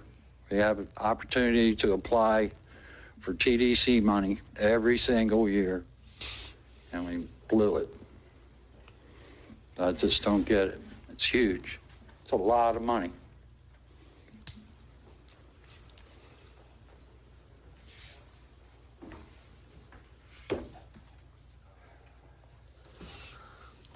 Bruno, 2740 South. These are just ideas when I sit there and I hear everybody going back and forth. Just to give you an update on Jade, the Beverly Beach. That was going to be a median starting at about City Hall. So they would put a turning lane into Surfside and the campground. And they want to put a light down there, a flashing light. So there's really no median besides that turning when it gets down. Speed limit was not going to be reduced. They kept shooting that down. So that was one thing. The sand fencing, didn't we have that in storage? Didn't Larry say he put it in storage while we were doing that construction? It all got used. You remember that? My understanding is it got used. I don't know. Okay. If anybody looked into that? It was Larry who said we have a whole warehouse full of it. It's just a matter of time. The sheriff will help. You got to get on their list and you got to push them. and you got to schedule it. I mean, they are doing it. COVID's over, according to them, and that's that one. The glass. I know you were saying how expensive it is. Have we looked outside of the town? All along the East Coast, they use glass for paving. They added it to the pavement. Maybe Palm Coast and maybe, what's that big company? There's one big company and, yeah, maybe they will buy it from us. You know, I mean, that saves us money and we use it that way rather than giving it to the citizens who can't afford it, let's face it, right? That's one and another thing. Lack of communication, like Scotty was saying. I don't think it's a trust matter. It's a lack of communication. This is like gossip world out there. You know, you get a story, and by the time it goes down the road, it's off the tracks. How about maybe an information booth at the First Friday with some updates, like what's happening with the pier, approximately schedule, you know? The hotel is going. We know that. You still hear people complain about the hotel. Well, you know what? It's coming. How about a rendering of the new hotel or something? All the things that you talk about, you look at the crowd here. This is not even 1% of this town. It's like 0.33%. And that's the issue, is nobody knows what's going on. And then, you know, it's gossip. So that's another thing. Same thing with the Veteran Park Memorial. Maybe in the booth we could have a little sign that says, you know, feedback.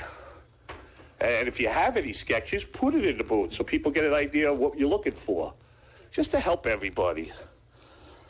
Another thing maybe in the booth, teaching people how to park on the side streets. I'm serious. I mean, we don't know it, right? Course. I mean, it's 25 feet facing the water, it's 6 feet facing this way.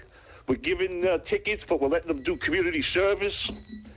A lot of things we can do. Thank you, Brian.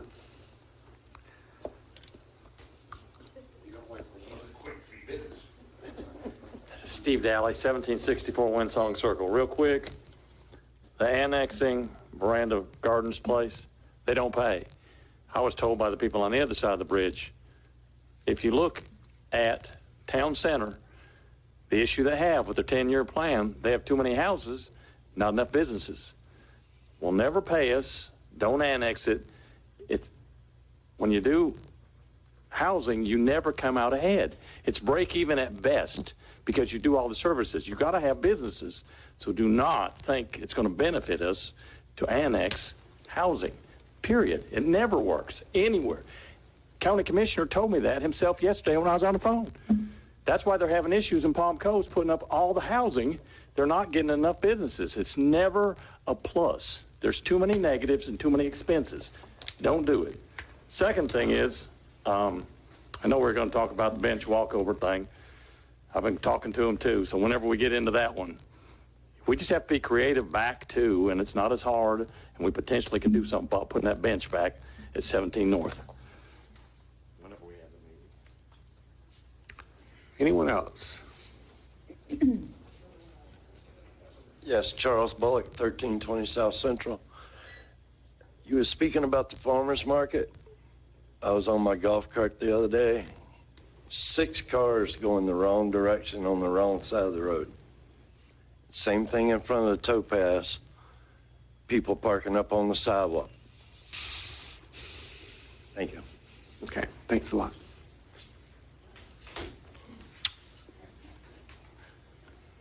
I'm Mike Carver, 1504 South Ocean Shore Boulevard. Regarding the sand fencing, I'm right on Ocean Shore, and I'd just like to understand how high the sand fence is going to be and where you're going to actually put it. I mean, I'm all for it, but I think could there be some other ideas? You know, when they put some of the vegetation on that side of the street, they didn't irrigate it or they didn't water it, so most of it died.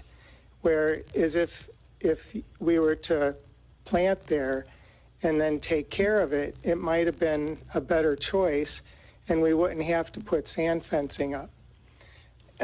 So in my opinion, I think some of those things could be looked at. Then one other comment, I haven't been coming to the meetings, but I heard that we had a grant to put a new pier in. I don't know if that's true or if there's an update about that.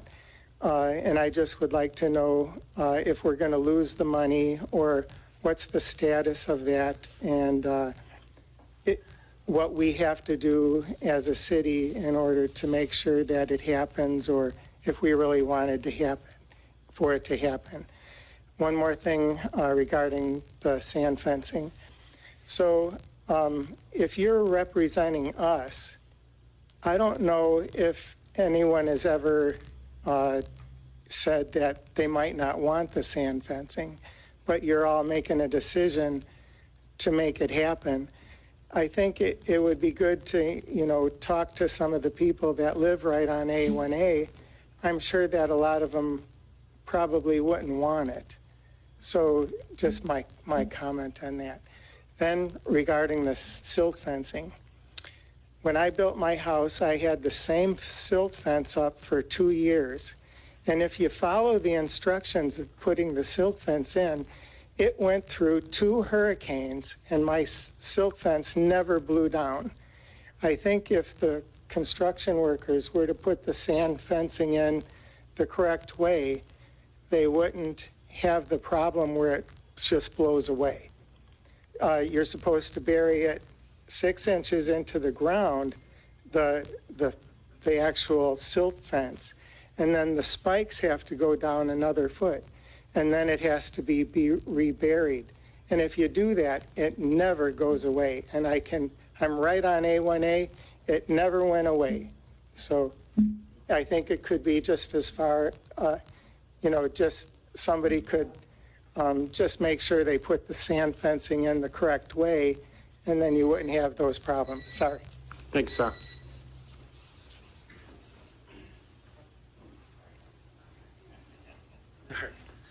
Anthony Sinelli, 204 South Ocean Shore Boulevard. I'm here to talk to you about communication. I'm the president of the Flagler Palm Coast Amateur Radio Club. We're going to have ARRL, that's Amateur Radio Relay League Field Day in Flagler Beach at the Fraternal Order of Police. We'll be there from 2 o'clock Saturday afternoon operating our radios until about noon on Sunday. So we're going to run overnight. Yes, this weekend. Okay. So invite everybody. It's open to anyone that's interested in amateur radio. Yeah, people still do that as a hobby, yes. Mm-hmm. And we're there if, communications break down or whatever for hurricanes or other emergencies. So thank you for the time. Anthony, what's the location again? It's a Fraternal Order of Police. It's next to Sammy J's, where the Babcock furniture is, just over the bridge. Oh, got it. In the You're going that way, left-hand side. Yeah, from 2 o'clock Saturday to about noon on Sunday. Your group used to submit a proclamation every year about ham radio operators and stuff.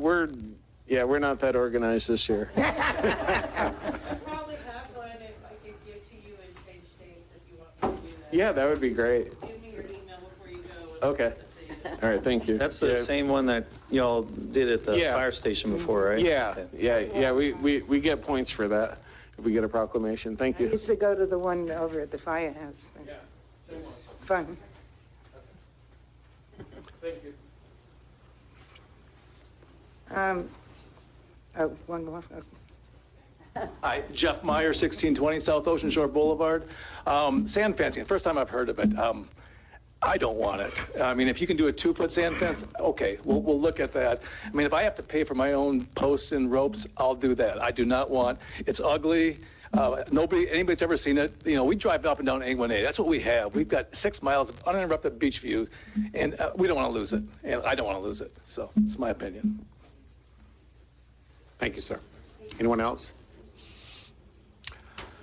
Okay, seeing that, I'll bring it back to the board, and I will respond to some of the questions and some of the comments that were made. The first one had to do with workers on the dunes and all. Mr. Whitson already made note of that, and there's something that our supervisors need to take a look at. I'm sure they'll do that. TDC grant, yes, unfortunate that we didn't apply for it. There's about $750,000, and Palm Coast applied for all of it, even though they probably won't get all of it. But, you know, every year, this is something that we can apply for, and you have to look at capital projects and other projects. Not pointing the fingers at anyone. That's not what I'm here to do. All I'm doing is say that as we move forward, we'll do a better job to make sure that we qualify for some of these grants that are available. It's not just TDC grants, there are other grants out there that we can also look for. And that's why we have additional staff on board that will be looking at those things and also applying for them. Keep in mind, you know, a year or so ago, we were not at the level that we are right now. So again, it's still playing catch up, not excuses, just the facts. So we'll look at the TDC grants and make sure that we're ready next year. Sand fencing, for the comments that were made regarding sand fencing not being in my front yard, as opposed to my backyard or whatever it is, that was one of the items that we covered right here, is that, you know, and I said DEP, DOT, private individuals, and other kinds of issues that we have. So all of those things will be addressed when it comes back to the board, when it's an agenda item. Glass recycling, you know, the whole glass recycling thing, we talked about this a little while earlier. You know, we're still learning how to do this. You know, we just got the machine, we just had the ribbon cutting in March. So, you know, it's a process. And there are a lot of people in the city that said we want to recycle. They were busting our chops because we weren't recycling cans, we weren't recycling cardboard, and these kinds of things here. China's not taking any of this stuff anymore. I was out fishing yesterday with a guy that works in that business. He said China takes nothing now, nothing.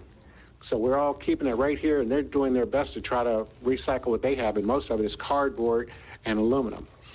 Glass, no one else is doing anything with glass. We're the only ones in the entire state of Florida, from what I can tell. So this is new. So it's a learning process. We've only been in the glass recycling business for 2-3 months. So it's a learning process, and we'll move along. We'll make some improvements as we go ahead. I mean, before glass recycling, all of the bottles that I got from my neighbors and everyone else was being used in my yard for landscaping and things like that. So now I don't have any more bottles, because they're going, they're all going into recycling. That fence you got is. I know a place where you can get lots of bottles. And lots of wine bottles, yeah. I had a friend that So it's made kind a of cool. coffee table. Yeah, we make chimes and all kinds of things out of them. But anyway, it's a new process, and you know, we're learning, and we're going to get better as we move along. Lack of communications. Okay. Okay, guys. Sorry. Lack of communications. I agree with Scott. You know, it's what I'd like to see everyone do is, to be honest with you, this is a big problem that we have. I mean, it's a way of life, but I see so much stuff on social media that's unbelievable. Very rarely will you see me making any comments, because it's not productive at all. And I call them keyboard combat, whatever they are. You know, people do all kinds of keyboard warriors. They express themselves in all kinds of ways, and a lot of misinformation get it out there instead of picking up the phone and calling someone and asking them directly. That's one of the reasons why I had a meeting with our counterpart at the county just last week with Mr. Whitson and I, with the chairman of the Board of County Commissioners. Said, rather than us talking about each other and sending letters and all this stuff, let's sit across the table and talk to each other. Let's find out what we can do in order to increase communications and move forward. You know, we don't get paid a whole lot of money for this job, and we surely need to get in here for the money. It's in here to serve the people and to try to do the best that we can. And it's not an easy job, and it's not that glorious, but it's just to try to do the best that we can. And we get all kinds of criticism, that's fine. You know, we got big shoulders, we'll take it. The pier. Just to respond to the question regarding the pier. Yes, there is a grant for the pier. I, along with Mr. Whitson and about 4 other people, sat on a panel to evaluate all of the engineering firms that applied to design the pier. We've gone through that process. We selected a firm. They're in the process of designing a pier that's going to be out there, and hopefully they'll start this time next year or maybe sooner. But it's a process. But the money is allocated. It's not going to be lost. We're not going to lose it. We have the dollars there. In fact, it's about $10 million. We're going to have to add some more dollars to it, because the money that we got from FEMA years ago, of course, because of the cost of materials and all, it costs a lot more than that now. So we're going to have to come up with additional funding in order to help finish the pier. And Mr. Whitson, you'd like to make some more comments on the pier itself? Yeah, just briefly. You know, yeah, we've taken some hits tonight. Have I made some mistakes? Yep, sure did. But that's one of the things I'm proud of, is that when I came on board, we were fixing to lose $10 million for that pier. And I doggedly pursued the bureaucracy to make sure we kept the money, and we have it in writing now that we have the money. We have a schedule. We have an RFP or RFQ for engineering services. We're in the process of negotiation. You're correct, Mr. Chairman. It is a process. It's a long process. But I am proud to say that myself and other members of a team, because I don't do anything alone, we saved that $10 million. And because we saved it, we are probably going to be in line for additional money. So hang tight with us. Yes, we've made some mistakes, but there's a lot of good things going on as well. Okay, thank you. And you know, we accept that. You know, we all make mistakes. You know, we're all human. But we're moving along. There's a lot of progress that's going on, a lot of things that's going on in the city that folks don't even know about. There was a comment regarding the hotel. What does it look like? Go over to the building department. There's a rendering over there, right over there. Some large posters over there about the rendering of the hotel, what it looks like. Talking to the builder of the hotel behind the scenes. I've done that. The city manager's done that. So there's a lot of things happening. And the things on the surface, they're easy to target. There are a lot of things happening, a lot of good things happening in the city. Commissioner Cooley? Well, just wanted to comment on what you're talking about and throw this on the table for you all to discuss. A community outreach tent at First Friday, I thought was a really darn good idea. Is it feasible? Yes, it is going to be done this coming First Friday. Last month we had some staff out, those kinds of things. But yeah, we plan on doing one this First Friday. In fact, the staff was all up talking with me the other day about how we were going to put some people out there, and we were specifically going to talk about the glass project with people. So again, there's a lot of education we need to happen, and we're in the process of making changes and doing those things, and that absolutely is one of the things that the staff had wanted to do. So yes, I think great minds think alike. Can we add the Ukrainian fundraiser to that? And the centennial. And the centennial. Sure. Yeah, there's all kinds of things. Wait a minute. Can I finish the sentence, please? No. You got 2 seconds. You're born in 18. You're supposed to respect your elders. And now it went away. Oh, the waterways thing, the Howard Holly project. Can we do something there? Yes, ma'am. Again, we just need the materials. And yeah, I'll get whatever. Yeah, and we'd be happy to do that. Okay.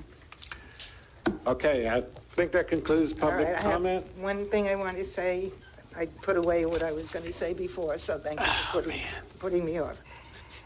A lot of you have made some really good suggestions about a lot of things. A lot of them are going to cost money. Some might require more staff, some might require more equipment, whatever. We have our first budget meeting before our next commission meeting, so I wanted... Usually, this guy here is the only one who shows up. Once in a while, somebody else. So it is July 13th, starting at 9 o'clock in this room. If you've got some suggestions of things that you think should really happen in this city and there'd be a budget impact, please come to that meeting. It's really thrilling looking at budgets all day long. I'll also live stream it as well. Okay. That's a very good comment. I think it's, if you haven't ever participated in the budget or just come one time, it gives you an idea of the complexity of doing government accounting and budgeting and trying to get all that together. Time's here. Mr. Chairman. Yes, sir. I may be out of order here, but I would like to make some comments. At me? I'm usually asleep by now, but I don't know what told me to stay for this meeting tonight, but I did. And City Manager, I apologize for some of the comments I'm about to make, but I don't apologize. I'm a part-time employee of the City of Flagler Beach, working full-time hours. I sit here tonight and I heard nothing but complaints, nothing but badgering, and I'm talking to you people out there. And I'll be more than happy to talk to any one of you one-on-one in a very, very democratic and respectful way. That being said, I want to ask the people that are here tonight, and I respect you for showing up and showing an interest in the community, but all I hear is negativity. I'm an 80-year-old man, okay? I've been around the block a few times. I fought in a war. Here I am sitting here in a room in a community that I give my heart to, whether these people out here that are complaining know it or not. And the people that I work with are the same way. I want you to think about that for a second. Step back. Is there not something you like about this community? If you don't, why are you here? $1.5 million to be here. I don't want to hear anything out of you. Well, see, you shut off the company, shut off the Larry. communication. Larry, just direct all your comments. May I have my minute? Sure. Money, that's the problem. Money doesn't mean anything. What's more important is what's in your heart and what's in your head and how you speak and how you treat people. Exactly. Keep that thought in your mind. I sit here and I listen to this. If this needs to be done, that needs to be done. This hasn't been done. Why aren't we doing this? Why aren't we doing that? I don't think anyone out there, and probably most of you sitting on the dais, and I don't mean this in disrespect, know the effort that each of the people that I associate with put into a day's work. Now, the people out there in the public may think, no, what do? You're a civil servant. Yes, we're a civil servant, but we're not civil slaves. And I communicate this to some of the people out there because if their issue isn't addressed to their satisfaction, we're not worthwhile. They don't look at the other side. It's discouraging. It's very discouraging. And I leave you with this thought. Think about treating people the way you want to be treated. Thank you, Larry. I appreciate it. And to reiterate what Larry just said, I mean, this is the gentleman that we depend on for all of our planning for the office.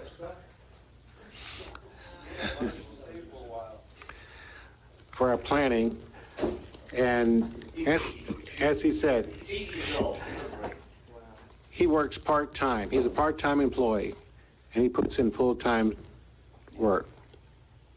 And a lot of our land development codes, the planning, all the plot projects that go out here in the city goes through him. And he left here, he worked here years ago. He came back. And he went to Palm Coast because they paid him more money. But what he said is true. His heart and his head are here. Anyway. Tell people in this audience and tell them to shut their mouth. You said that earlier, it's on the record. I'm going to say the same thing. This is... Shut your mouth and people try to... All right, would you please be quiet now, okay? I need a motion to adjourn. Second? Second. Motion to adjourn. My friend's plaque. Yeah.